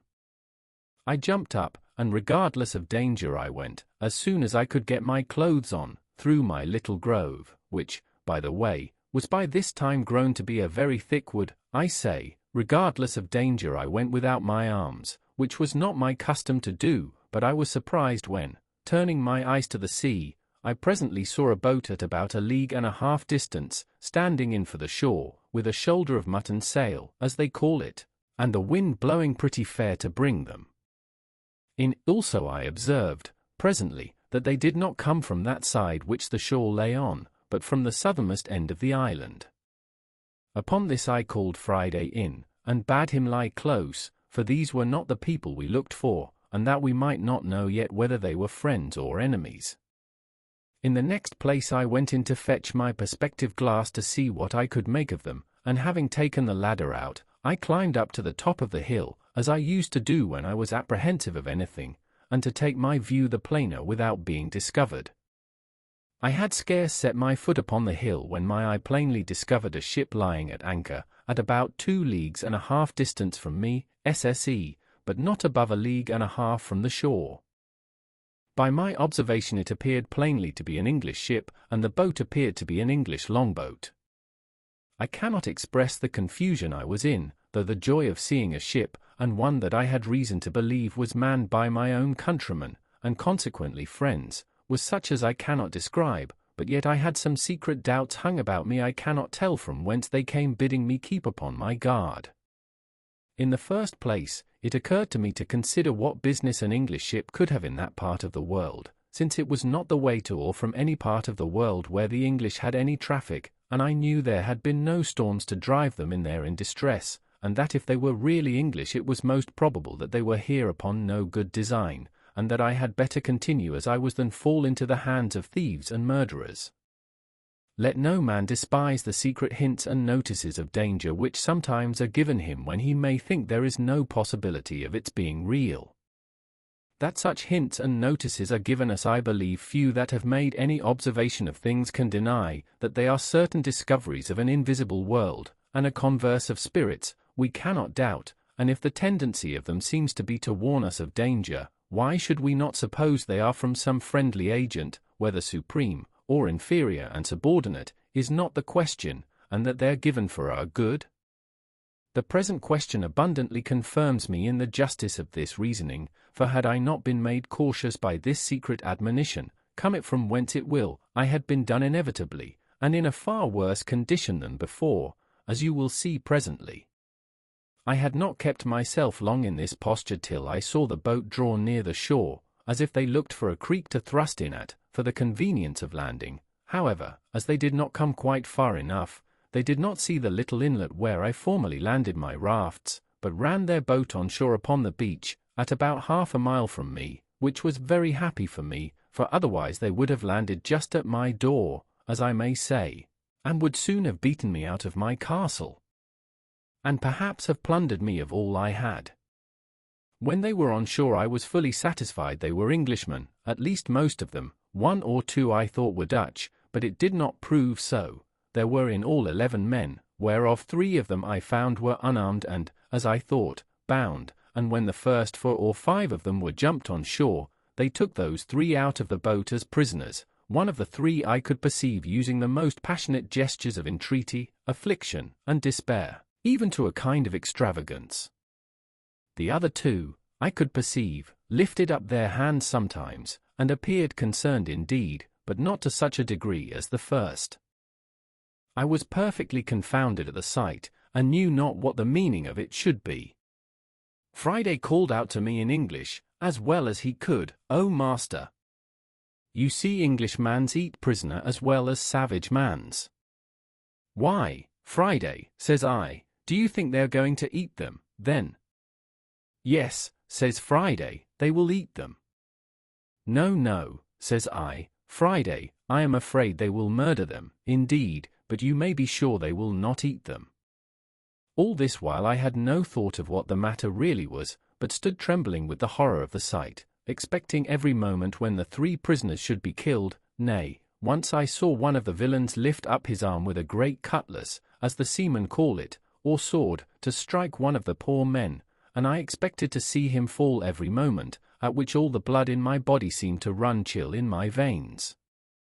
I wished heartily now for the Spaniard, and the savage that had gone with him, or that I had any way to have come undiscovered within shot of them, that I might have secured the 3 men, for I saw no firearms they had among them, but it fell out to my mind another way.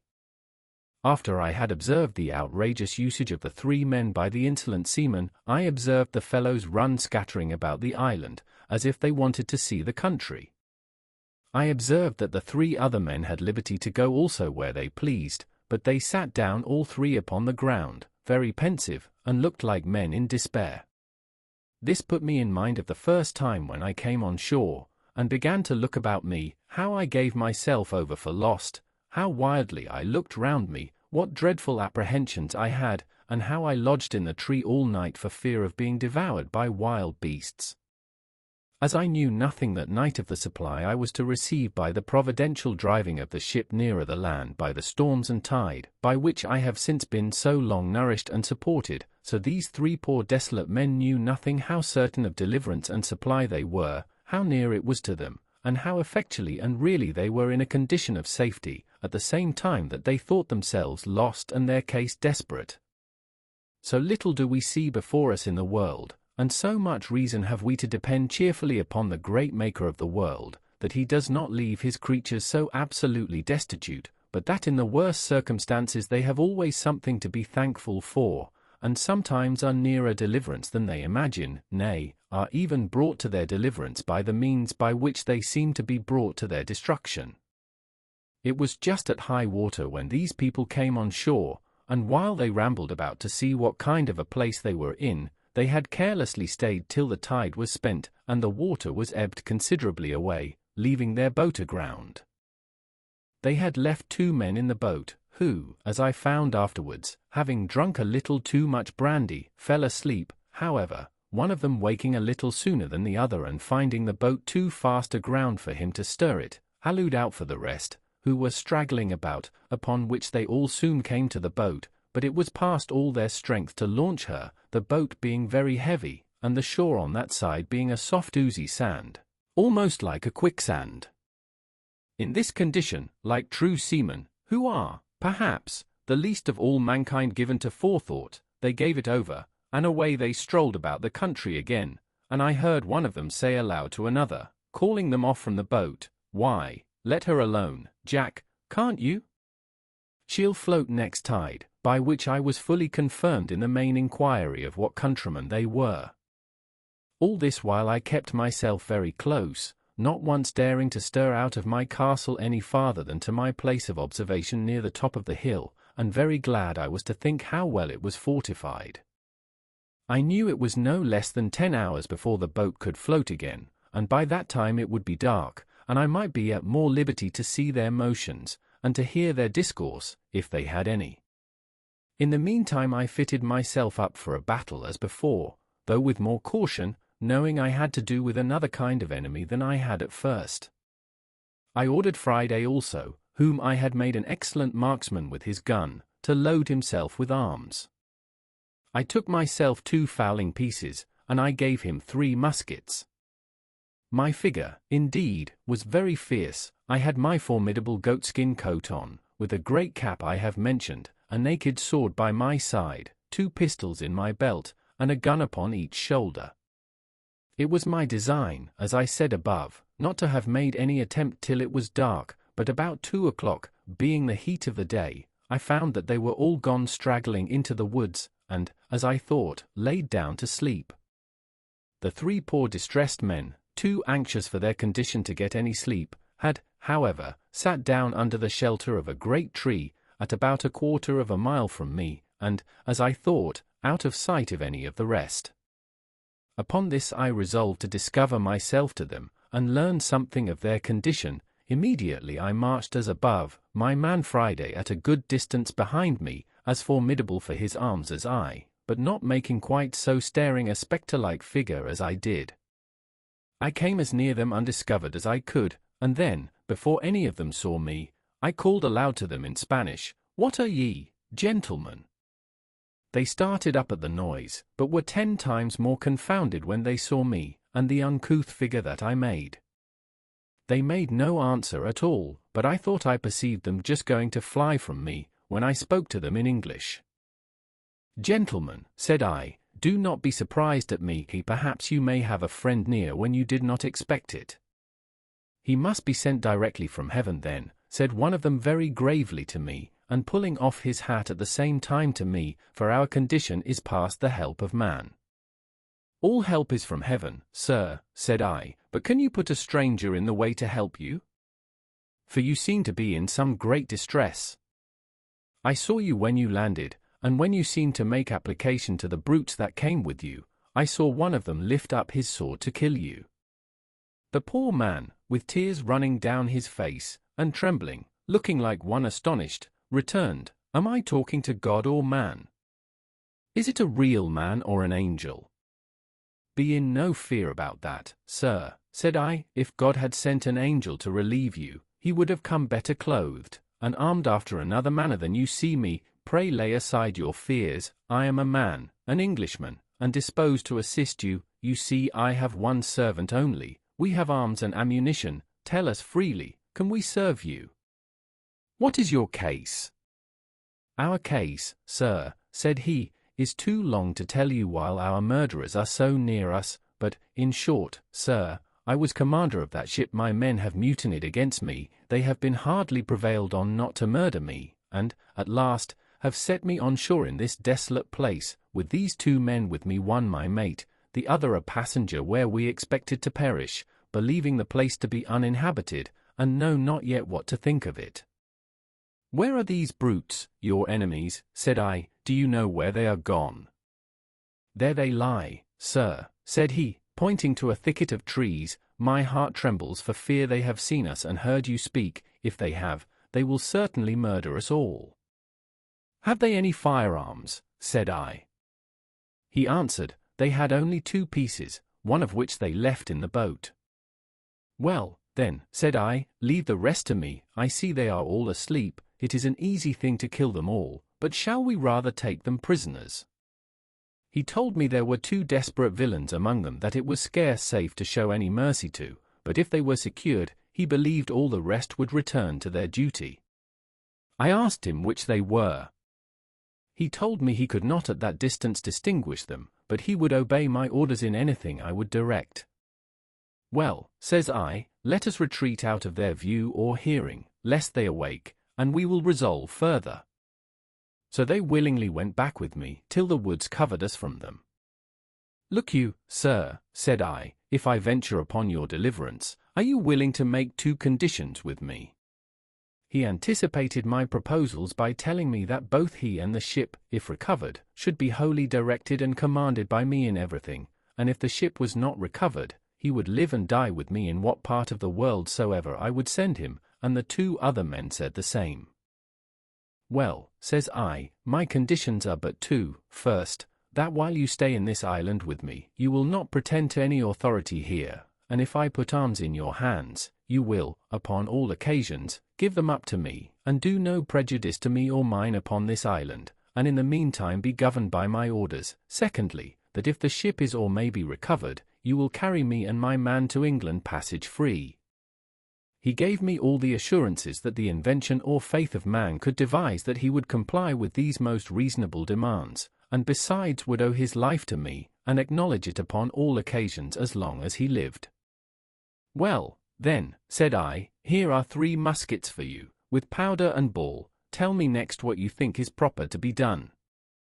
He showed all the testimonies of his gratitude that he was able, but offered to be wholly guided by me.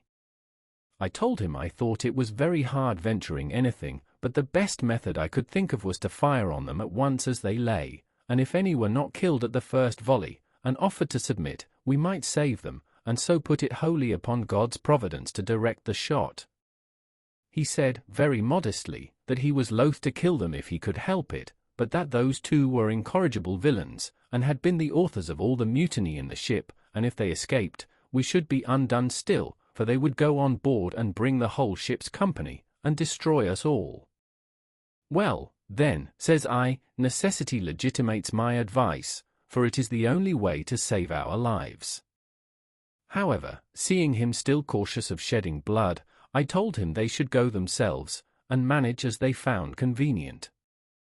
In the middle of this discourse we heard some of them awake, and soon after we saw two of them on their feet. I asked him if either of them were the heads of the mutiny. He said, no. Well, then, said I, you may let them escape, and Providence seems to have awakened them on purpose to save themselves. Now, says I, if the rest escape you, it is your fault. Animated with this, he took the musket I had given him in his hand, and a pistol in his belt, and his two comrades with him, with each a piece in his hand. The two men who were with him going first made some noise, at which one of the seamen who was awake turned about, and seeing them coming, cried out to the rest, but was too late then, for the moment he cried out they fired, I mean the two men, the captain wisely reserving his own piece.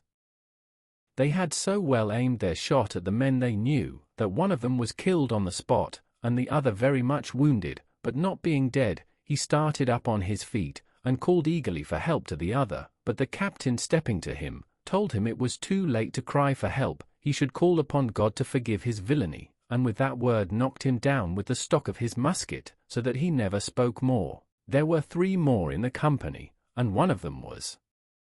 slightly wounded. By this time I was come, and when they saw their danger, and that it was in vain to resist, they begged for mercy. The captain told them he would spare their lives if they would give him an assurance of their abhorrence of the treachery they had been guilty of, and would swear to be faithful to him in recovering the ship, and afterwards in carrying her back to Jamaica, from whence they came.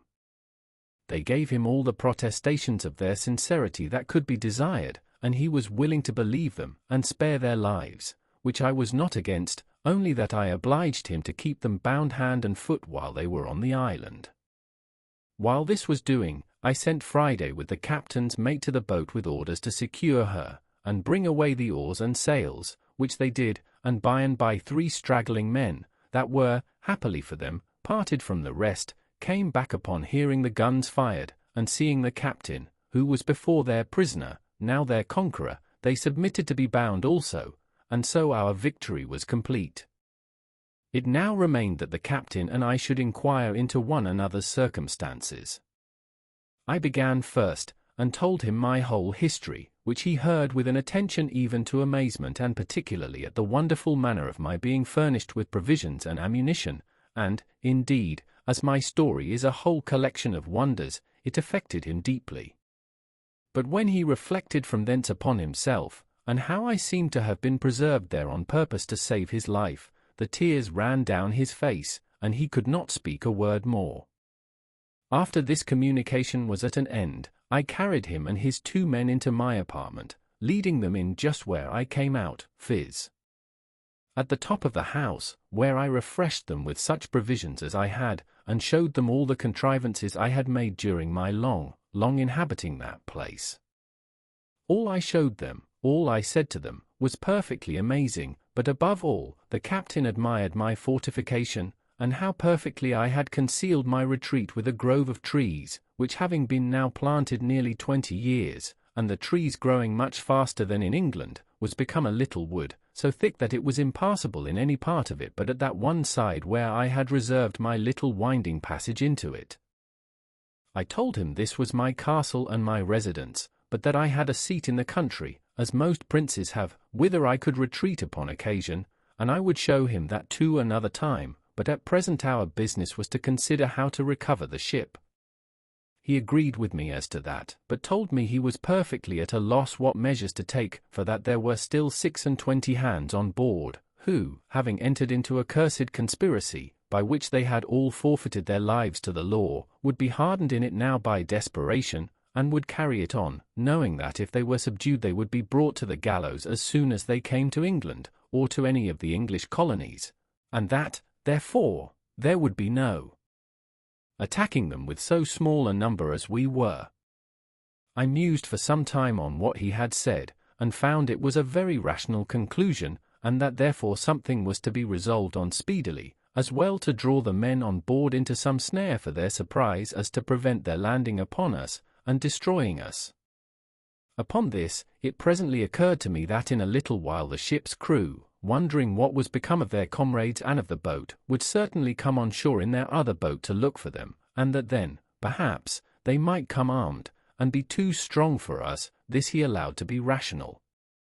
Upon this, I told him the first thing we had to do was to stave the boat which lay upon the beach, so that they might not carry her off, and taking everything out of her, leave her so far useless as not to be fit to swim. Accordingly, we went on board, took the arms which were left on board out of her, and whatever else we found there, which was a bottle of brandy, and another of rum, a few biscuit cakes, a horn of powder, and a great lump of sugar in a piece of canvas. The sugar was 5 or 6 pounds all, which was very welcome to me, especially the brandy and sugar, of which I had had none left for many years. When we had carried all these things on shore, the oars, mast, sail, and rudder of the boat were carried away before we knocked a great hole in her bottom, that if they had come strong enough to master us, yet they could not carry off the boat. Indeed, it was not much in my thoughts that we could be able to recover the ship, but my view was, that if they went away without the boat, I did not much question to make her again fit to carry us to the Leeward Islands, and call upon our friends the Spaniards in my way, for I had them still in my thoughts. Chapter 18. The ship recovered.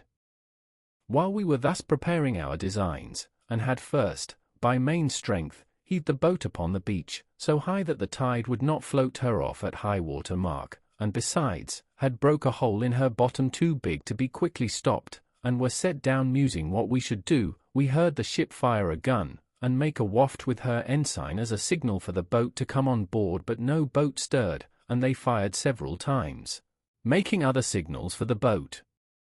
At last, when all their signals and firing proved fruitless, and they found the boat did not stir, we saw them, by the help of my glasses, hoist another boat out and row towards the shore, and we found, as they approached, that there were no less than 10 men in her, and that they had firearms with them.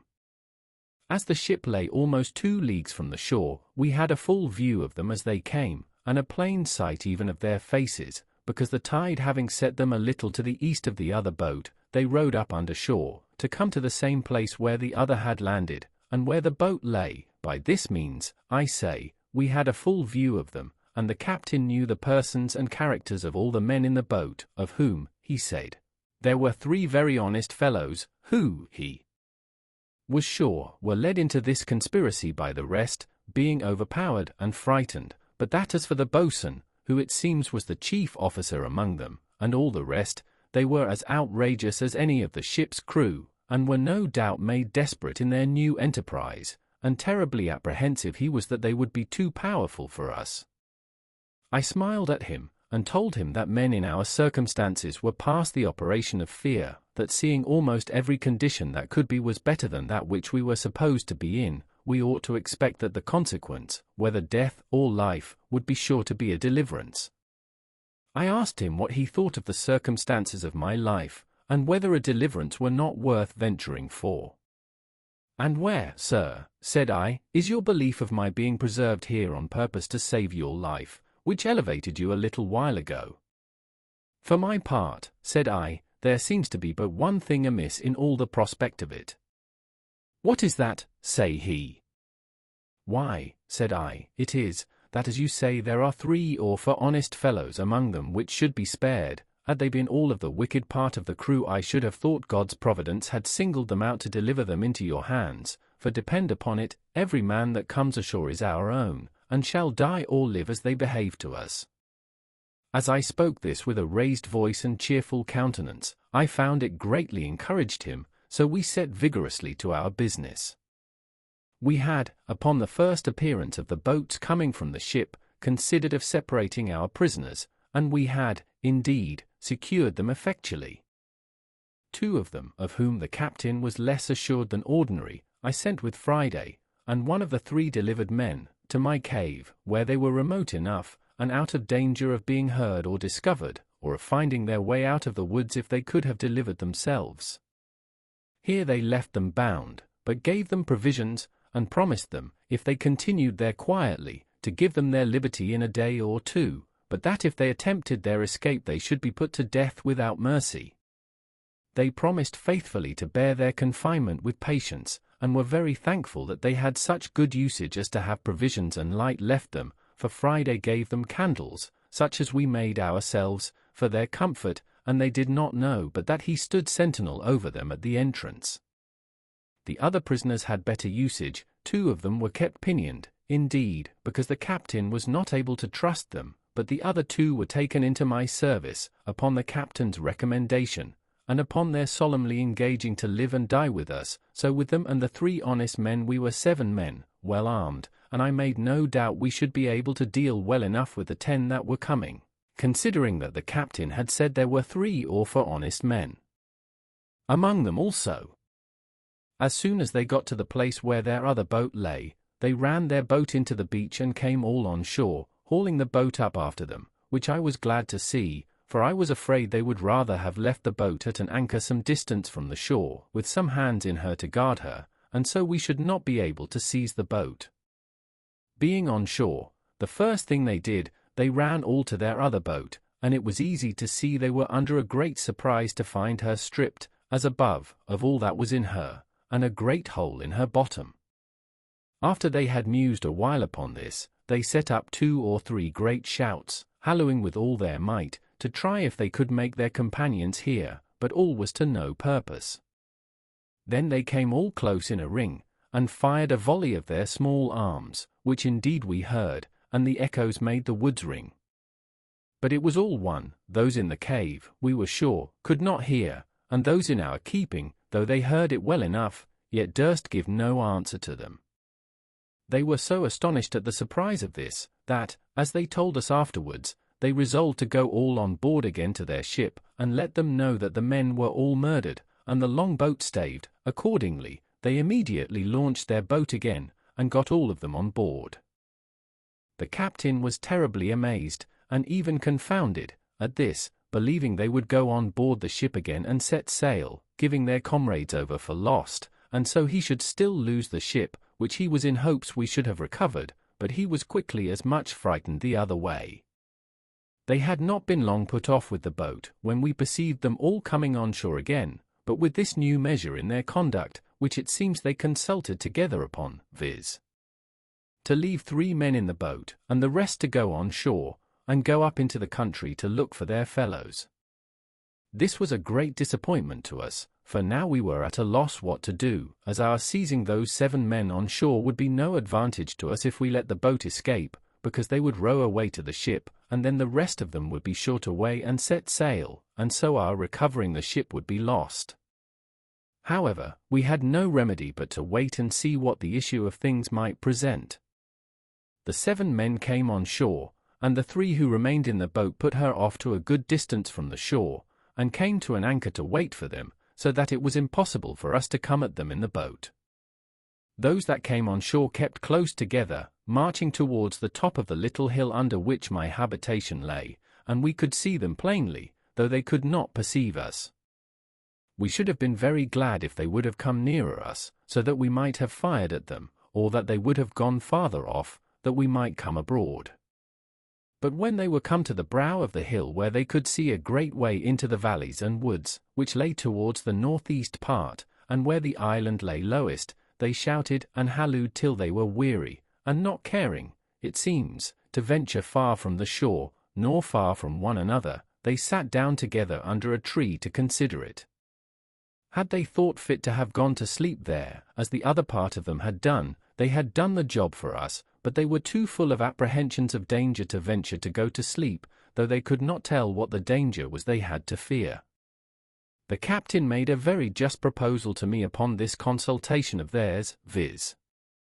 that perhaps they would all fire a volley again, to endeavor to make their fellows hear, and that we should all sally upon them just at the juncture when their pieces were all discharged, and they would certainly yield, and we should have them without bloodshed. I liked this proposal, provided it was done while we were near enough to come up to them before they could load their pieces again. But this event did not happen, and we lay still a long time, very irresolute what course to take. At length I told them there would be nothing done, in my opinion, till night, and then, if they did not return to the boat, perhaps we might find a way to get between them and the shore, and so might use some stratagem with them in the boat to get them on shore.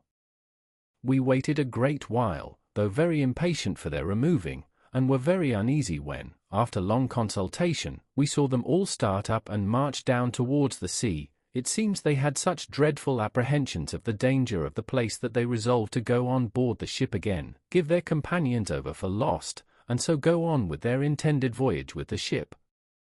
As soon as I perceived them go towards the shore, I imagined it to be as it really was, that they had given over their search, and were going back again, and the captain, as soon as I told him my thoughts, was ready to sink at the apprehensions of it, but I presently thought of a stratagem to fetch them back again, and which answered my end to a tittle.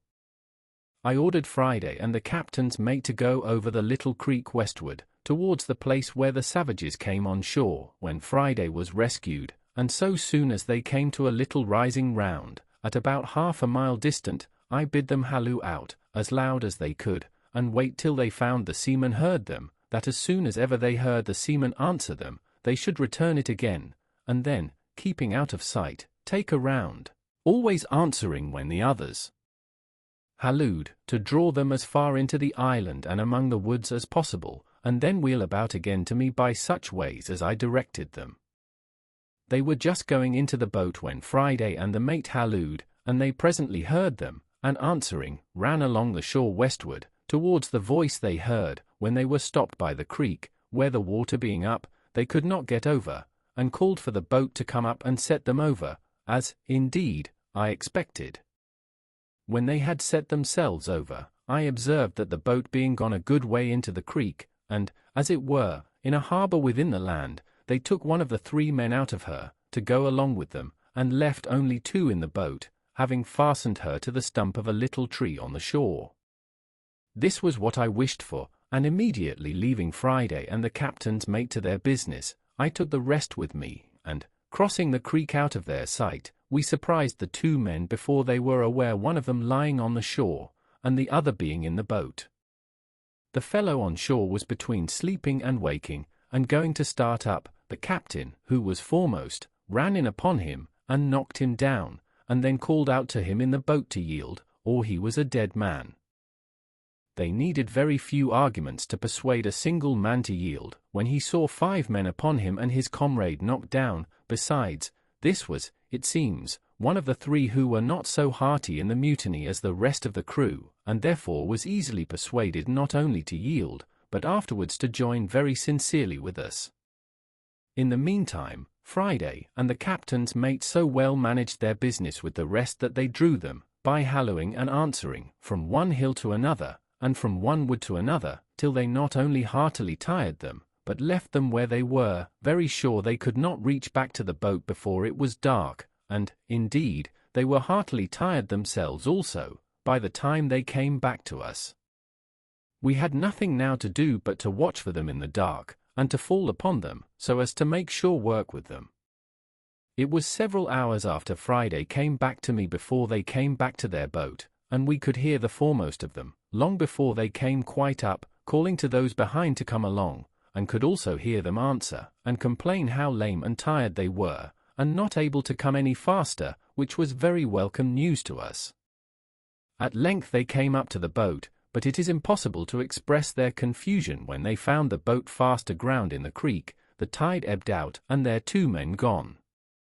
We could hear them call one to another in a most lamentable manner, telling one another they were got into an enchanted island, that either there were inhabitants in it, and they should all be murdered, or else there were devils and spirits in it, and they should be all carried away and devoured. They hallooed again, and called their 2 comrades by their names a great many times, but no answer. After some time we could see them, by the little light there was, run about, wringing their hands like men in despair, and sometimes they would go and sit down in the boat to rest themselves, then come ashore again, and walk about again, and so the same thing over again.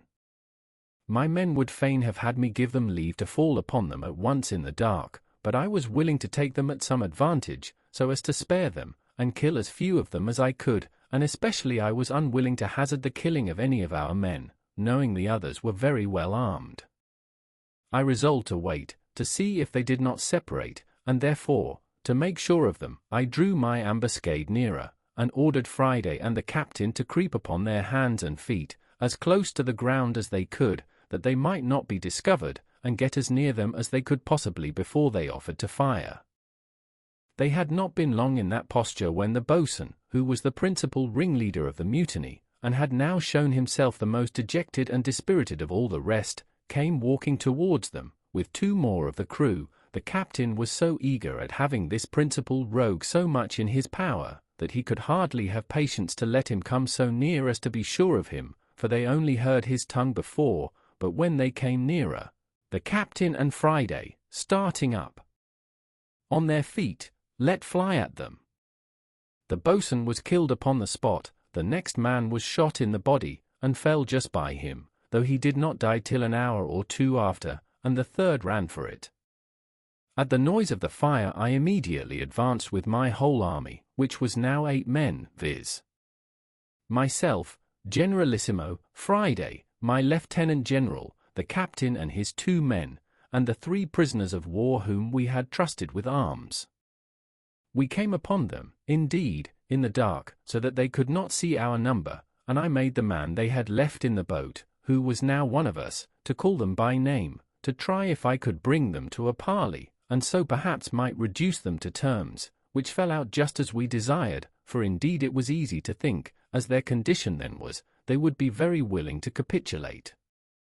So he calls out as loud as he could to one of them, Tom Smith. Tom Smith. Tom Smith answered immediately, Is that Robinson? For it seems he knew the voice. The other answered, for God's sake, Tom Smith, throw down your arms and yield, or you are all dead men this moment. Who must we yield to? Where are they? Says Smith again.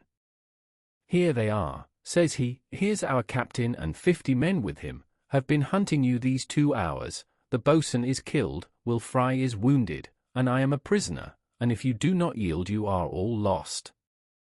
Will they give us quarter, then, says Tom Smith, and we will yield. I'll go and ask, if you promise to yield, said Robinson. So he asked the captain, and the captain himself then calls out, You, Smith, you know my voice. If you lay down your arms immediately and submit, you shall have your lives, all but Will Atkins. Upon this Will Atkins cried out, For God's sake, Captain, give me quarter, what have I done? They have all been as bad as I, which, by the way, was not true, for it seems this Will Atkins was the first man that laid hold of the captain when they first mutinied, and used him barbarously in tying his hands and giving him injurious language. However, the captain told him he must lay down his arms at discretion, and trust to the governor's mercy, by which he meant me, for they all called me governor. In a word, they all laid down their arms and begged their lives, and I sent the man that had parleyed with them, and 2 more, who bound them all, and then my great army of 50 men, which, with those 3, were in all but 8, came up and seized upon them, and upon their boat, only that I kept myself and 1 more out of sight for reasons of state. Our next work was to repair the boat, and think of seizing the ship, and as for the captain, now he had leisure to parley with them, he expostulated with them upon the villainy of their practices with him, and upon the further wickedness of their design, and how certainly it must bring them to misery and distress in the end, and perhaps to the gallows. They all appeared very penitent, and begged hard for their lives. As for that, he told them they were not his prisoners, but the commanders of the island, that they thought they had set him on shore in a barren, uninhabited island, but it had pleased God so to direct them that it was inhabited, and that the governor was an Englishman, that he might hang them all there, if he pleased, but as he had given them all quarter, he supposed he would send them to England, to be dealt with there as justice required, except Atkins, whom he was commanded by the governor to advise to prepare for death, for that he would be hanged in the morning. Though this was all but a fiction of his own, yet it had its desired effect. Atkins fell upon his knees to beg the captain to intercede with the governor for his life, and all the rest begged of him, for God's sake, that they might not be sent to England. It now occurred to me that the time of our deliverance was come, and that it would be a most easy thing to bring these fellows in to be hearty in getting possession of the ship, so I retired in the dark from them, that they might not see what kind of a governor they had, and called the captain to me. When I called, at a good distance, one of the men was ordered to speak again, and say to the captain, "Captain, the commander calls for you." And presently the captain replied, "Tell his excellency, I am just coming." This more perfectly amazed them, and they all believed that the commander was just by, with his 50 men. Upon the captain coming to me, I told him my project for seizing the ship, which he liked wonderfully well, and resolved to put it in execution the next morning. But, in order to execute it with more art, and to be secure of success, I told him we must divide the prisoners, and that he should go and take Atkins, and 2 more of the worst of them, and send them pinioned to the cave where the others lay. This was committed to Friday and the 2 men who came on shore with the captain. They conveyed them to the cave as to a prison, and it was, indeed, a dismal place, especially to men in their condition. The others I ordered to my bower, as I called it, of which I have given a full description, and as it was fenced in, and they pinioned, the place was secure enough, considering they were upon their behavior. To these in the morning I sent the captain, who was to enter into a parley with them, in a word, to try them, and tell me whether he thought they might be trusted or not to go on board and surprise the ship. He talked to them of the injury done him, of the condition they were brought to, and that though the governor had given them quarter for their lives as to the present action, yet that if they were sent to England they would all be hanged in chains, but that if they would join in so just an attempt as to recover the ship, he would have the governor's engagement for their pardon. Any one may guess how readily such a proposal would be accepted by men in their condition. They fell down on their knees to the captain, and promised, with the deepest imprecations, that they would be faithful to him to the last drop, and that they should owe their lives to him, and would go with him all over the world, that they would own him as a father to them as long as they lived. "Well," says the captain, "I must go and tell the governor what you say, and see what I can do to bring him to consent to it." So he brought me an account of the temper he found them in, and that he verily believed they would be faithful. However, that we might be very secure, I told him he should go back again and choose out those 5, and tell them, that they might see he did not want men, that he would take out those 5 to be his assistants, and that the governor would keep the other 2, and the 3 that were sent prisoners to the castle of my cave, as hostages for the fidelity of those 5, and that if they proved unfaithful in the execution, the 5 hostages should be hanged in chains alive on the shore. This looked severe, and convinced them that the governor was in earnest. However, they had no way left them but to accept it, and it was now the business of the prisoners, as much as of the captain, to persuade the other 5 to do their duty. Our strength was now thus ordered for the expedition: first, the captain, his mate, and passenger; second, the 2 prisoners of the first gang, to whom, having their character from the captain, I had given their liberty, and trusted them with arms; third, the other 2 that I had kept till now in my bower, pinioned, but on the captain's motion had now released; fourth, these 5 released at last, so that there were 12 in all, besides 5 we kept prisoners in the cave for hostages. I asked the captain if he was willing to venture with these hands on board the ship, but as for me and my man Friday, I did not think it was proper for us to stir, having 7 men left behind, and it was employment enough for us to keep them asunder, and supply them with victuals. As to the 5 in the cave, I resolved to keep them fast, but Friday went in twice a day to them, to supply them with necessaries, and I made the other 2 carry provisions to a certain distance, where Friday was to take them.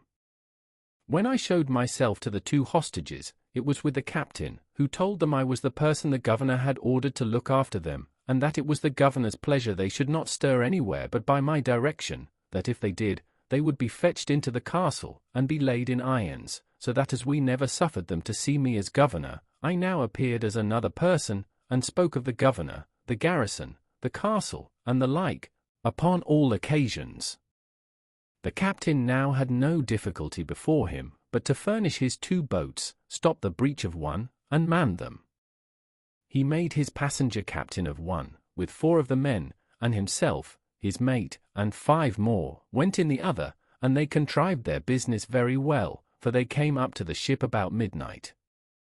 As soon as they came within call of the ship, he made Robinson hail them, and tell them they had brought off the men and the boat, but that it was a long time before they had found them, and the like, holding them in a chat till they came to the ship's side, when the captain and the mate entering first with their arms, immediately knocked down the second mate and carpenter with the butt end of their muskets, being very faithfully seconded by their men, they secured all the rest that were upon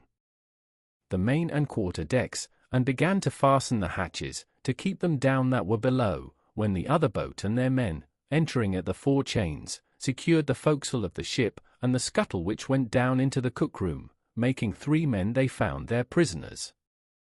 When this was done, and all safe upon deck, the captain ordered the mate, with 3 men, to break into the round house, where the new rebel captain lay, who, having taken the alarm, had got up, and with 2 men and a boy had got firearms in their hands, and when the mate, with a crow, split open the door, the new captain and his men fired boldly among them, and wounded the mate with a musket ball, which broke his arm, and wounded 2 more of the men, but killed nobody. The mate, calling for help, rushed, however, into the round house, wounded as he was, and, with his pistol, shot the new captain through the head, the bullet entering at his mouth, and came out again behind one of his ears, so that he never spoke a word more, upon which the rest yielded, and the ship was taken effectually, without any more lives lost. As soon as the ship was thus secured, the captain ordered 7 guns to be fired, which was the signal agreed upon with me to give me notice of his success, which, you may be sure, I was very glad to hear, having sat watching upon the shore for it till near 2 o'clock in the morning. Having thus heard the signal plainly, I laid me down, and it having been a day of great fatigue to me, I slept very sound, till I was surprised with the noise of a gun, and presently starting up, I heard a man call me by the name of Governor.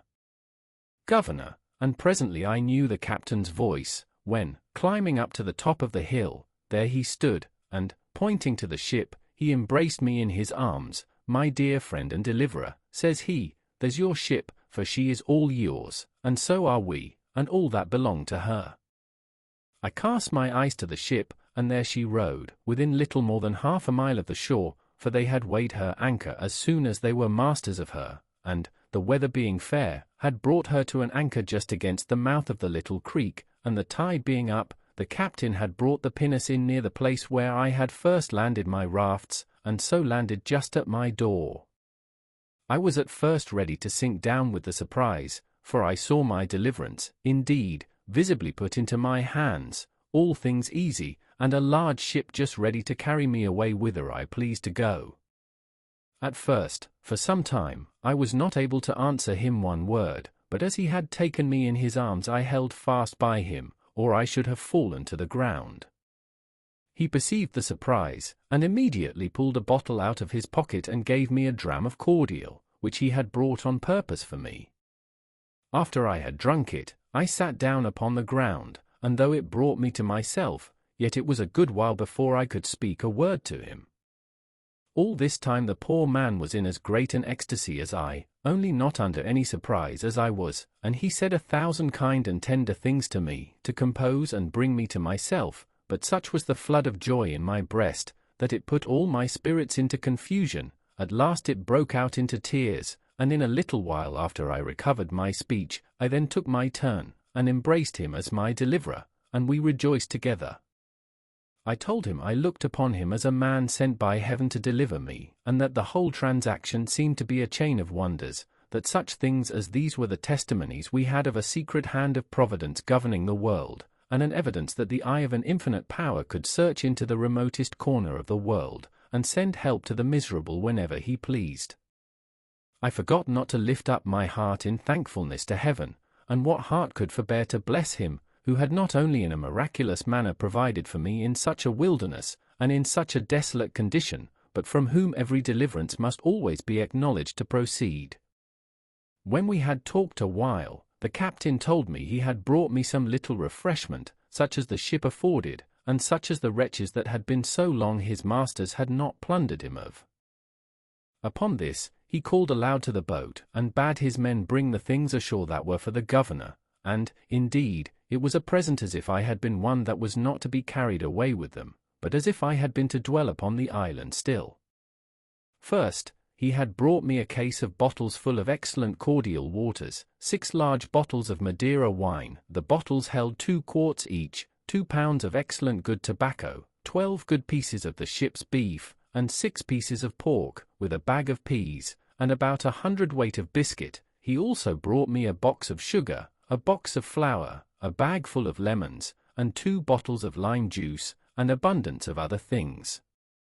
But besides these, and what was 1,000 times more useful to me, he brought me 6 new clean shirts, 6 very good neckcloths, 2 pair of gloves, 1 pair of shoes, a hat, and 1 pair of stockings, with a very good suit of clothes of his own, which had been worn but very little. In a word, he clothed me from head to foot. It was a very kind and agreeable present, as any one may imagine, to one in my circumstances, but never was anything in the world of that kind so unpleasant, awkward, and uneasy as it was to me to wear such clothes at first. After these ceremonies were past, and after all his good things were brought into my little apartment, we began to consult what was to be done with the prisoners we had, for it was worth considering whether we might venture to take them with us or no, especially 2 of them, whom he knew to be incorrigible and refractory to the last degree, and the captain said he knew they were such rogues that there was no obliging them, and if he did carry them away, it must be in irons, as malefactors, to be delivered over to justice at the first English colony he could come to, and I found that the captain himself was very anxious about it. Upon this, I told him that, if he desired it, I would undertake to bring the 2 men he spoke of to make it their own request that he should leave them upon the island. I should be very glad of that, says the captain, with all my heart. Well, says I will send for them up and talk with them for you. So I caused Friday and the 2 hostages, for they were now discharged, their comrades having performed their promise, I caused them to go to the cave, and bring up the 5 men, pinioned as they were, to the bower, and keep them there till I came. After some time, I came thither dressed in my new habit, and now I was called governor again. Being all met, and the captain with me, I caused the men to be brought before me, and I told them I had got a full account of their villainous behavior to the captain, and how they had run away with the ship, and were preparing to commit further robberies, but that Providence had ensnared them in their own ways, and that they were fallen into the pit which they had dug for others. I let them know that by my direction the ship had been seized, that she lay now in the road, and they might see by and by that their new captain had received the reward of his villainy, and that they would see him hanging at the yardarm, that, as to them, I wanted to know what they had to say why I should not execute them as pirates taken in the fact, as by my commission they could not doubt but I had authority so to do. One of them answered in the name of the rest, that they had nothing to say but this, that when they were taken the captain promised them their lives, and they humbly implored my mercy. But I told them I knew not what mercy to show them, for as for myself, I had resolved to quit the island with all my men, and had taken passage with the captain to go to England, and as for the captain, he could not carry them to England other than as prisoners in irons, to be tried for mutiny and running away with the ship, the consequence of which, they must needs know, would be the gallows, so that I could not tell what was best for them, unless they had a mind to take their fate in the island. If they desired that, as I had liberty to leave the island, I had some inclination to give them their lives, if they thought they could shift on shore. They seemed very thankful for it, and said they would much rather venture to stay there than be carried to England to be hanged. So I left it on that issue. However, the captain seemed to make some difficulty of it, as if he durst not leave them there. Upon this I seemed a little angry with the captain, and told him that they were my prisoners, not his, and that seeing I had offered them so much favor, I would be as good as my word, and that if he did not think fit to consent to it I would set them at liberty, as I found them, and if he did not like it he might take them again if he could catch them. Upon this they appeared very thankful, and I accordingly set them at liberty, and bade them retire into the woods, to the place whence they came, and I would leave them some firearms, some ammunition, and some directions how they should live very well if they thought fit. Upon this I prepared to go on board the ship, but told the captain I would stay that night to prepare my things, and desired him to go on board in the meantime, and keep all right in the ship, and send the boat on shore next day for me, ordering him, at all events, to cause the new captain, who was killed, to be hanged at the yardarm, that these men might see him. When the captain was gone I sent for the men up to me to my apartment, and entered seriously into discourse with them on their circumstances. I told them I thought they had made a right choice, that if the captain had carried them away they would certainly be hanged. I showed them the new captain hanging at the yardarm of the ship, and told them they had nothing less to expect. When they had all declared their willingness to stay, I then told them I would let them into the story of my living there, and put them into the way of making it easy to them. Accordingly, I gave them the whole history of the place, and of my coming to it, showed them my fortifications, the way I made my bread, planted my corn, cured my grapes, and, in a word, all that was necessary to make them easy. I told them the story also of the 17 Spaniards that were to be expected, for whom I left a letter, and made them promise to treat them in common with themselves. Here it may be noted that the captain, who had ink on board, was greatly surprised that I never hit upon a way of making ink of charcoal and water, or of something else, as I had done things much more difficult. I left them my firearms, viz. 5 muskets, 3 fowling pieces, and 3 swords. I had above a barrel and a half of powder left, for after the first year or two I used but little, and wasted none. I gave them a description of the way I managed the goats, and directions to milk and fatten them, and to make both butter and cheese. In a word, I gave them every part of my own story, and told them I should prevail with the captain to leave them 2 barrels of gunpowder more, and some garden seeds, which I told them I would have been very glad of. Also, I gave them the bag of peas which the captain had brought me to eat, and bade them be sure to sow and increase them. Chapter 19. Return to England. Having done all this I left them the next day, and went on board the ship. We prepared immediately to sail, but did not weigh that night. The next morning early, 2 of the 5 men came swimming to the ship's side, and making the most lamentable complaint of the other 3, begged to be taken into the ship for God's sake, for they should be murdered, and begged the captain to take them on board, though he hanged them immediately. Upon this the captain pretended to have no power without me, but after some difficulty, and after their solemn promises of amendment, they were taken on board, and were, some time after, soundly whipped and pickled, after which they proved very honest and quiet fellows. Some time after this, the boat was ordered on shore, the tide being up, with the things promised to the men, to which the captain, at my intercession, caused their chests and clothes to be added, which they took, and were very thankful for. I also encouraged them, by telling them that if it lay in my power to send any vessel to take them in, I would not forget them. When I took leave of this island, I carried on board, for relics, the great goatskin cap I had made, my umbrella, and one of my parrots. Also, I forgot not to take the money I formerly mentioned, which had lain by me so long useless that it was grown rusty or tarnished, and could hardly pass for silver till it had been a little rubbed and handled, as also the money I found in the wreck of the Spanish ship. And thus I left the island, the 19th of December, as I found by the ship's account, in the year 1686, after I had been upon it 28 years, 2 months, and 19 days, being delivered from this second captivity the same day of the month that I first made my escape in the longboat from among the Moors of Sallee. In this vessel, after a long voyage, I arrived in England the 11th of June, in the year 1687, having been 35 years absent. When I came to England I was as perfect a stranger to all the world as if I had never been known there. My benefactor and faithful steward, whom I had left my money in trust with, was alive, but had had great misfortunes in the world, was become a widow the second time, and very low in the world. I made her very easy as to what she owed me, assuring her I would give her no trouble, but, on the contrary, in gratitude for her former care and faithfulness to me, I relieved her as my little stock would afford, which at that time would, indeed, allow me to do but little for her, but I assured her I would never forget her former kindness to me, nor did I forget her when I had sufficient to help her, as shall be observed in its proper place.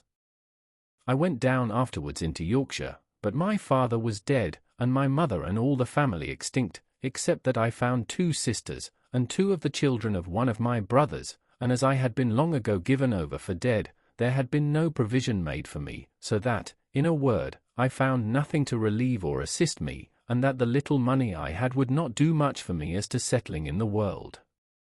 I met with one piece of gratitude indeed, which I did not expect, and this was, that the master of the ship, whom I had so happily delivered, and by the same means saved the ship and cargo, having given a very handsome account to the owners of the manner how I had saved the lives of the men and the ship, they invited me to meet them and some other merchants concerned, and altogether made me a very handsome compliment upon the subject, and a present of almost £200 sterling. But after making several reflections upon the circumstances of my life, and how little way this would go towards settling me in the world, I resolved to go to Lisbon, and see if I might not come at some information of the state of my plantation in the Brazils, and of what was become of my partner, who, I had reason to suppose, had some years past given me over for dead. With this view I took shipping for Lisbon, where I arrived in April following, my man Friday accompanying me very honestly in all these ramblings, and proving a most faithful servant upon all occasions. When I came to Lisbon, I found out, by inquiry, and to my particular satisfaction, my old friend, the captain of the ship who first took me up at sea off the shore of Africa. He was now grown old, and had left off going to sea, having put his son, who was far from a young man, into his ship, and who still used the Brazil trade. The old man did not know me, and indeed I hardly knew him. But I soon brought him to my remembrance, and as soon brought myself to his remembrance, when I told him who I was. After some passionate expressions of the old acquaintance between us, I inquired, you may be sure, after my plantation and my partner. The old man told me he had not been in the Brazils for about 9 years, but that he could assure me that when he came away my partner was living, but the trustees whom I had joined with him to take cognizance of my part were both dead, that, however, he believed I would have a very good account of the improvement of the plantation, for that, upon the general belief of my being cast away and drowned, my trustees had given in the account of the produce of my part of the plantation to the procurator fiscal, who had appropriated it, in case I never came to claim it, 1/3 to the king, and 2/3 to the monastery of St. Augustine, to be expended for the benefit of the poor, and for the conversion of the Indians to the Catholic faith, but that, if I appeared, or any one for me, to claim the inheritance, it would be restored, only that the improvement, or annual production, being distributed to charitable uses, could not be restored, but he assured me that the steward of the king's revenue from lands, and the providor, or steward of the monastery, had taken great care all along that the incumbent, that is to say my partner, gave every year a faithful account of the produce, of which they had duly received my moiety. I asked him if he knew to what height of improvement he had brought the plantation, and whether he thought it might be worth looking after, or whether, on my going thither, I should meet with any obstruction to my possessing my just right in the moiety. He told me he could not tell exactly to what degree the plantation was improved, but this he knew, that my partner was grown exceeding rich upon the enjoying his part of it, and that, to the best of his remembrance, he had heard that the king's third of my part, which was, it seems, granted away to some other monastery or religious house, amounted to above 200 moidores a year, that as to my being restored to a quiet possession of it, there was no question to be made of that, my partner being alive to witness my title, and my name being also enrolled in the register of the country. Also he told me that the survivors of my 2 trustees were very fair, honest people, and very wealthy, and he believed I would not only have their assistance for putting me in possession, but would find a very considerable sum of money in their hands for my account, being the produce of the farm while their fathers held the trust, and before it was given up, as above, which, as he remembered, was for about 12 years. I showed myself a little concerned and uneasy at this account, and inquired of the old captain how it came to pass that the trustees should thus dispose of my effects, when he knew that I had made my will, and had made him, the Portuguese captain, my universal heir and see.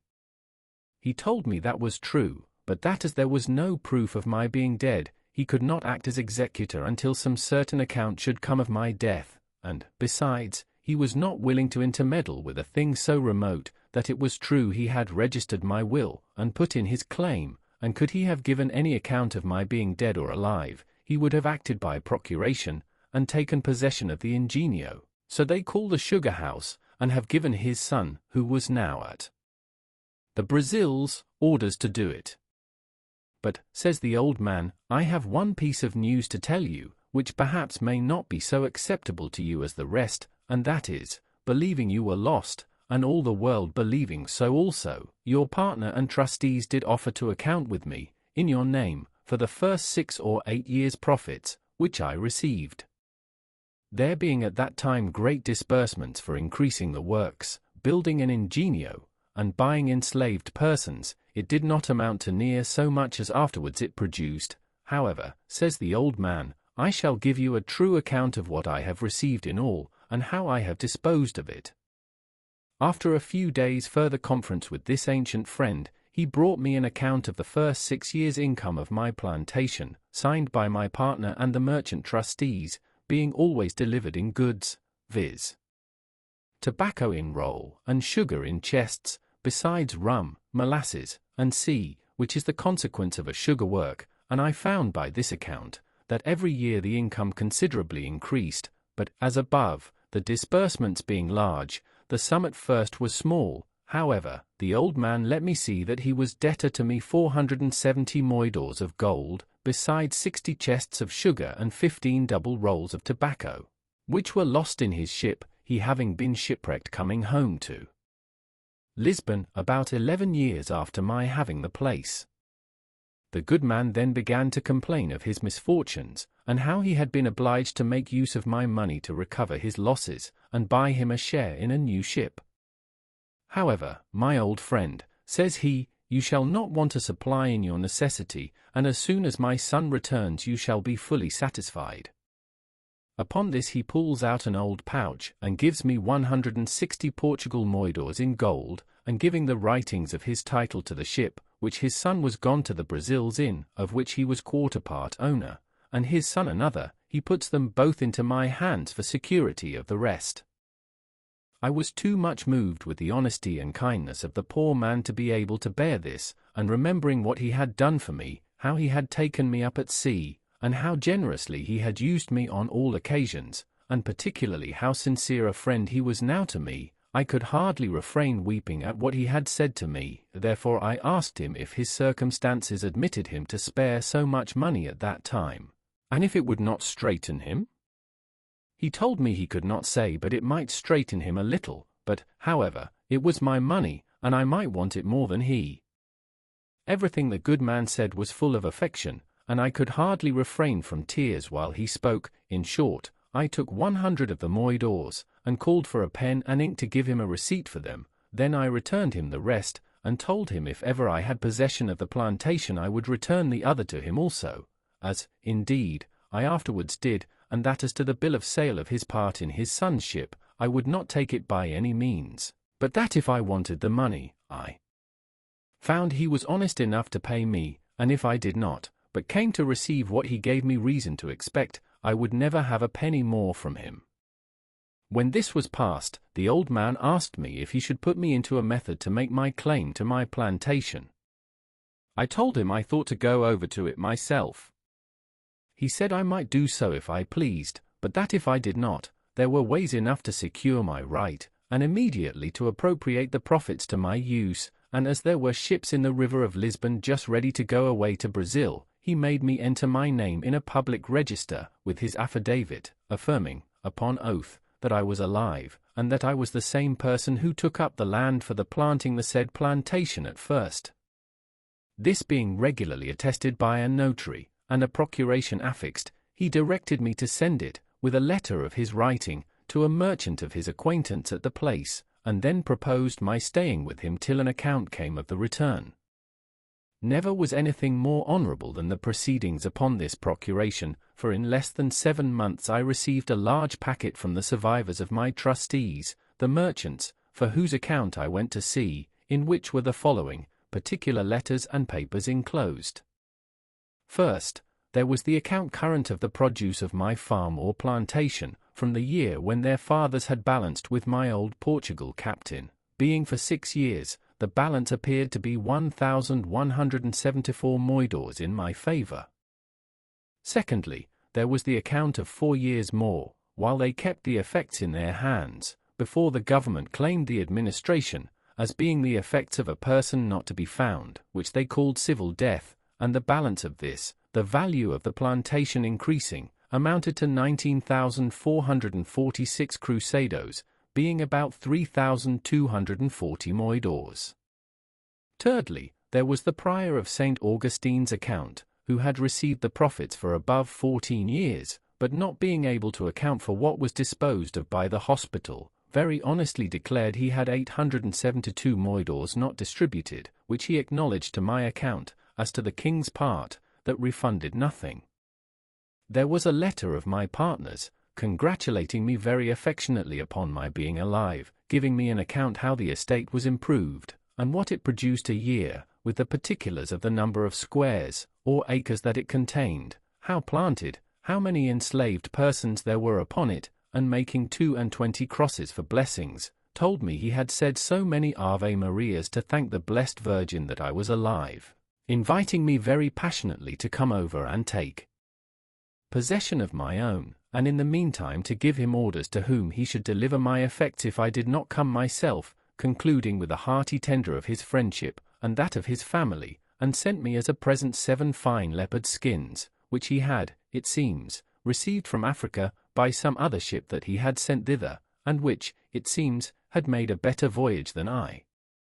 He sent me also 5 chests of excellent sweetmeats, and 100 pieces of gold uncoined, not quite so large as moidores. By the same fleet my 2 merchant trustees shipped me 1,200 chests of sugar, 800 rolls of tobacco, and the rest of the whole account in gold.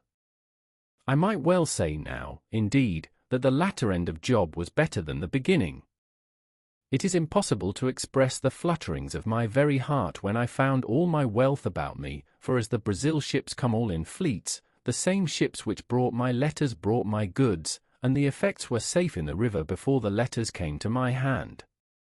In a word, I turned pale, and grew sick, and, had not the old man run and fetched me a cordial, I believe the sudden surprise of joy had overset nature, and I had died upon the spot. Nay, after that I continued very ill, and was so some hours, till a physician being sent for, and something of the real cause of my illness being known, he ordered me to be let blood, after which I had relief, and grew well, but I verily believe, if I had not been eased by a vent given in that manner to the spirits, I should have died. I was now master, all on a sudden, of above £5,000 in money, and had an estate, as I might well call it, in the Brazils, of above £1,000 a year, as sure as an estate of lands in England, and, in a word, I was in a condition which I scarce knew how to understand, or how to compose myself for the enjoyment of it. The first thing I did was to recompense my original benefactor, my good old captain, who had been first charitable to me in my distress, kind to me in my beginning, and honest to me at the end. I showed him all that was sent to me. I told him that, next to the providence of heaven, which disposed all things, it was owing to him, and that it now lay on me to reward him, which I would do 100-fold. So I first returned to him the 100 moidores I had received of him, then I sent for a notary, and caused him to draw up a general release or discharge from the 470 moidores, which he had acknowledged he owed me, in the fullest and firmest manner possible.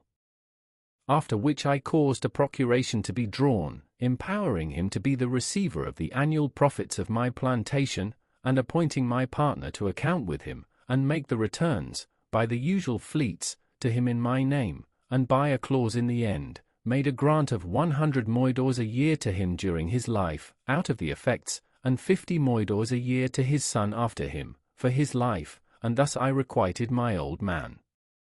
I had now to consider which way to steer my course next, and what to do with the estate that Providence had thus put into my hands, and, indeed, I had more care upon my head now than I had in my state of life in the island, where I wanted nothing but what I had, and had nothing but what I wanted, whereas I had now a great charge upon me, and my business was how to secure it. I had not a cave now to hide my money in, or a place where it might lie without lock or key, till it grew mouldy and tarnished before anybody would meddle with it. On the contrary, I knew not where to put it, or whom to trust with it. My old patron, the captain, indeed, was honest, and that was the only refuge I had. In the next place, my interest in the Brazils seemed to summon me thither, but now I could not tell how to think of going thither till I had settled my affairs, and left my effects in some safe hands behind me. At first I thought of my old friend the widow, who I knew was honest, and would be just to me, but then she was in years, and but poor, and, for aught I knew, might be in debt, so that, in a word, I had no way but to go back to England myself and take my effects with me. It was some months, however, before I resolved upon this, and, therefore, as I had rewarded the old captain fully, and to his satisfaction, who had been my former benefactor, so I began to think of the poor widow, whose husband had been my first benefactor, and she, while it was in her power, my faithful steward and instructor.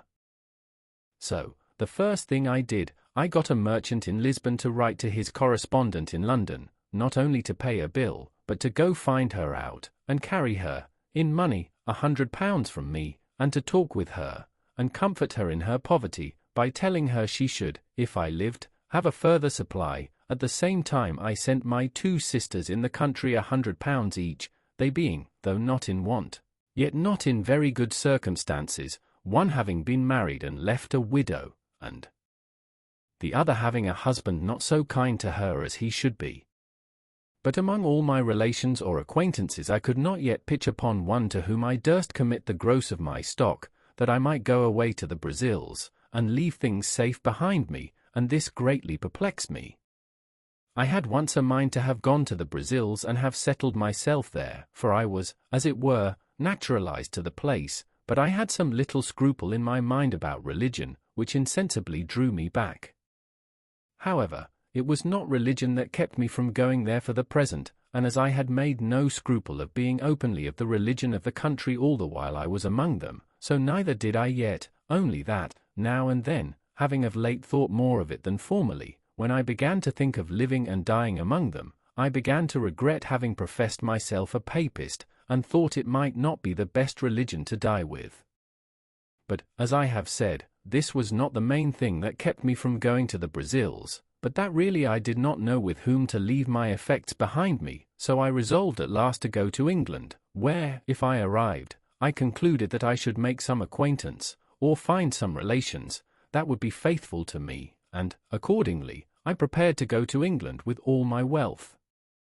In order to prepare things for my going home, I first, the Brazil fleet being just going away, resolved to give answers suitable to the just and faithful account of things I had from thence, and, first, to the Prior of St. Augustine I wrote a letter full of thanks for his just dealings, and the offer of the 872 moidores which were undisposed of, which I desired might be given, 500 to the monastery, and 372 to the poor, as the Prior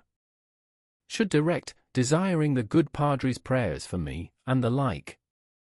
I wrote next a letter of thanks to my 2 trustees, with all the acknowledgment that so much justice and honesty called for, as for sending them any present, they were far above having any occasion of it.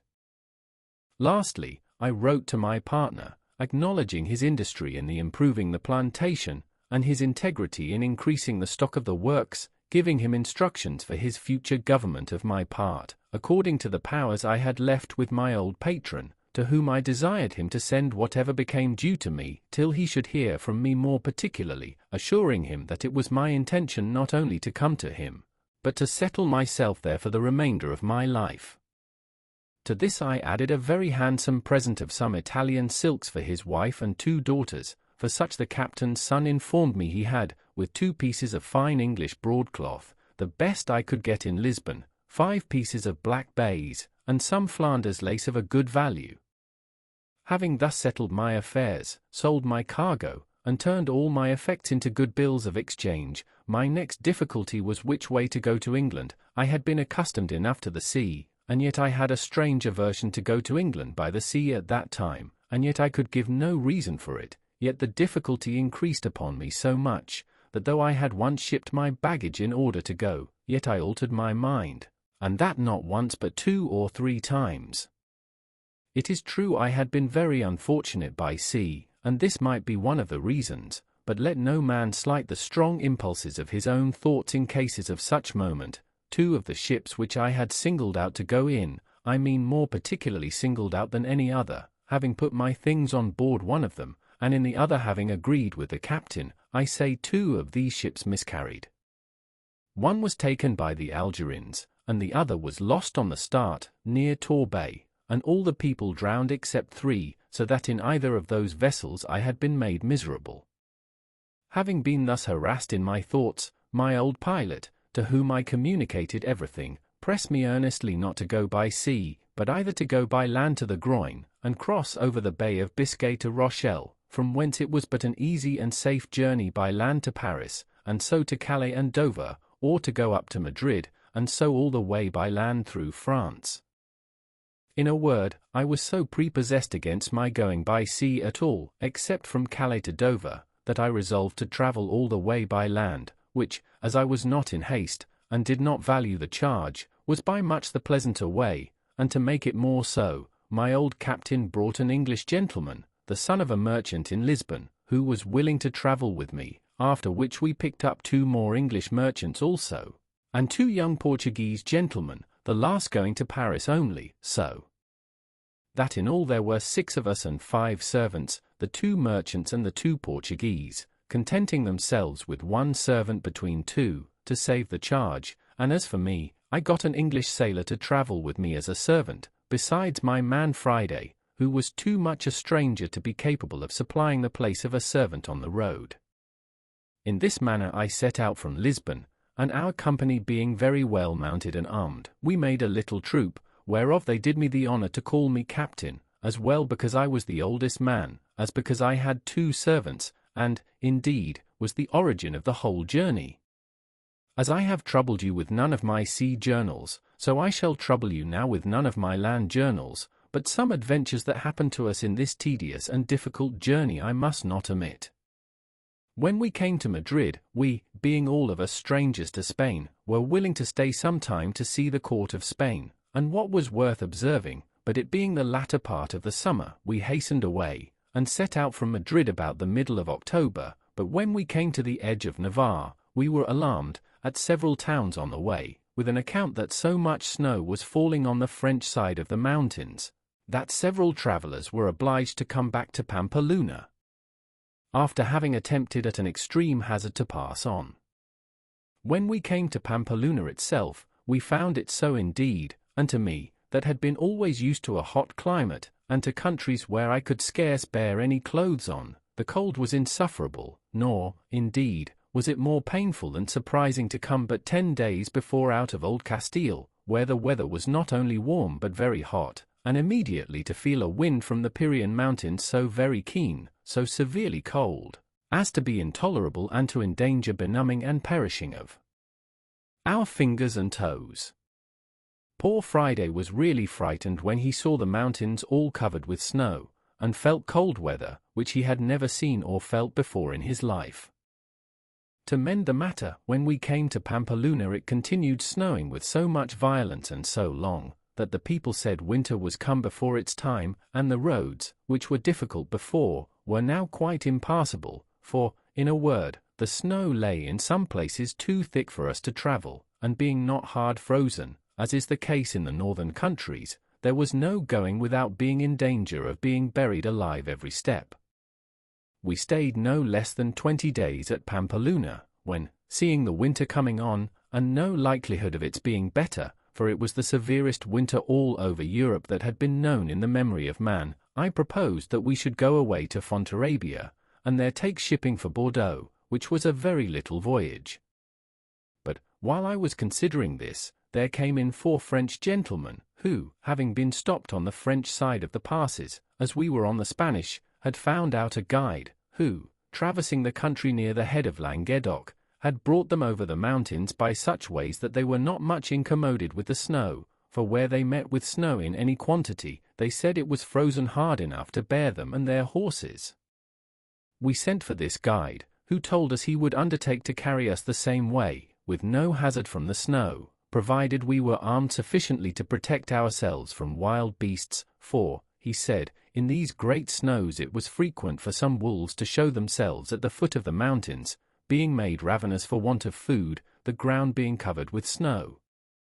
We told him we were well enough prepared for such creatures as they were, if he would insure us from a kind of 2-legged wolves, which we were told we were in most danger from, especially on the French side of the mountains. He satisfied us that there was no danger of that kind in the way that we were to go, so we readily agreed to follow him, as did also 12 other gentlemen with their servants, some French, some Spanish, who, as I said, had attempted to go, and were obliged to come back again. Accordingly, we set out from Pampeluna with our guide on the 15th of November, and indeed I was surprised when, instead of going forward, he came directly back with us on the same road that we came from Madrid, about 20 miles, when, having passed 2 rivers, and come into the plain country, we found ourselves in a warm climate again, where the country was pleasant, and no snow to be seen, but, on a sudden, turning to his left, he approached the mountains another way, and though it is true, the hills and precipices looked dreadful, yet he made so many tours, such meanders, and led us by such winding ways, that we insensibly passed the height of the mountains without being much encumbered with the snow, and all on a sudden he showed us the pleasant and fruitful provinces of Languedoc and Gascony, all green and flourishing, though at a great distance, and we had some rough way to pass still. We were a little uneasy, however, when we found it snowed 1 whole day and a night so fast that we could not travel, but he bid us be easy, we should soon be past it all. We found, indeed, that we began to descend every day, and to come more north than before, and so, depending upon our guide, we went on. It was about 2 hours before night when, our guide being something before us, and not just in sight, out rushed 3 monstrous wolves, and after them a bear, from a hollow way adjoining to a thick wood. 2 of the wolves made at the guide, and had he been far before us, he would have been devoured before we could have helped him. One of them fastened upon his horse, and the other attacked the man with such violence, that he had not time, or presence of mind enough, to draw his pistol, but hallooed and cried out to us most lustily. My man Friday being next me, I bade him ride up and see what was the matter. As soon as Friday came in sight of the man, he hallooed out as loud as the other, "Oh, master! Oh, master!" but like a bold fellow, rode directly up to the poor man, and with his pistol shot the wolf in the head that attacked him. It was happy for the poor man that it was my man Friday, for, having been used to such creatures in his country, he had no fear upon him, but went close up to him and shot him, whereas any other of us would have fired at a farther distance, and have perhaps either missed the wolf or endangered shooting the man.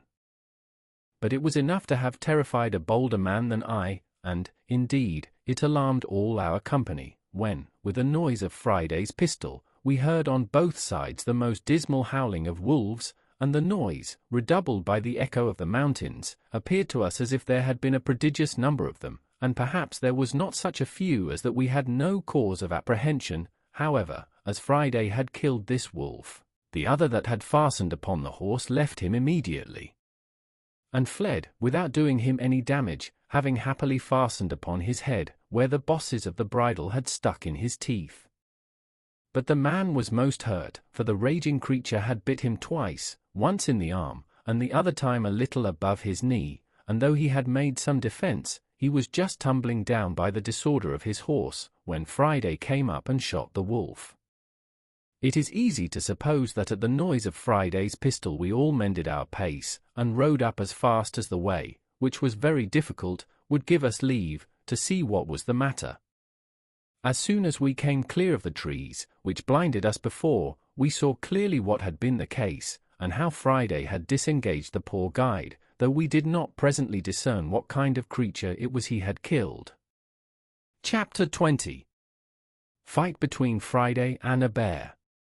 But never was a fight managed so hardily, and in such a surprising manner as that which followed between Friday and the bear, which gave us all, though at first we were surprised and afraid for him, the greatest diversion imaginable. As the bear is a heavy, clumsy creature, and does not gallop as the wolf does, who is swift and light, so he has two particular qualities, which generally are the rule of his actions. First, as to men, who are not his proper prey, he does not usually attempt them, except they first attack him, unless he be excessively hungry, which it is probable might now be the case, the ground being covered with snow. If you do not meddle with him, he will not meddle with you, but then you must take care to be very civil to him, and give him the road, for he is a very nice gentleman. He will not go a step out of his way for a prince. Nay, if you are really afraid, your best way is to look another way and keep going on, for sometimes if you stop, and stand still, and look steadfastly at him, he takes it for an affront, but if you throw or toss anything at him, though it were but a bit of stick as big as your finger, he thinks himself abused, and sets all other business aside to pursue his revenge, and will have satisfaction in point of honor. That is his first quality. The next is, if he be once affronted, he will never leave you, night or day, till he has his revenge, but follows at a good round rate till he overtakes you. My man Friday had delivered our guide, and when we came up to him he was helping him off his horse, for the man was both hurt and frightened, when on a sudden we espied the bear come out of the wood, and a monstrous one it was, the biggest by far that ever I saw. We were all a little surprised when we saw him, but when Friday saw him, it was easy to see joy and courage in the fellow's countenance. "Oh! Oh! Oh!" says Friday, 3 times, pointing to him. "Oh, master, you give me tea leave, me shocky tea hand with him, me marky you good laugh." I was surprised to see the fellow so well pleased. "You fool," says I, "he will eat you up." "Eaty me up. Eaty me up," says Friday, twice over again. "Me eaty him up, me marky you good laugh, you all stay here, me show you good laugh." So down he sits, and gets off his boots in a moment, and puts on a pair of pumps, as we call the flat shoes they wear, and which he had in his pocket, gives my other servant his horse, and with his gun away he flew, swift like the wind. The bear was walking softly on, and offered to meddle with nobody, till Friday coming pretty near, calls to him, as if the bear could understand him. Hark ye, says Friday, "me speak ye with you." We followed at a distance, for now being down on the Gascony side of the mountains, we were entered a vast forest, where the country was plain and pretty open, though it had many trees in it scattered here and there. Friday, who had, as we say, the heels of the bear, came up with him quickly, and took up a great stone, and threw it at him, and hit him just on the head, but did him no more harm than if he had thrown it against a wall, but it answered Friday's end, for the rogue was so void of fear that he did it purely to make the bear follow him, and show us some laugh as he called it. As soon as the bear felt the blow, and saw him, he turns about and comes after him, taking very long strides, and shuffling on at a strange rate, so as would have put a horse to a middling gallop. Away runs Friday, and takes his course as if he ran towards us for help, so we all resolved to fire at once upon the bear, and deliver my man, though I was angry at him for bringing the bear back upon us, when he was going about his own business another way, and especially I was angry that he had turned the bear upon us, and then ran away, and I called out, "You dog! Is this your making us laugh? Come away, and take your horse, that we may shoot the creature." He heard me, and cried out, no shoot, stand still, and you get much laugh." And as the nimble creature ran 2 feet for the bear's one, he turned on a sudden on one side of us, and seeing a great oak tree fit for his purpose, he beckoned to us to follow, and doubling his pace, he got nimbly up the tree, laying his gun down upon the ground, at about 5 or 6 yards from the bottom of the tree. The bear soon came to the tree, and we followed at a distance. The first thing he did, he stopped at the gun, smelt at it, but let it lie, and up he scrambles into the tree, climbing like a cat, though so monstrous heavy. I was amazed at the folly, as I thought it, of my man, and could not for my life see anything to laugh at, till seeing the bear get up the tree, we all rode near to him. When we came to the tree, there was Friday got out to the small end of a large branch, and the bear got about halfway to him. As soon as the bear got out to that part where the limb of the tree was weaker, says he to us, now you see me teach ye. The bear danced, so he began jumping and shaking the bough, at which the bear began to totter, but stood still, and began to look behind him, to see how he should get back. Then, indeed, we did laugh heartily. But Friday had not done with him by a great deal, when seeing him stand still, he called out to him again, as if he had supposed the bear could speak English, "What, you come no farther? Pray you come farther." So he left jumping and shaking the tree, and the bear, just as if he understood what he said, did come a little farther. Then he began jumping again, and the bear stopped again. We thought now was a good time to knock him in the head, and called to Friday to stand still and we should shoot the bear, but he cried out earnestly, "Oh, pray! Oh, pray! No shoot, me shoot by and then he would have said by and by."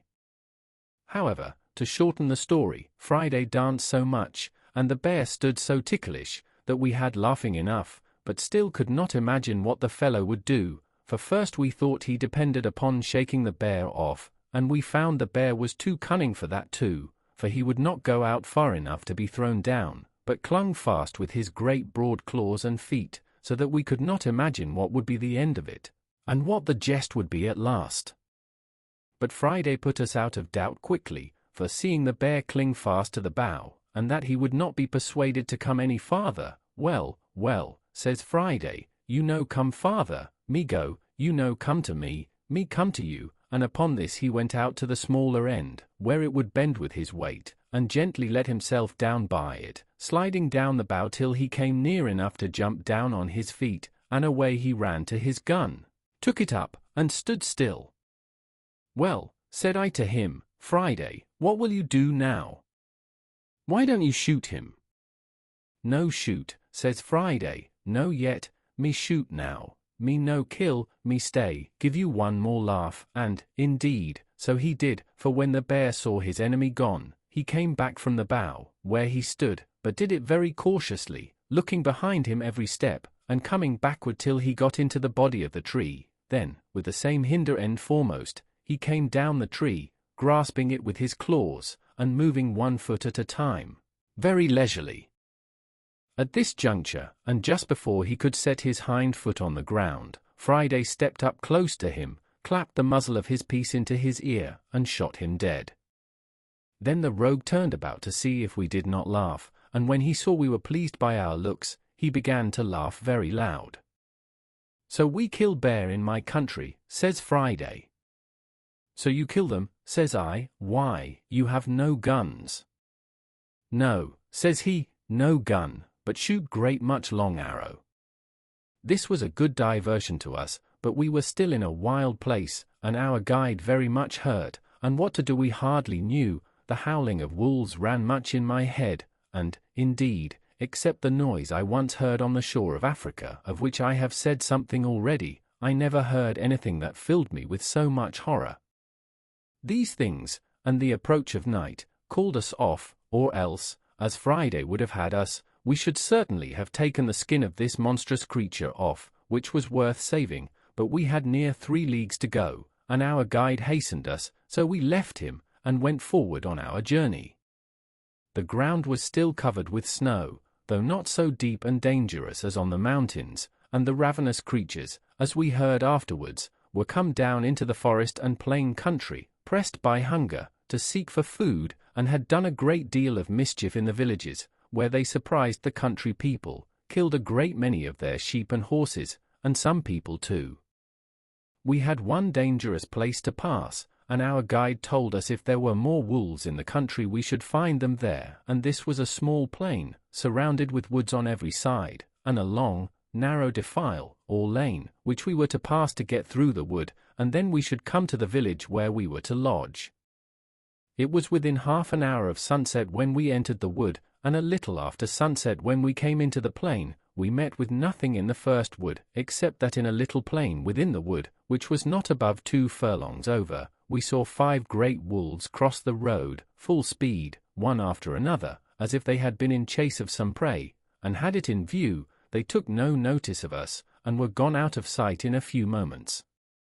Upon this, our guide, who, by the way, was but a faint-hearted fellow, bid us keep in a ready posture, for he believed there were more wolves coming. We kept our arms ready, and our eyes about us, but we saw no more wolves till we came through that wood, which was near half a league, and entered the plain. As soon as we came into the plain, we had occasion enough to look about us. The first object we met with was a dead horse, that is to say, a poor horse which the wolves had killed, and at least a dozen of them at work, we could not say eating him, but picking his bones rather, for they had eaten up all the flesh before. We did not think fit to disturb them at their feast, neither did they take much notice of us.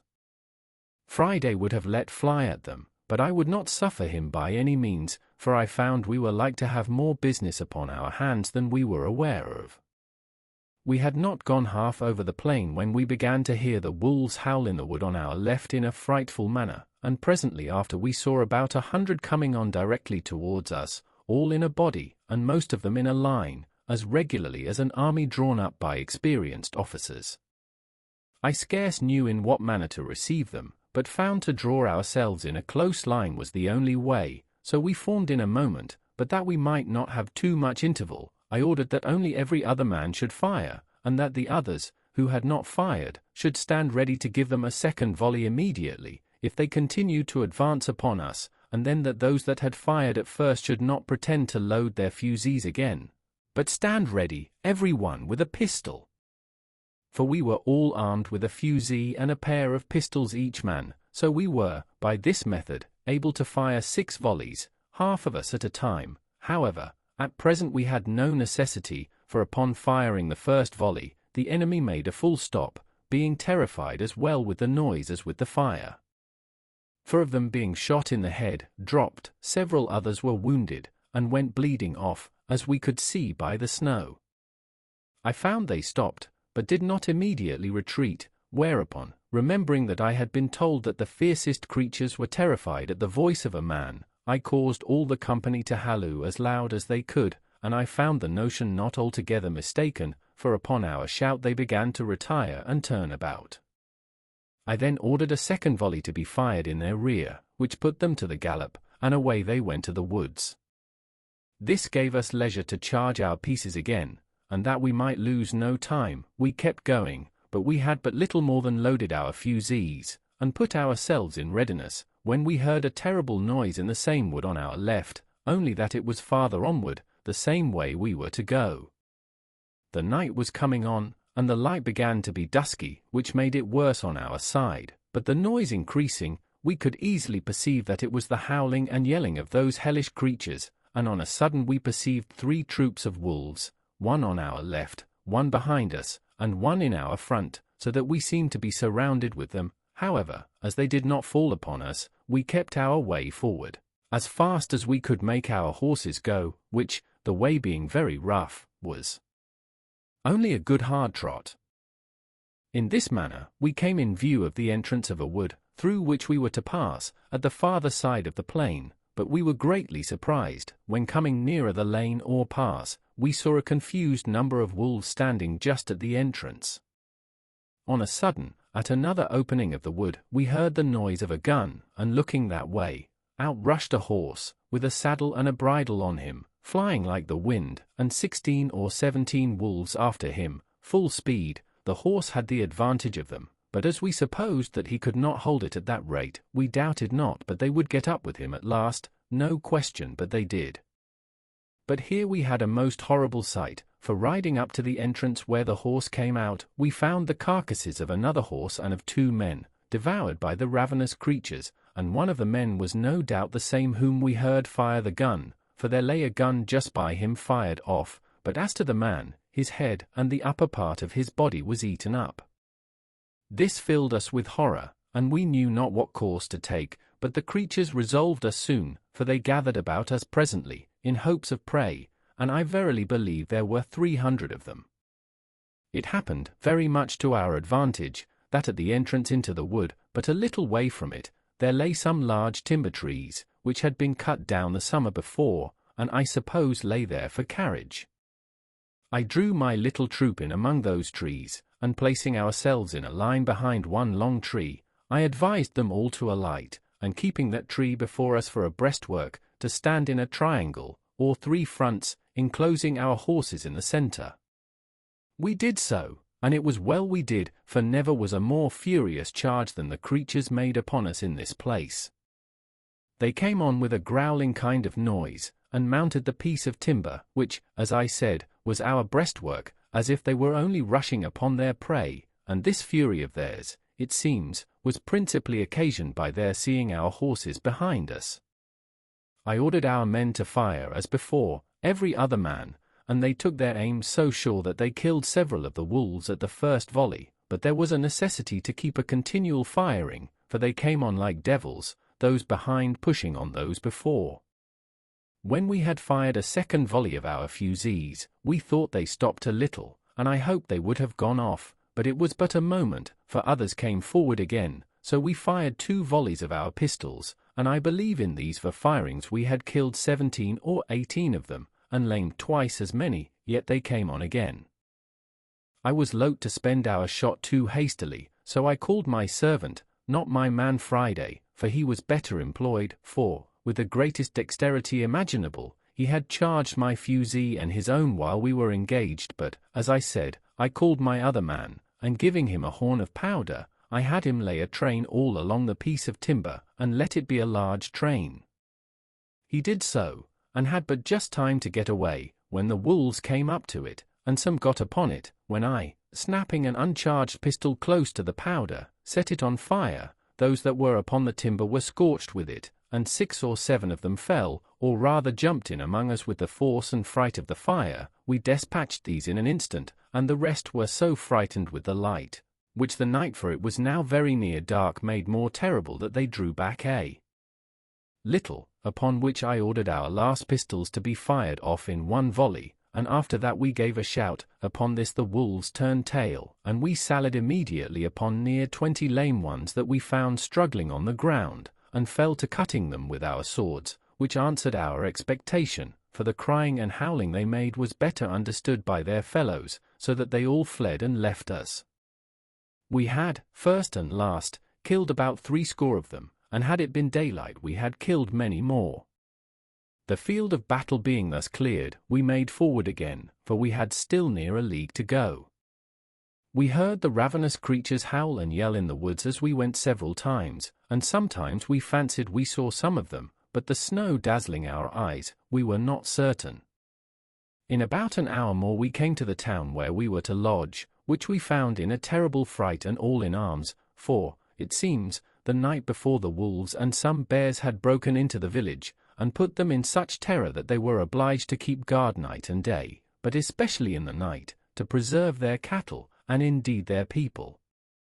The next morning our guide was so ill, and his limbs swelled so much with the rankling of his 2 wounds, that he could go no farther, so we were obliged to take a new guide here, and go to Toulouse, where we found a warm climate, a fruitful, pleasant country, and no snow, no wolves, nor anything like them. But when we told our story at Toulouse, they told us it was nothing but what was ordinary in the great forest at the foot of the mountains, especially when the snow lay on the ground, but they inquired much what kind of guide we had got who would venture to bring us that way in such a severe season, and told us it was surprising we were not all devoured. When we told them how we placed ourselves and the horses in the middle, they blamed us exceedingly, and told us it was 50 to 1, but we had been all destroyed, for it was the sight of the horses which made the wolves so furious, seeing their prey, and that at other times they are really afraid of a gun, but being excessively hungry, and raging on that account, the eagerness to come at the horses had made them senseless of danger, and that if we had not by the continual fire, and at last by the stratagem of the train of powder, mastered them, it had been great odds but that we had been torn to pieces, whereas, had we been content to have sat still on horseback, and fired as horsemen, they would not have taken the horses so much for their own, when men were on their backs, as otherwise, and withal, they told us that at last, if we had stood all together, and left our horses, they would have been so eager to have devoured them, that we might have come off safe, especially having our firearms in our hands, being so many in number. For my part, I was never so sensible of danger in my life, for, seeing above 300 devils come roaring and open-mouthed to devour us, and having nothing to shelter us or retreat to, I gave myself over for lost, and, as it was, I believe I shall never care to cross those mountains again. I think I would much rather go 1,000 leagues by sea, though I was sure to meet with a storm once a week. I have nothing uncommon to take notice of in my passage through France, nothing but what other travellers have given an account of with much more advantage than I can. I travelled from Toulouse to Paris, and without any considerable stay came to Calais, and landed safe at Dover the 14th of January, after having had a severe cold season to travel in. I was now come to the centre of my travels, and had in a little time all my new discovered estate safe about me, the bills of exchange which I brought with me having been currently paid. My principal guide and privy counsellor was my good ancient widow, who, in gratitude for the money I had sent her, thought no pains too much nor care too great to employ for me, and I trusted her so entirely that I was perfectly easy as to the security of my effects, and, indeed, I was very happy from the beginning, and now to the end, in the unspotted integrity of this good gentlewoman.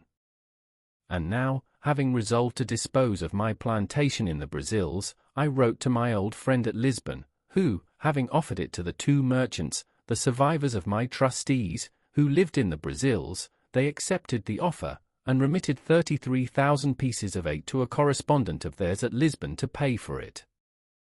In return, I signed the instrument of sale in the form which they sent from Lisbon, and sent it to my old man, who sent me the bills of exchange for 32,800 pieces of 8 for the estate, reserving the payment of 100 moidores a year to him, the old man, during his life, and 50 moidores afterwards to his son for his life, which I had promised them, and which the plantation was to make good as a rent charge.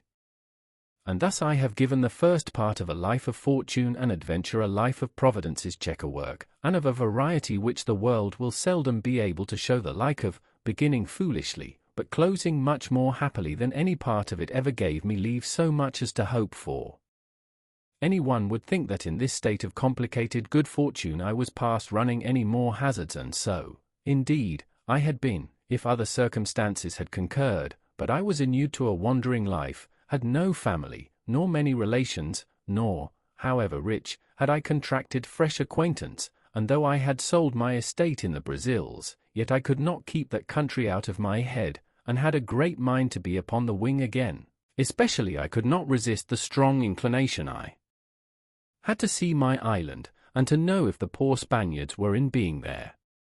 My true friend, the widow, earnestly dissuaded me from it, and so far prevailed with me, that for almost 7 years she prevented my running abroad, during which time I took my 2 nephews, the children of one of my brothers, into my care. The eldest, having something of his own, I bred up as a gentleman, and gave him a settlement of some addition to his estate after my decease.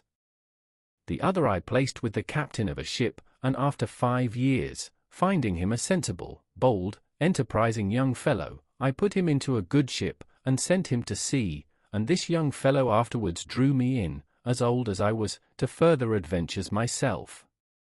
In the meantime, I in part settled myself here, for, first of all, I married, and that not either to my disadvantage or dissatisfaction, and had 3 children, 2 sons, and 1 daughter, but my wife dying, and my nephew coming home with good success from a voyage to Spain, my inclination to go abroad, and his importunity, prevailed, and engaged me to go in his ship as a private trader to the East Indies. This was in the year 1694. In this voyage I visited my new colony in the island, saw my successors the Spaniards, had the old story of their lives and of the villains I left there, how at first they insulted the poor Spaniards, how they afterwards agreed, disagreed, united, separated, and how at last the Spaniards were obliged to use violence with them, how they were subjected to the Spaniards, how honestly the Spaniards used them, a history, if it were entered into, as full of variety and wonderful accidents as my own. Part particularly, also, as to their battles with the Caribbeans, who landed several times upon the island, and as to the improvement they made upon the island itself, and how 5 of them made an attempt upon the mainland, and brought away 11 men and 5 women prisoners, by which, at my coming, I found about 20 young children on the island. Here I stayed about 20 days, left them supplies of all necessary things, and particularly of arms, powder, shot, clothes, tools, and 2 workmen, which I had brought from England with me, viz. a carpenter and a smith. Besides this, I shared the lands into parts with them, reserved to myself the property of the whole, but gave them such parts respectively as they agreed on, and having settled all things with them, and engaged them not to leave the place, I left them there. From thence I touched at the Brazils, from whence I sent a bark, which I bought there, with more people to the island, and in it, besides other supplies, I sent 7 women, being such as I found proper for service, or for wives to such as would take them. As to the Englishmen, I promised to send them some women from England, with a good cargo of necessaries, if they would apply themselves to planting, which I afterwards could not perform. The fellows proved very honest and diligent after they were mastered and had their properties set apart for them. I sent them, also, from the Brazils, 5 cows, 3 of them being big with calf, some sheep, and some hogs, which when I came again were considerably increased. But all these things, with an account how 300 Caribbees came and invaded them, and ruined their plantations, and how they fought with that whole number twice, and were at first defeated, and one of them killed, but at last, a storm destroying their enemies' canoes, they famished or destroyed almost all the rest, and renewed and recovered the possession of their plantation, and still lived upon the island. All these things, with some very surprising incidents in some new adventures of my own, for 10 years more, I shall give a farther account of in the second part of my story. End of Part 2 of The Adventures of Robinson Crusoe. Read by Long Stories for Sleep. Thank you for listening. Good night.